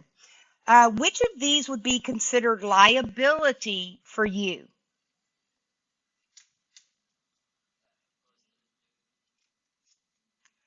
Who is that? Who are you paying? Not personal injury to you, because then it would be to you. What? But so property damage to your own vehicle, you're filing that on your own policy, right? It's not a liability. Bodily injury to you when you hit another car. Nope. I'm going to file that on my own health policy, right? Personal injury to you because you hit another car. I created that. I'm not going to be suing myself. Bodily injury to the person you hit with your car. Remember, unknown third party, somebody else that's not on. Here, this is all me. And you could actually see to you, to you. Oh, look, here's one. It's to the person you hit with your car. Okay? Liability, it's to someone else that's not on our policy. Compensatory damages are awarded to injured party for actual loss. Okay, special damages are awarded for tangible losses like medical bills. Remember how special is open comprehensive? And that means everything except exclusions. So the way I remember when they're talking about damages, special damages, the loss of earnings, a medical bill, cost to replace damaged property. Those are things that we can put a fixed amount on, right? So special would be everything except excluded. This is everything we can put a price on, special damages. General damages are if you cut my face. We're not going to put a price on that. That's how much it's going to be, okay? You're going to owe me forever because I have to look in the mirror at that every day. General damages are for things we can't put a price on. I'm just trying to help you get away or find a way where special. Remember, we can special is everything except excluded. So here, hey, we know special are things that we know the price of, right? What's excluded are general damages that we can't put a price on, okay? Gross negligence, a conscious and voluntary disregard of the need to use reasonable care. Drunk driving is an example of gross negligence. Nothing is red here. Punitive damage, I always see punitive and I think it's punish. It's awarded to punish the wrongdoer. Again, nothing's in red. Here we go. This I couldn't think of earlier. Vicarious liability. If you have kids in your house, anybody in your house, they you have a vicarious liability. Responsibility imposed upon a person who did not cause the injury or damage but has a relationship to the person who did. Parents have a vicarious liability for their children or their pets.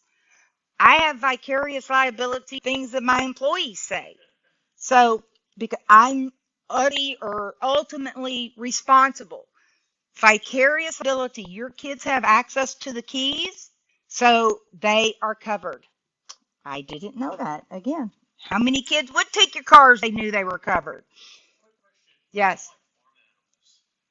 No, that's covered under something else. Not something else. Vicarious liability is yours. Absolute liability. Anybody remember the tiger that was walking around the neighborhood several years ago? I think it was in Singer Cypress. The guy, his pet got out. Okay. Absolute liability.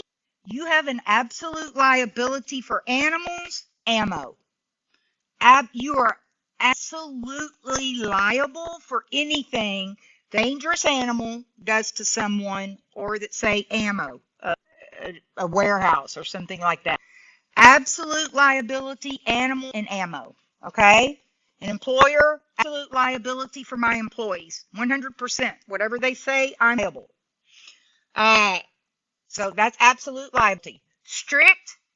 When we talk about strict liability, there's nothing in red here. Strict liability, manufacturers are held to strict liability or liable for damages by either defective product or their failure to warn. You know, those Happy Meals, and what do they say? They're not for don't say they're not for children under 2. And who are we giving them to?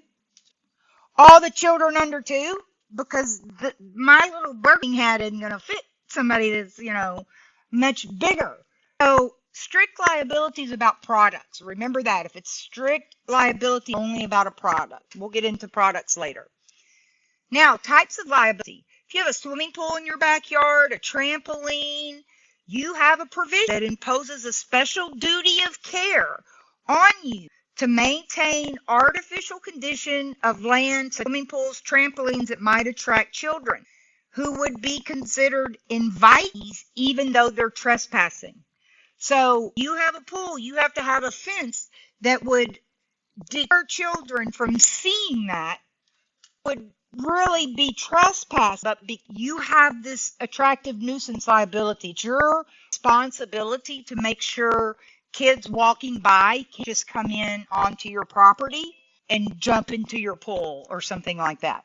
Okay, so that's liability. You've got to cover and make sure that people can't get into your property. Bodily injury is the legal liability imposed on the insured, the negligent acts that inflict physical harm, including sickness or disease. Examples of bodily injury: a broken arm, a concussion, whiplash, food poisoning also is a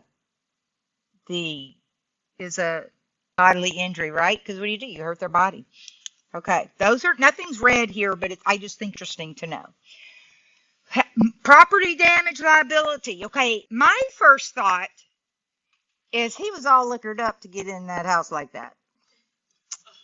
Everybody else says no, Tracy. He was old and he hit the gas instead of the brake, or he put it in drive instead of reverse. Okay. Legal liability.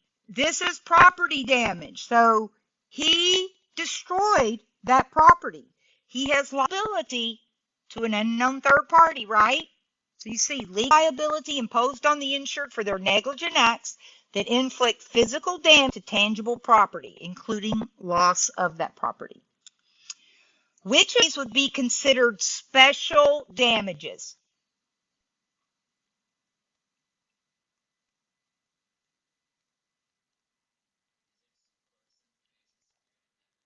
Can you put a price on that? So remember, we're going to try to remember special damages or things we can put a... Look at it. So even if you didn't know this one, a person's face is scarred, loss of companionship when you killed them in an accident. Are you going to be able to put up on that? Is there a fixed price on losing your partner? No. Large monetary penalty because of the accident severity. Those are 3 things that we can't put a hard price on. Versus of earnings, well, we know how much you make, right? We can put a price on that. So that would be considered special damages, or things we can put prices on. General damages are those things that be unlimited loss. Okay? Which of these would be an example of vicarious liability? Who is it?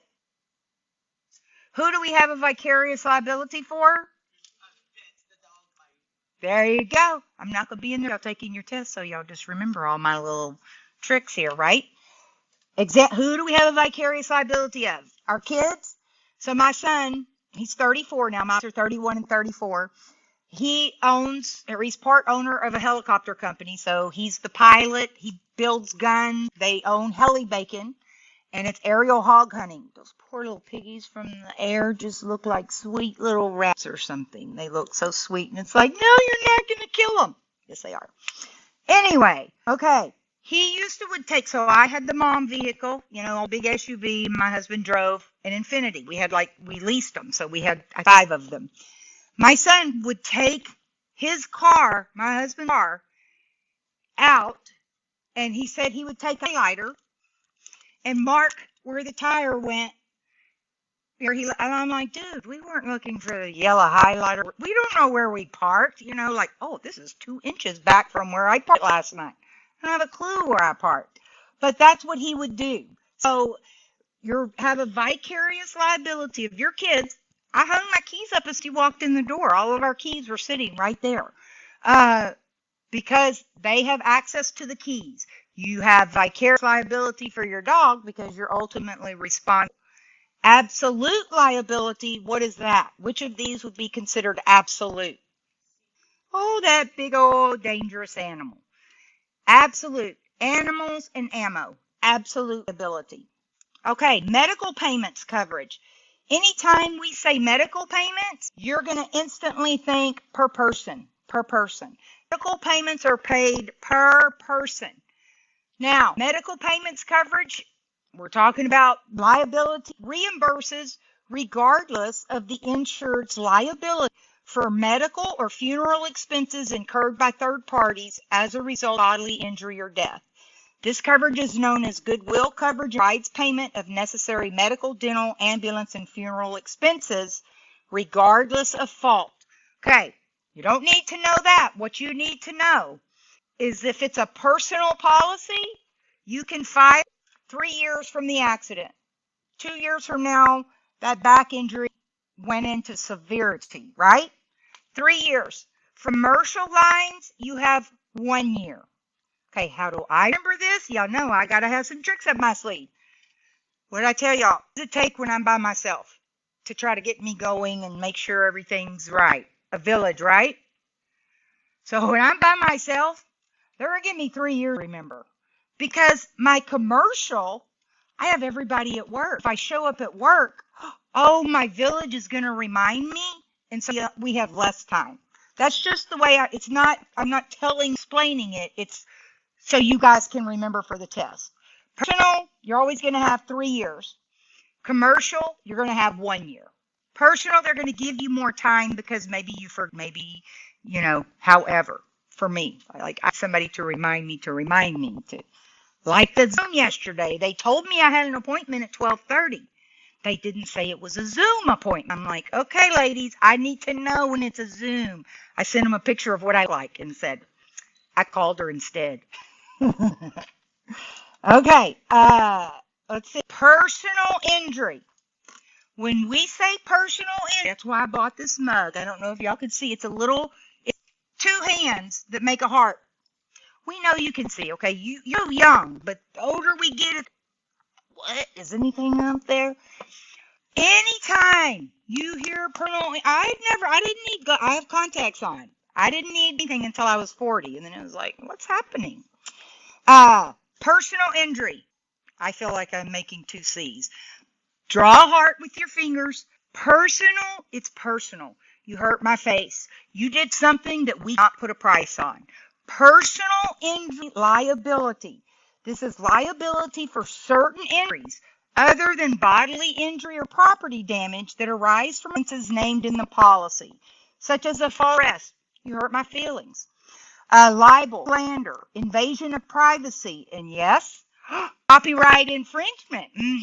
So, have we put a price on how much she hurt my feelings in passing my webinar around? No, we haven't got that far yet. Personal injury. Remember, personal. My feelings. Somebody's feelings are hurt. It's not bodily injury or property damage because we can put a price on those. Personal injury, things you take personal. You hurt my feelings. You hurt feelings. Okay? Remember I said limit when we think about limit, credit card limit. So what do you think our limit of liability is? Maximum amount the insurer will pay if you be responsible for damages to that unknown third party. Remember, that's what makes it liability. If it's your kids or somebody that lives in your house, it's not a liability claim. You're filing it on your claim, on your own policy, right? Make sense? Okay. Limit of liability is the maximum amount the insurer will pay per person limit. Okay, everybody have their car insurance or, well, it is your car insurance. On your car insurance, the first number is per person. The second number, per occurrence. Okay, so in this instance, it's $5,100. The most the policy will pay is $50,000 for one person. Per occurrence, so the entire wreck, it will pay $100. If I have 4 people in there who are all hurt, how's it going to pay per person? That's right, because the maximum per occurrence is $100. Okay, so y'all remember that. First number's per person, second number's per occurrence. I'm going to ask y'all that tomorrow, but that's simple. What's the third number? Here, it's how much we're going to pay for medical payments, bodily injury per person. Now we've got liability, okay? So 50 per person, 100 is per occurrence, 50, this number over here is for the property. Anybody bought cars lately? Well, let me tell you. That 50,000 sometimes won't buy the 4 tires on them. They've increased so much. I really think that the insurance is not keeping up with the rates of cars. Because if you get in a wreck, does anybody know what the minimum is in Texas that you must have? Very good. 30, 60, 25. Who wants to get in a wreck with somebody that has $25,000 property damage? I can promise you I don't, because I have an Audi and it costs a little bit more than $25,000, right? First number, per person, per occurrence, and the property. That's how much they cover per the property.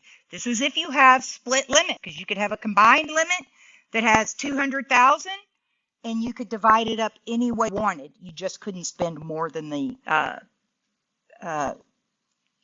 per occurrence. I mean, so single limit is what? Okay, single limit, those 3 numbers. Combined limit states a single dollar amount, $200,000, applies to any combination, right? Just like the blanket versus the specified limit, okay? Aggregate limit. You guys are going to have your errors and omissions policies. The aggregate, I own a dump truck business, okay? And my coverage on each dump truck is that 50, 150, right? Okay? My aggregate is how much I have. Let's say it has a $1 million aggregate. I've got 10 truck drivers. Okay? So the total amount of coverage I have is $1 million. However, I still have to go back in my per person, per occurrence, because I have that 50, 150. I can have what? If each one of those is about 200,000, I can have 5 dump trucks get into a wreck and have coverage. Once, whatever my aggregate is, it's the amount of benefit that you have available for that policy period. The end of the policy, you start again with a new aggregate. You guys are going to have E&O insurance, and it's going to say $1 million per occurrence with an aggregate of $1 million. Okay? It's the total amount. My bucket, just say, okay, I've got my dump trucks. They give me a bucket with $1 million ones. Okay? That's my aggregate the year for the January 1st to January 1st. Each occurrence, I have limits, right? Where I did the single limits, 50, 150. Every time one of my dump trucks gets into a wreck, we have to stay under those limits, 50, 150, but we're pulling it out of our aggregate. If I have more than 8 or more than 5, guess what? My aggregate's gone. I don't have any more coverage. When I get this bucket filled up again, Next policy period. There you go. That's your coverage. They do pay for legal fees, but they're going to pay for it until they reach their limit, and then they're going to be like, it's on you, buddy. You're going to finish this, right? Because they're going to go up to their limit. Aggregate is the amount that I have in my big bucket. Bless you. It's not talking about each individual. It's saying it's a total amount of benefit I have. Self-insured retention, nothing's red here. Retention is your self-insuring. Who does that? Not me. The liability that does not cover bodily injury, including resulting death, is the definition of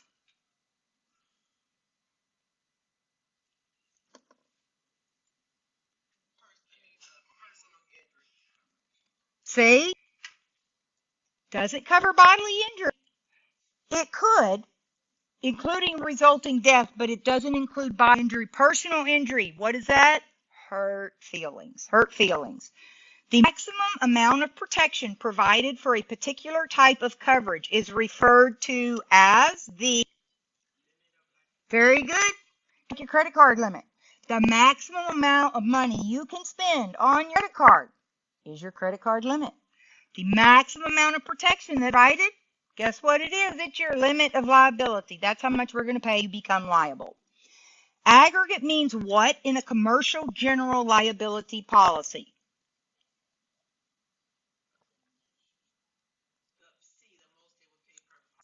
Right. Because, remember, let's see. Tell me, what if I don't fall? Well, let's do this. What's this? But what that's saying, how much per person? What is this? Per occurrence. What is this? Property. Property. That's how you say it. Property. Okay. So that the most, where are we? I don't even know what I was doing. The most the insurer will pay per policy period. We have as many of these that go up to our aggregate. If we had $1 million aggregate, we could have quite a few of these, right? Okay. We're done. Look how fast they go. Yay. I don't get as happy as me. I'm like, we are done. We are moving. Let's see. How many questions?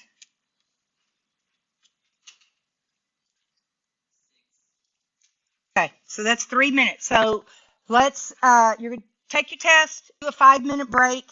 We'll probably only finish chapter 4 today. We may not get into chapter 5, but we'll start it tomorrow where we don't have the intro and all of that. We'll knock it out and hopefully get out of here early.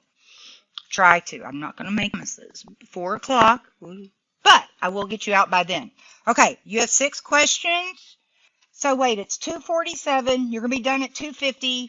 Let's take a break, like 2:56. I'll go through the questions real quick and y'all go take a 5-minute break. I know 5 minutes to me is like 5 seconds when up here. So when you come back, I'm not going to be so picky on that. One of our teachers was like, nobody was in the room. Okay, let's start back. And I'm like, but I wasn't even going to the restroom. Okay, 6 questions, you in 3 minutes, then take a break. I think I need my little clicker. Go.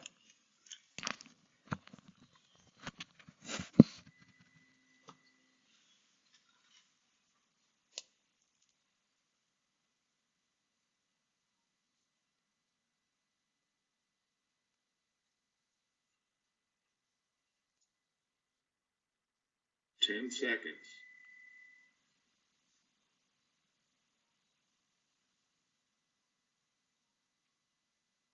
Pick your answer.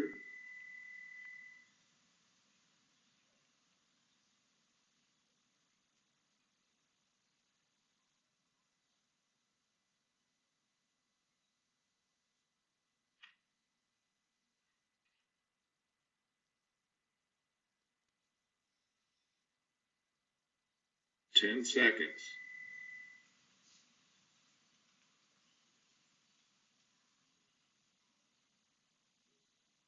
Pick your answer.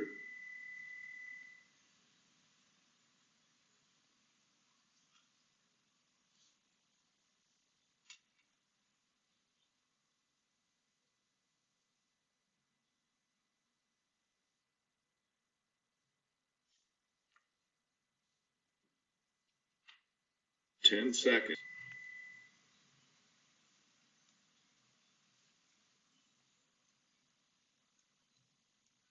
Pick your answer.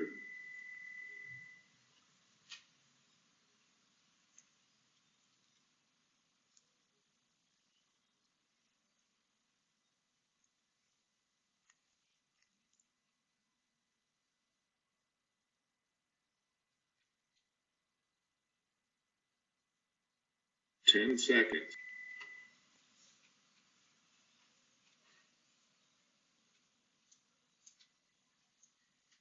Pick your answer.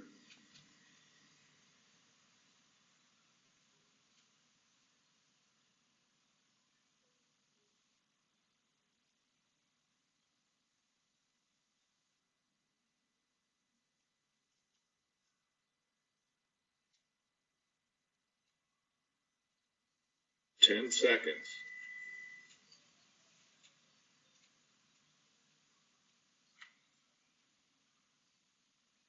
Pick your answer.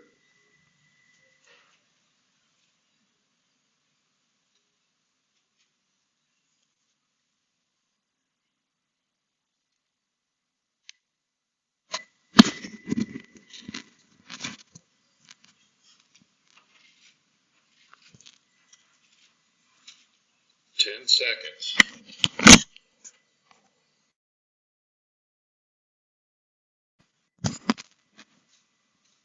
Pick your answer. What I want to hear. Okay, let's see. Let's go through them real quick. Number one, B, negligence. Use the same degree of care a reasonable person. Negligence. Number two is C, two-party contract with payments made to a third party. Y'all don't be fooled. Number three is D, bodily injury to the person you hit with your car. 4 is C, loss of earnings due to being unable to work because of an accident. 5 is B, limit of liability. 6 is C, the most the insurer will pay per policy period. Okay, we're going to go into personal auto. Y'all take a 5-minute break. Get out, stretch. And this will probably be our last chapter because it's an hour. Yes. I know. Huh? I can't wait. Yes, thank you. Thank you.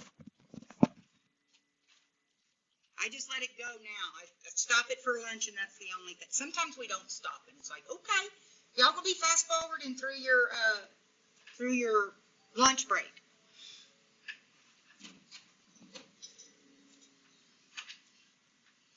What have you heard about plug-in? Yeah, plug it in. I have longer cords somewhere, but we haven't gotten that far yet. And I want new tables that have the plugs in them, but again, I have a long list. I mean, I don't even have things on the wall hung up.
it, whatever.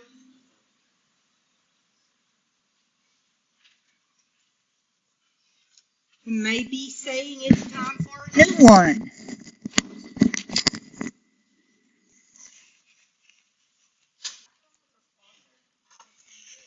That's why I have one. Girl, I'm hooked on it so much. So I have that one, and oh my god. It's like I can't have don't take me somewhere and then like try to pour creamer in my cup. It's got to be warmed and frothed. But the kind that I did on my Walmart last night, and they have a pecan praline that's like Starbucks. Chobani, best. That Yes, because it don't have the grease in it. exact that it'll really froth and get so thick. And once you've had it, you can't go. It's like, don't pour no cold creamer on my coffee. Did you fix it? Put it in there, y'all. Okay, okay. I'll get some more water if we need it. Okay. You ready? Let's go. We're going to finish this last chapter. And we're going to talk about personal auto. Let me fix my headset again.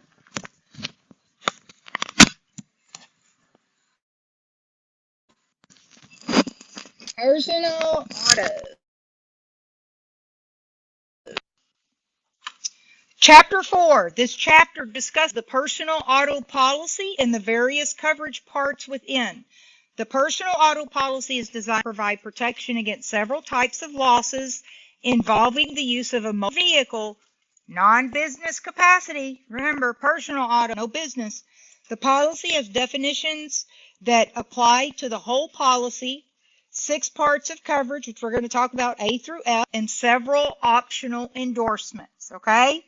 So, we're going to profess our faith that we know we're going to pass our test, okay? So, 3, 2, 1. I will pass my test the first time. Okay, personal auto policy. Eligible vehicles weigh less than 10,000 pounds. They're a car, SUV, van, or pickup with gross weight less than 10,000. There are 6 coverage parts. Part A is our liability coverage. Part B, and we're going to go over all of it. Medical payments coverage. Medical payments are paid per person. Medical payments per person. Medical payments per person. Put that in your brain. Per person. Uninsured motorist coverage. That's, uninsured, okay, but minimum insured is 30, 60, 25. Part B, damage to your auto. E, or due after an accident. F, or general provisions, and then any type of selected endorsements. Okay, so we're going to talk about who is the you and your named insured shown in the declarations and the resident spouse. So you and your spouse, okay, are the named insured and you're shown in the declarations page.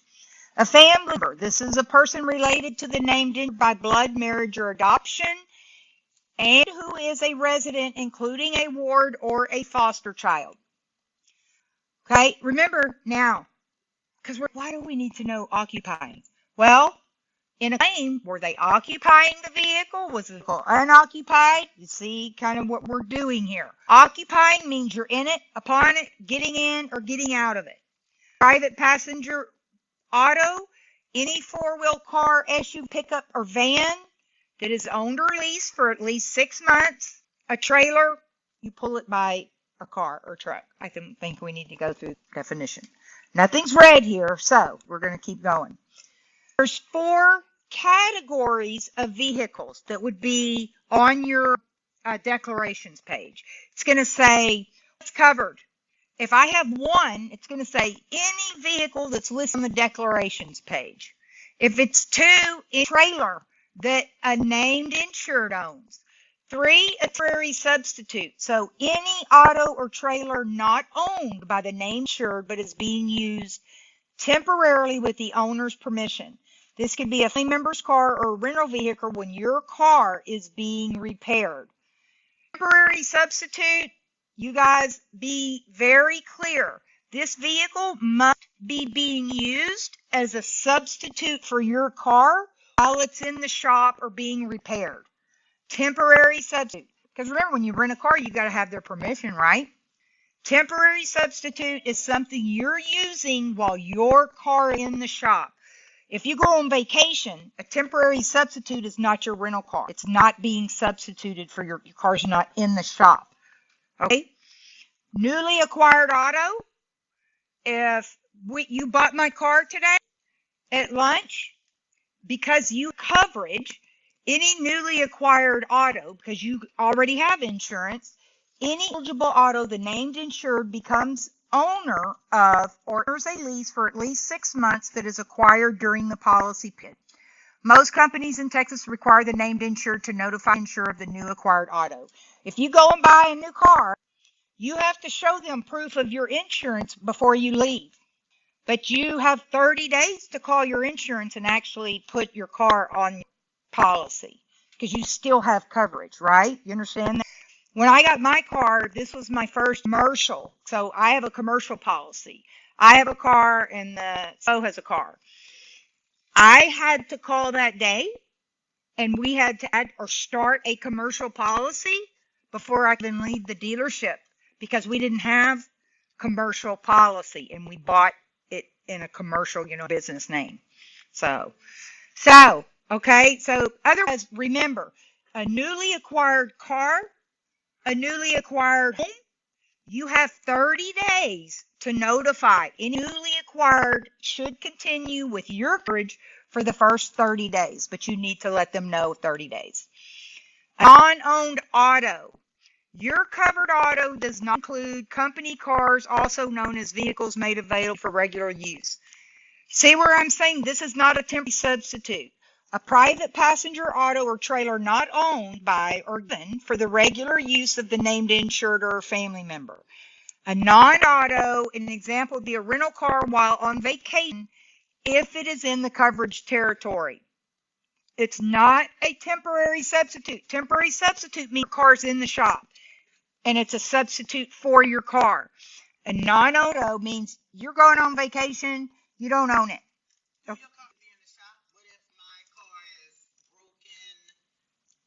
But if you're still going on vacation and you rent a car, it has to be a substitute for your car, temporary substitute. If you're on vacation and you just go rent a car, that's not a substitute for your car. It's a non-owned auto. Okay, that's where you need. So your covered auto, newly acquired, okay, non-owned, your covered auto does not include company cars, also known as vehicles. Anytime you guys see a vehicle that's made available for your regular use, but you don't own it, it's a company car. Monica, I tell her she can take my car and go run errands. She doesn't. She takes car. So when she drives her personal car, she's covered under my commercial policy as long as she's doing business for me. When she goes home, if she stops at the bank and the post office, until she's done with her business, that's on me. Then once she's done with her second, whatever she needed to do, that on the way home is her personal drive. Okay? So your covered auto does not include company cars. Remember, they're going to auto made available for your regular use. It's a company car. You don't own it. This one also, non-owned auto, is like a rental car if you go on vacation. Which of these would be a temporary substitute auto in the personal auto policy? Very good. There you go. Covered loss, being repaired. See the key words there. Which of the following is a your covered auto in the personal auto policy? Which one is your covered auto? Yeah, that car you drive to work. That's your covered auto. Which of the following vehicles is not a your covered auto, a personal auto policy? What is that? Company car. It's a company car. You don't own it, but it's made available for you to use regularly. Which of the following vehicles is not a your covered auto in the personal auto policy? Very good. Can't fool y'all. Can't fool y'all. Because I would have stopped at least vehicle. But if I lease a car, they always ask you if you want to buy that additional insurance. I may be an insurance agent, y'all, but I ain't hip on paying insurance premiums for everything. I'm not about being overinsured. So I always know until 2017, they made super regionals, Sam Houston, baseball. We played Florida, Central Florida. I can't remember. Anyway, Florida State. So we rented a Suburban and drove on the way home. A rock hit the windshield, and I didn't pay for the extra insurance coverage. So guess what? It cost $1,000 because I didn't have that coverage, whatever, on mine.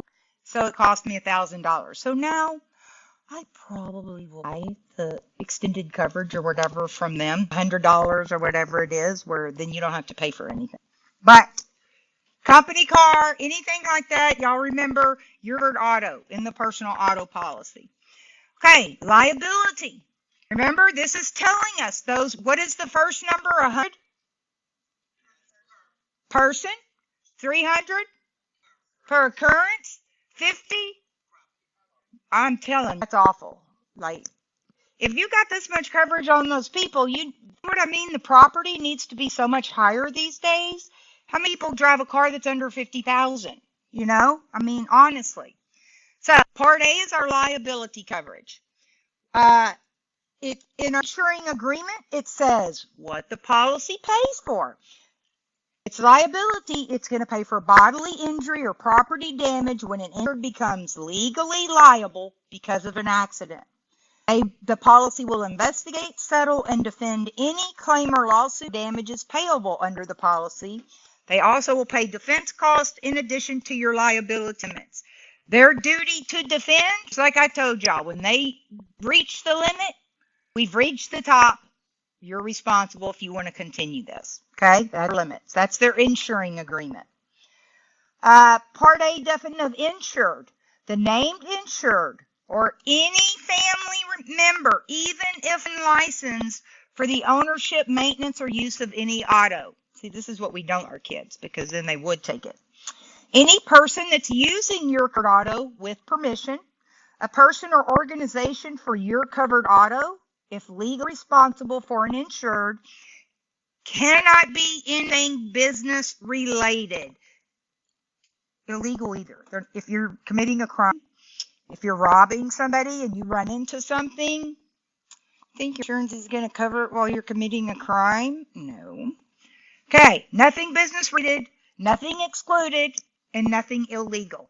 Definition of insured is the named insured or any family member for the ownership, maintenance, or use. So even if they're unlicensed, but they live with you, they're insured, right?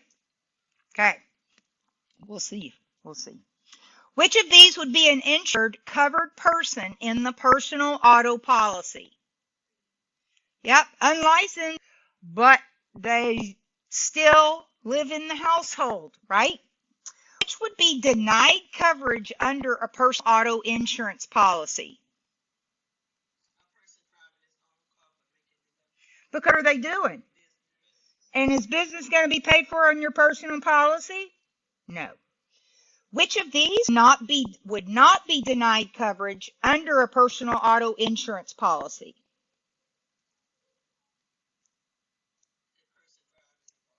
Yeah, there's only one of those. Motorcycle has its own insurance. If you're involved in a street race, that's illegal. They're not paying.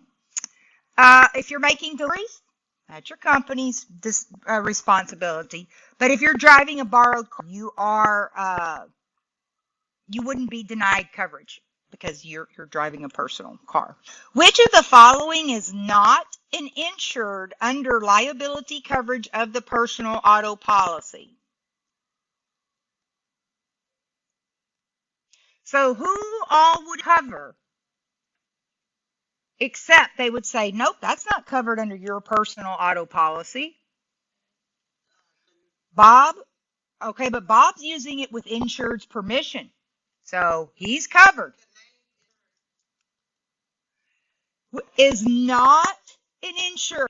So Bob, he's got my permission. He's covered. The named insured, they're covered because they're on the policy. Tim, oh, you little turkey, you took my car out, but you're still covered. So the only one who's not, Ed, this is on his commercial policy. If I took my car and he's taking it on a test drive and he hits a pole, my personal policy isn't covering that. Your business is covering that, right? Okay. Which of the following is not an insured under liability coverage of the personal auto policy?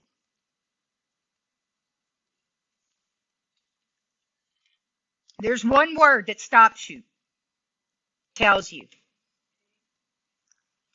Your boss. Your boss. Your next door neighbor, mechanic. Okay, he's a mechanic, but he's still not at his work. Okay, so that's still on a personal level. Your ex-spouse. Okay, if you gave him permission, just traded cars the other day because we dog swapped. Tina, the unlicensed 12-year-old, she's probably going to be grounded for a little while, but she's still covered. Your boss, oh, not on a personal policy, that goes commercial. Boss, employees, look for those words. War, we know there's never covered. Okay? Supplementary payments. In addition to the limit of liability, the insurer will pay up to $250 for the cost of bail bonds for any accident. One girl was in the class and goes, "That's all?" And we're like, well, what do you mean that's all? Tell us what you know about bail bonds, right? You know? What is it? 10 cents, I think you can have a $2,500 bond and you bond out with 10 of it. That's so y'all can remember that. In addition to the limited liability, they will pay $250, and we're like, why would you go to jail? Like we're thinking on an auto policy, and somebody in class goes, somebody hits you, you get out, y'all get into a fight, and you go to jail. I'm like, okay, that's a very good example of that, right? Okay, they'll put you out for $250, so make sure your bond's not set at more than $2,500. They will pay premium appeal bonds, post-judgment interest. They'll pay $250 for loss of earnings at work and aid to others at the time of accident. But you guys want to remember their supplementary payments, they'll pay up to $250 bail bonds if we get into an argument and go to jail. Limit of liability, what is this? This is like our credit card limit. It's the most the policy will pay under the liability coverage, regardless of the number of insureds, claimants, or vehicles involved in the accident. The limit of liability, shown declarations page, who, what, when, where, how much. The limit applies for all bodily injury and property damage arising from losses from one accident. Okay, we've already done this. We know Texas financial responsibility, you must have 30, 60, 25. These are the people we don't want to wreck with, right? But it's somehow probably the only people we get into a wreck with, right? $25,000 coverage on my property, that's not going to do much. So, we first number is per person, per occurrence, property. Okay, minimum coverage amounts for vehicle liability in Texas. They're going to ask you that. 30, 60, 25. They're going to say, how much do you have to have in Texas? And it's 30, 60, 25. Okay, now, evidence of financial responsibility. It's not 2025. You can pull up your digital copy. Actually, the cops can pull it up now faster than we can.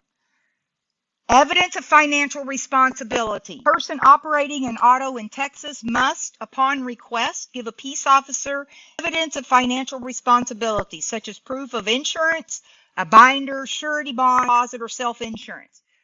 What doesn't work as coverage, you can't show the cop your auto registration. You might have had coverage in, it doesn't mean you have it today. You can't show me your bank statement that just happens to be sitting in your car in 1990, and you say, look, it was taken out here. That's not coverage, and they're going to ask you that. Auto registration or your bank statement does not prove coverage. Must provide evidence of financial responsibility if you're asked by a policeman. What is the maximum amount payable for bail bond personal auto policy should the insured need one?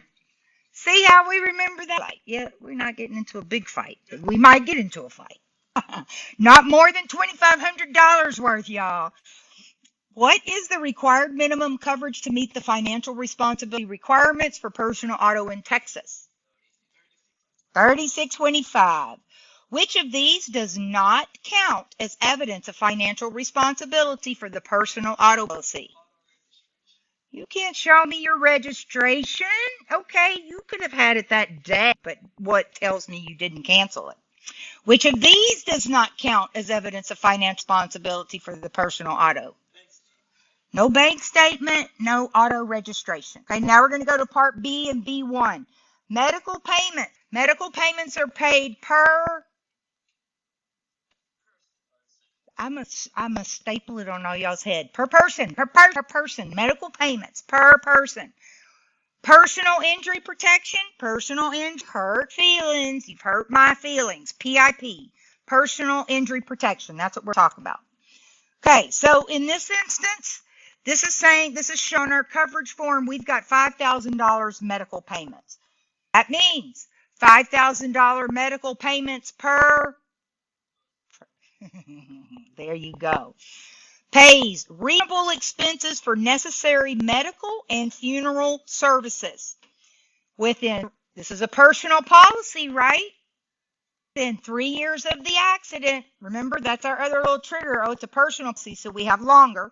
Within 3 years of the accident, and it pays a maximum because medical payments are paid per. $5,000 means it was paid per person. Exactly. Okay? 3 years of the accident and pays maximum per person. The insurance agreement says that they pay reasonable expenses for necessary medical and funeral services and 80% of lost income. Again, what do we need to remember on this page? Within 3 years of the accident, and it pays a maximum per person. Personal injury protection must, by law, be offered. And it must be at a minimum of $2,500 per person. Remember how that one said $5,000? This one says the insurer must offer liability. And it must be offered a minimum of $2,500 per person. And guess what? If you use it, you can bet your sweet honey they're going to have a little signed form of you rejecting that they're going to keep on file to cover their rear in the future, right? Okay, personal injury protection must by law be offered, so they're going to show proof that they offered it to you. If you accepted, that's proof, but if you didn't accept it, they keep your rejection signature on file. What is the maximum time period to receive payment from medical payment coverage of the personal auto policy? That's right, 3 years. Which of these is not covered under the medical section of the personal auto policy? Personal. So think about this. There's 3 of these and 1 of these that are totally different. Who's getting paid? Okay, so wait a minute. A family member is by a trailer. I'm not going to do a liability, right? They're going to be covered. A neighbor broke her arm falling out of the back of a pickup truck. Well, that's there. You try seeing that up. I got you. Medical and funeral expenses insured, not covered. Okay, they could have fallen out and then it'll be covered. Medical expenses of a person you hit with your car becomes liability. There you go. There you go. The medical section of a personal auto policy pays. Yep, there you go. Purple. Which of these coverages must by law be offered in Texas? What? Here, you got me saying liability. I'm right there with you. Personal injury protection must be offered, and it must be a minimum of what? You remember? $2,500. How much personal injury protection must be offered for a personal auto policy?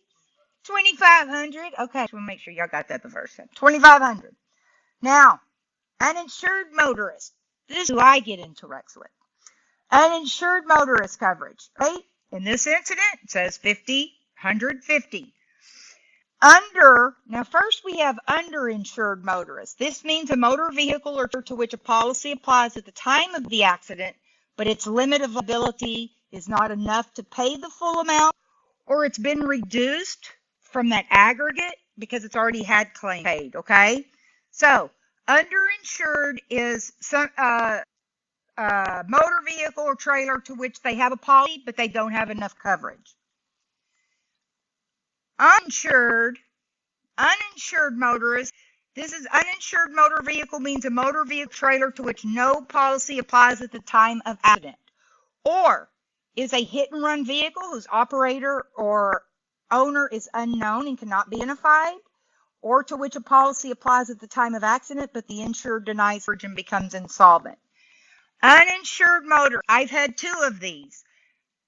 30 years ago when I used to go to the tin beds, okay, I was parked, like it was an old grocery store shopping center. So I was parked like out in the parking lot, and somebody was parked up at the curb. They backed into me and hit, it was in my husband's BMW, and hit it. I called, they never looked up the deals, but I don't know who hit me. That should not be a penalty against me, right? So what it's called is an uninsured motorist coverage. It's not a ding against you. It's, we know they probably have a policy, but we don't know who did it. So they put it under uninsured motorist. That person, we never found out, and it was done there. I was in Spencer Highway, whatever. They have lights, and I was stopping at a light. I was in my husband's truck, and I always look in my rearview mirror because OCD, making sure. And I see this truck that's coming pretty dang fast. And so I start to kind of take off. I didn't get enough. He hit me. I pulled over, and the dude going. Some nice person stopped and said, "Here, I got their license plate." So by that night, I know they lived over by the San Jacinto, the boat, whatever, over in the Battleground Road, all that. They showed up at their by that night, and they paid. But it would have been another uninsured motorist claim because it wasn't my fault. I wasn't responsible for collision. I wasn't responsible for somebody backing into my car. So it's a claim that they pay, but we don't know who's covered at that time. So they just sell it under uninsured motorist. Okay? Policy applies, but know who they are. One of mine was paid like that, and one of mine, they'd find them. And so my policy didn't have to pay anything. Exclusions. What's excluded? Vehicles owned by the government. Because who's paid for that? The government. If it's a bulldozer and operates on treads, that's business, right? Commercial machinery. If it's an ATV or bike, they have their own policies. Autos, it's a four-wheeled passenger vehicle, van, SUV. And if you live, it's not covered under your auto policy. You're going to have to cover it as your temporary living conditions. So if you live in a residence, that's excluded. What you guys want to remember is a bulldozer is not covered on your personal auto policy. Okay, limit of liability. Uninsured, underinsured motorist. The insured must have liability coverage. So remember, I must have 30, 60, 25 in order to get uninsured and underinsured motorist coverage. If I don't buy more than 30, 60, 25, I'm not allowed to get this coverage. You see? Which I've got the 100, 300, 100 probably, as much as you can. So let's see, must be at least 30, 60, 25 and no more than what you carry for liability. So uninsured, underinsured, if what you carry for liability is 25, you can't have any more than 25,000 coverage on that uninsured. So if somebody hit me and I didn't know who it was, they would cover up to what? 25,000, because it can't be more than what I had on mine. Make sense? So limit of liability. In order to have liability coverage to get uninsured and underinsured motorists, you must have at least 30, 60, 25, and they're not going to give you more than what that last number is that you carry for liability on your policy. Okay?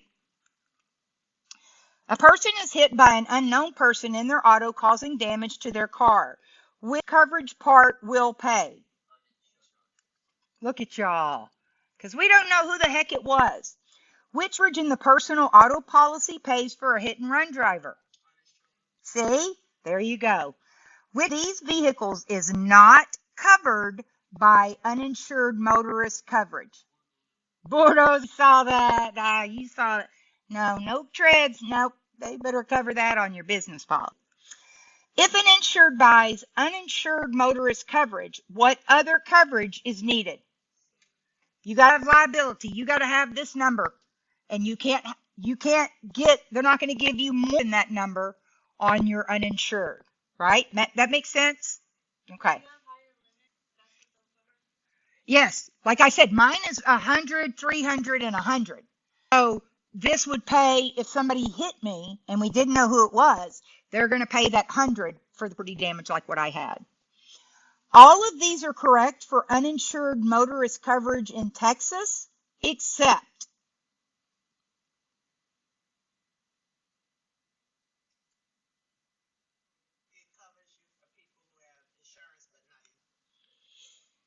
think about this. Is it going to give you greater coverage than what you bought? Is it going to give you, that's what it's asking, is what your liability, it can provide for greater coverage on your uninsured motorist, underinsured, what you bought. Nope. The maximum you can buy on uninsured, remember, is this last number in those per person, per occurrence, and property. That make sense? Yeah.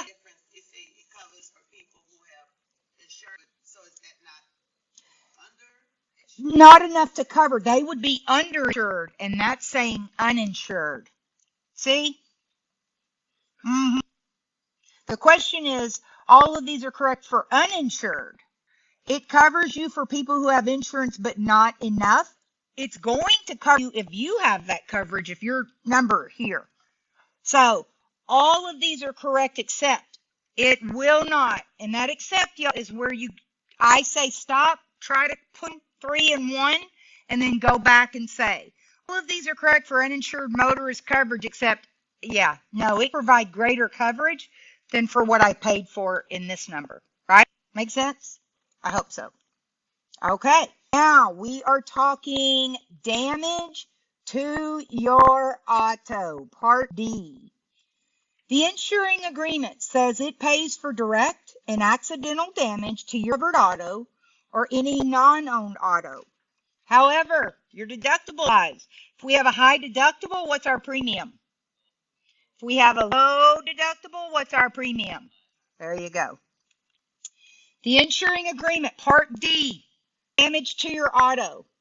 The definition of collision, you guys have to know this, is the upset, so rollover of your car or non-owned, or the impact with another vehicle or object, except a bird or animal. Except a bird or animal.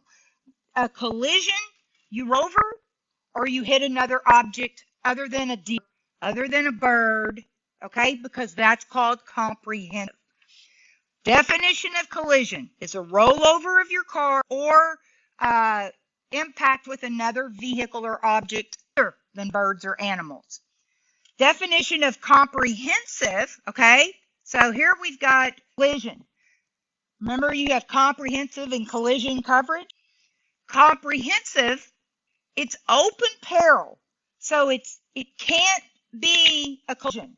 What's the definition of a collision? If my car overturned or if I ran into a pole, if I ran into your car, that's a collision. Okay? Cool. This is open peril. It covers everything except exclusions and not covered under collision. So a missile or falling objects, that's not covered under collision, right? It's going to fall under comprehensive. Fire, theft or larceny, explosion or earthquake, windstorm, hail, water flood. You see how all of those things, we didn't hit another car? We didn't roll over? Oh, comprehensive. We hit a bird or animal. This is what confuses most. Even though by normal definition, a driver hitting a deer could have said to be collided with a deer. This coverage is always found under other collision, and it's comprehensive. So, collision is you roll your car over, you hit another object other than a bird or animal. That's collision. If you hit a bird or animal or any type of falling objects, that's filed under comprehensive. Okay? Comprehensive. Breakage of glass. If breakage of glass is caused by collision, so if you get into a wreck and it's caused by collision, you're going to want to have it cover your collision. If this is what I was saying. I didn't probably have enough comprehensive or thing that didn't pay, or I had a high deductible. Maybe the deductible was $1,000. And what did I have to pay? $1,000. So this is comprehensive. Broken windshields. You're not colliding, right? That's not collision. It's comprehensive. But if while you were in a wreck and all your glass broke, you're going to want it filed under your collision. Transportation expenses. The insurer will pay up to a per day limit subject to a total maximum limit for transportation incurred by the insured. This applies if a loss to your covered auto occurs due to collision or other than collision if the applicable coverage is shown on the deck page. In the event of the total theft of your covered auto, the insurer will pay only transportation expenses incurred during the period beginning 48 hours after the theft, ending when your covered auto is returned for use or the insurer pays the total loss. If you get your car stolen, you cannot go buy a car for 48 hours. Why? They're hoping to find it. They're hoping to recover it. So they're not paying any expenses until after 48 hours for transportation because they're in the process of that first 48 hours of trying to find it. Okay? Transportation expenses are paid after the first 48 hours. They end when your covered auto is returned to you, or like my husband that died. He had taken his boys home one Sunday afternoon, and our truck had like glass pipes. You could hear it. I could hear him like coming down the street. He came home Sunday afternoon, and he just sat down, and we started talking, and literally we hear the truck driving away. It's like, it was our truck driving away. Somebody followed him home, literally got out, and it was a Chevy. I mean, this was, gosh, forever ago, 1990, because he was still alive, so 1997. They found it over here at Cypress Station. So they paid my expenses after 48 hours for a rental car.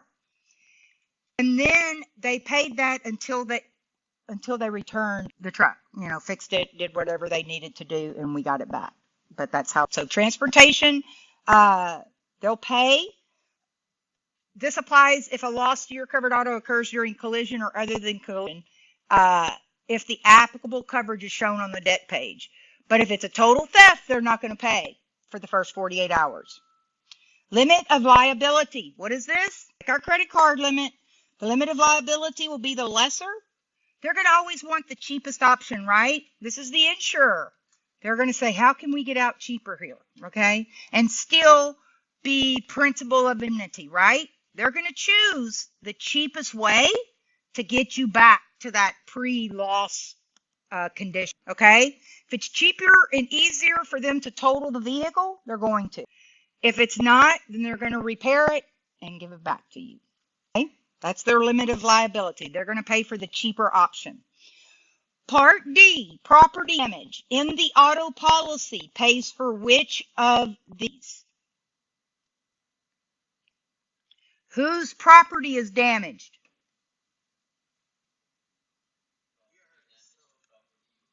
It's your own. Remember, liability. Property damage to property you hit, that's liability. That's not your property damage. Bodily injury while in your car, that's on your policy. Bodily injury to someone you hit with your car, that would be bodily injury to someone you hit, property damage to your vehicle. Okay. Because this is liability. B, that's because we owe somebody else there. Okay, so property damage to your own vehicle is what Part D pays for, right? It's fixing our vehicle. Remember the liability, we got it over here in that first number of liability, Part A.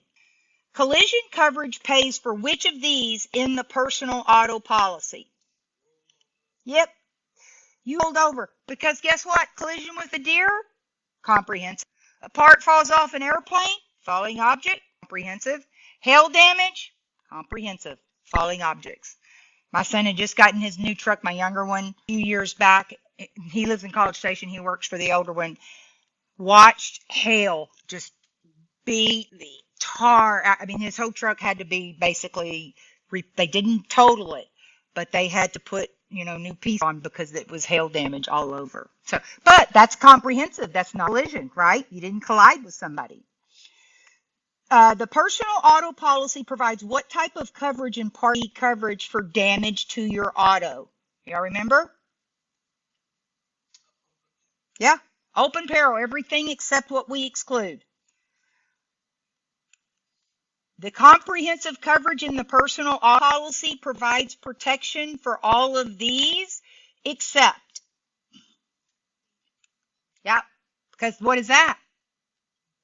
Definition of collision.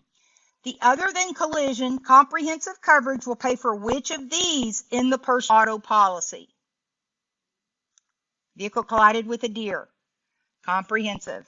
In a personal auto policy, transportation expenses are covered where? Damage to your auto. Damage to your auto. A rental reimbursement means if we want to increase our rental, we're going to endorsement. We're going to put something higher. Towing, all of that is, we're talking about just the transportation. Remember, that's if we get damage to our auto, it's stolen. Okay. How long after a theft of a vehicle will the transportation expenses start to be paid? Basically, 48 hours. Okay, what's excluded? Well, you can't intentionally hit a pole. Okay, they're not going to pay for that. You can't do something intentional. It's never going to be paid for. Damage to property owned by the named insured. You hurt your property, it's on you. Bodily injury to any employee. That goes automatically. You see employee, workers' comp. Business use of any vehicle. That's excluded because you need a commercial policy, right? Uber, Lyft. Now, if you're the soccer mom carpooling, you don't need a commercial policy, okay? But it's excluded if you have Uber or Lyft, you have a commercial policy. You cannot use, it's not going to cover your personal auto for using it for business purposes. It includes a mechanic test driving a vehicle, a person using their personal vehicle to make deliveries as part of their employment. So, anytime Monica uses her personal car, for me, she's using it for business purposes, it's covered under my policy.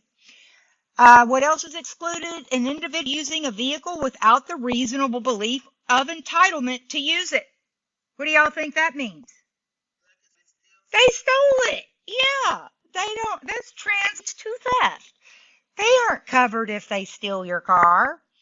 Family members, though, those little rugrats that we have who don't have their license yet, they have reasonable belief of entitlement. That's the problem with it today, entitlement, right? Y'all gonna get me on the sermon. Okay, so exclusions. Can't use it for business. You can't steal it. If you have Uber or Lyft, you must have a commercial policy. If you do it work, it's going to be covered under your workers' comp or your commercial policy. What else is excluded? A vehicle with less than 4 wheels. A motorcycle has its own policy.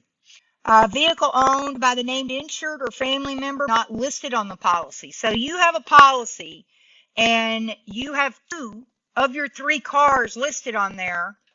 They're not cover the 3rd car that you're not paying for, right? Just because, oh, you're paying for 2. No. It must be listed. A vehicle not owned but the insured by the insured but furnished to the insured or available for their regular use. Excluded because that's a company car. Street racing, never found anybody that's going to pay street racing. Okay. What else is excluded? Physical damage caused by the following. Wear and tear. If you notice, wear and tear, discharge of nuclear weapons, we control that. But wear and tear, who's responsible for that? Road damage to tires, that's all maintenance issue. All of this is excluded because it's either radioactive, something from the government, or it is something that wear. You know, if your car broke down, they're not going to cover that. If your tire, if you ran over something, they're not going to cover that. It's not covered on your insurance. That's your maintenance issues. Let's see, a total loss to your covered auto or any non-auto due to destruction or confiscation by government. If the government destroys your property, your insurance isn't going to pay for it. And we're going to see this tomorrow, but I know I really shouldn't. But we're almost done. So I just want to show, oh, maybe not. It's not right here. So tomorrow. I'll show y'all a house tomorrow that a renter, locked himself, barricaded him in the closet. The house was destroyed by the police department. It doesn't pay for that. That's included. The dude was a renter. I'll show that tomorrow. I'll find it. It's somewhere here in my stuff. But so that's excluded. If the government does it, that's on the government, or that's on you. Excuse me, what were you doing barricading yourself into your closet, right? It's a crime, so it's not covered. Okay, duties after an accident or loss. We must give prompt notice to the insurer and let them know how, when, and where a loss occurred. Notice must include the details, who's seeking coverage, cooperate. All of this is our duties, but guess what? They cannot start on a claim and we submit a proof of loss. There you're going to have a question that says, what has to be done that helps the insurer settle a loss? Well, they don't have a loss unless we submit a proof of loss. Okay? Make sense? Our duties after an accident, we must submit proof of loss in order for them to settle the loss. Other duties, uninsured, we got to notify the police of a hit and run, protect damaged property, those things, but nothing's in red. All of these would be covered under the liability section of the personal auto policy, except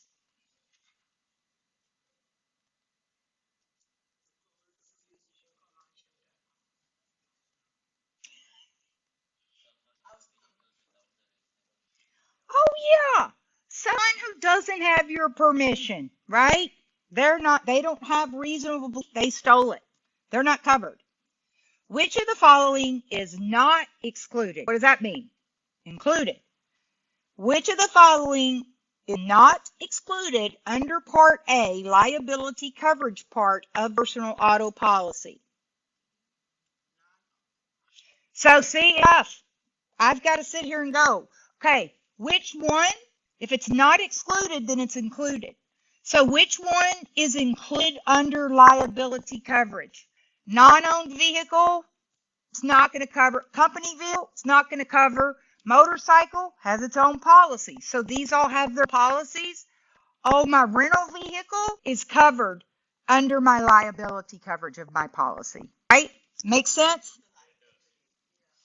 See, yes, exactly. But still, it's not going to cover that. Motorcycle has its own policy. So they all have, your personal policy isn't going to pay for those.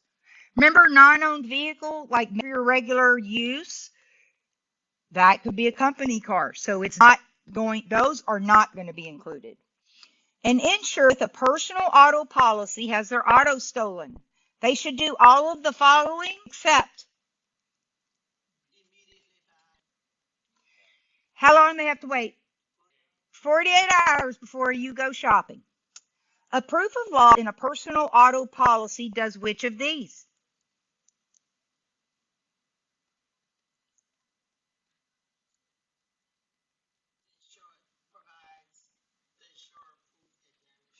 Well, that's exactly what it said. A proof of loss. We have to turn in that proof of loss. You don't show a proof of loss, they're never going to know we had a loss, right? So it helps them settle that covered loss.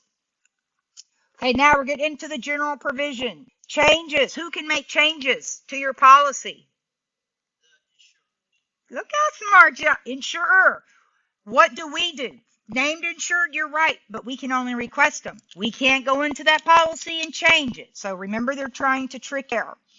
Subrogation. Remember, this allows the insurer to go, if they paid for things that they covered on my car and somebody was responsible, they're going to go after them. I'm going to give them my subrogation right. Policy territory. Did anybody know? Your car is only covered United States, Puerto Rico, or Canada. No auto policy covers Mexico in the policy territory. Anybody know that? I didn't know that. Limited Mexico coverage is available. You can call and get endorsement that it'll cover you for the first 25 miles only if you're on a trip there for 10 days or less. What does that tell you? The driving may be a little easy, right? Because they don't want to pay for anything because maybe their laws aren't so strict there. Yeah, so general provisions, that's just telling you must be in your policy period, policy territory. That makes sense, right? Termination, cancellation, who can cancel? The insured or insurer may cancel the personal auto policy. The insurer may cancel. If you remember, they accepted me by giving me the policy. If I don't accept it and I turn it, I canceled it. If I send the insured written notice that I want to cancel it on any date, or the easiest way, although really they're going to tell you still owe, is to quit premiums. You still need to call and cancel it because they're going to say, oh no, you owe.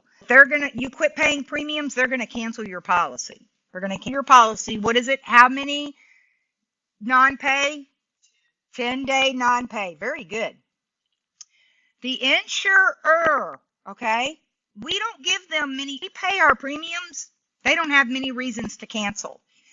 They may cancel by sending the insured at the address on the page 10 days advance written notice for non-payment. So 10 days non-payment within or any other reason in the first 60 days. They can cancel your policy for any reason in the first 60 days. After that, they're stuck with you. Unless you don't pay your premium, you submit a fraudulent claim, you get your driver's license revoked, or anyone living with you has their driver's license revoked. Anyone that customarily uses your covered auto. So you see what they're saying? They can't cancel unless you don't pay or someone in the house has their driver's license revoked. Otherwise, they have to cover you because they've accepted you for that policy period. When's non-renewal? Here's my policy. When's non-renewal? Here at the end, right? The insurer may elect to non-renew the policy, but they must notify you 30 days written notice. If they give me 15 days notice, they have to cover me still. They must give me 30 days written notice that they're not going to renew me. The insurer cannot non-renew the policy based solely on the insured's age or if you're an elected official. They can't just say, we don't want to cover you anymore. Can't do that if you're paying your premiums. An insured could cancel a personal auto policy all of the following ways, except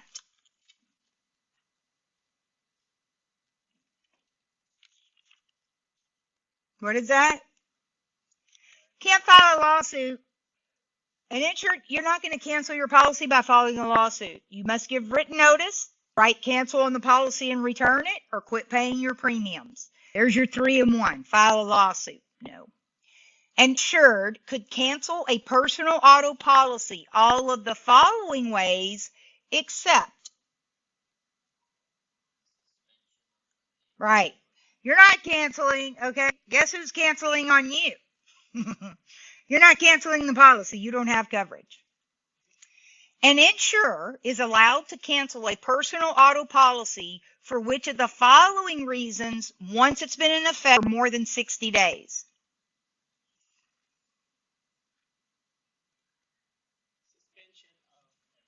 Somebody in the house gets their driver's license suspended or revoked, boom, we can cancel you. Otherwise, you don't pay your premiums. An insurer is allowed to cancel a personal auto policy for which of the following reasons once it's been in effect for more than 60 days. What's the other reason? 10-day non-pay, 10-day non-pay, 10-day non-pay. How many days notice must be given by an insurer for non-renewal of a personal auto policy? 30 days. You're right. 30 days. How many days notice must be given by an insurer? Okay, I was reading that wrong. I like the non-pay, and I was thinking it was 10 days. See? Tracy that up completely. Non-renewal, they must give you 30 days. Okay, general provisions. You cannot transfer interest. You cannot own an insurance. I can't have insurance in my car and transfer it to you if you bought it at lunch. Now, if I die, it's going to automatically transfer to my spouse. Okay, now we're in the selected endorsements where we're add endorsements. We want to add towing. We want to add rental reimbursement. So we could add a selected endorsement. Nothing's in red, but it will pay to tow to a garage. Generally, we can get 100, 125, or 150 per occurrence. Rental reimbursement. So remember, we want to add an endorsement. They may give us rental reimbursement of $30 a day, but we want $50 a day. Okay, that would be an endorsement that we increased our coverage on rental reimbursement. And that is it, guys. How many questions? Did we finish barely on time? I don't know. How many questions do we have?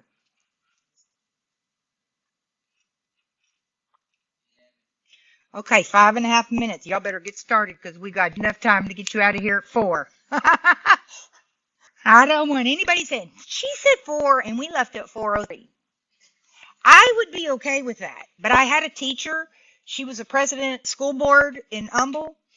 And so she would have to go to meetings. She would write bad reviews if they see you got out of the meeting at 4 and they let them out at 4:05. So she made me very paranoid about it. Like, I tried, but sometimes we talk. Me who talks. Okay, so we have, what y'all say, how many? 11. 5.5 minutes, so get going. Everybody ready? Anybody not ready? Good. Okay, we're going to do that. You guys can leave for the day. We're going to start at 9 a.m. sharp tomorrow because we got a lot of information to cover. And let me make sure that they are telling me they're ready. Yes, thank you. Thank you guys for participating. Okay, so 11, we're going to go through them afterwards. Then you guys are free to go. Let's go. Oh, there we go.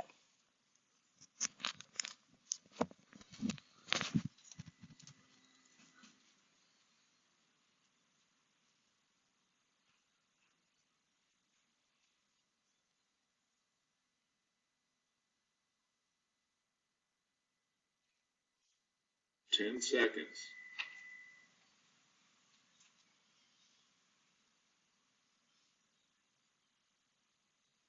Pick your answer.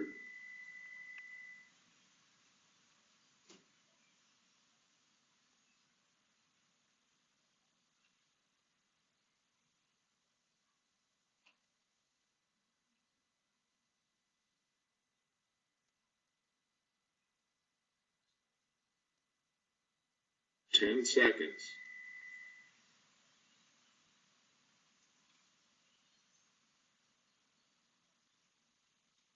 Pick your answer.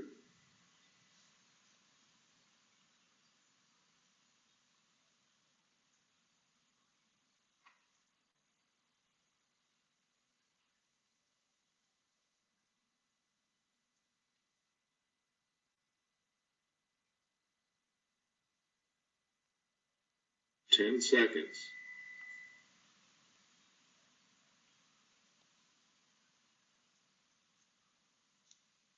Pick your answer.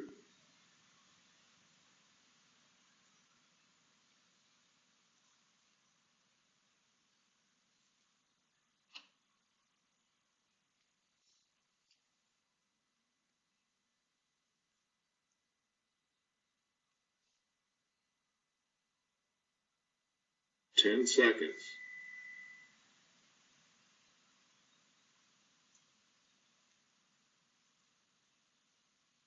Pick your answer.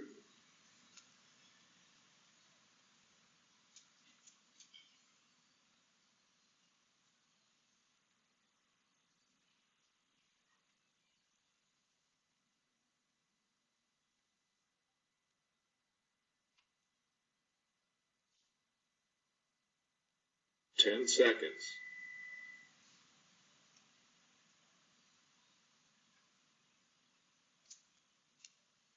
Pick your answer.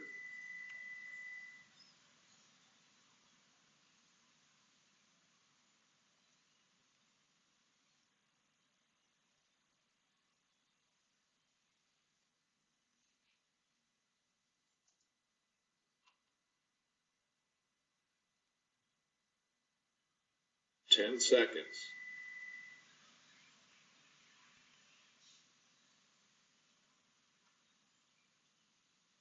Pick your answer.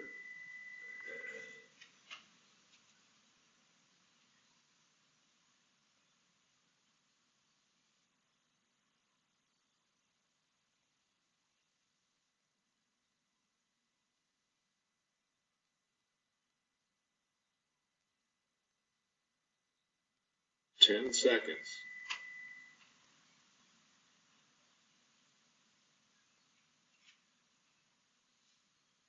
Pick your answer.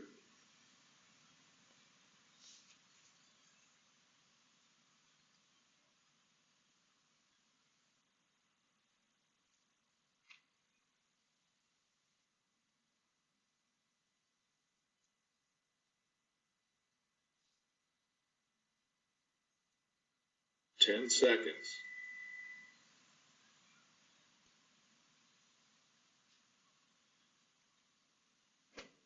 Pick your answer.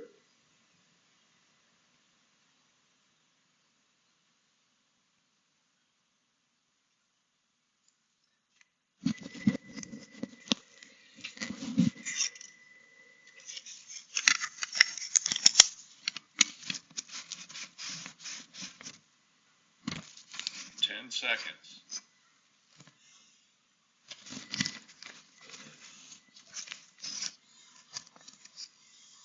Pick your answer.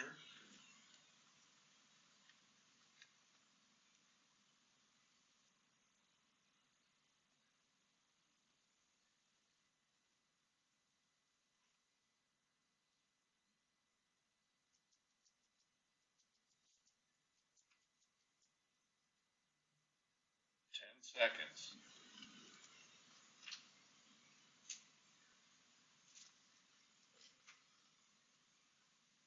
Pick your answer.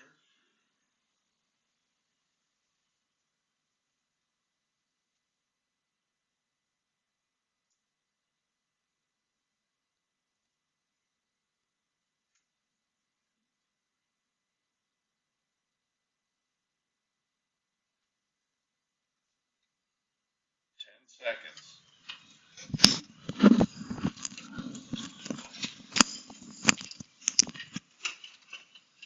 Pick your answer. Okay, how'd you do? Very good. Okay, I'm going to go through them real quick. You guys can go. Number 1, C, rent of, you guys are free to go anyway, but made 100, you know what you got them all right. Rent a vehicle when your auto is being repaired due to a covered loss. Number 2, B, 16-year-old unlicensed person of the household. Number 3, C, 48 hours. Number 4, C, 3 years. Remember, personal takes us a little longer to remember. 5B, maximum per person. Medical paid per person. 6B, uninsured motorist. Number 7B, a vehicle collided with a deer. Safe, see you in the morning at 9 o'clock. Yes, absolutely. Number 8A, car rolled over due to taking a corner too fast. 9D, helps the insurer to settle a covered loss. 10, how many days notice? 30 days notice, A. And number 11, do not go out and immediately buy a new car if they steal your car. Okay, that's D. Tomorrow we're going to start off with dwelling policy, which is a home rental policy. Okay, you guys be safe. We got a lot to go through tomorrow, so I get you out of here on time. So we'll celebrate hard and fast for New Year's Eve. Okay, we're going to end this right. Okay, be safe. Webinar, you guys, thank you so much. We'll be back. We'll start at 9 a.m. And y'all don't let me talk all this much, okay? Okay. Have a good evening. Bye-bye. I do too. I think everybody needs to bring their own, because if I supply them to you, then I have to average on that. And I don't have an alcohol license. Wait, let me stop recording right now. Stop recording. I agree.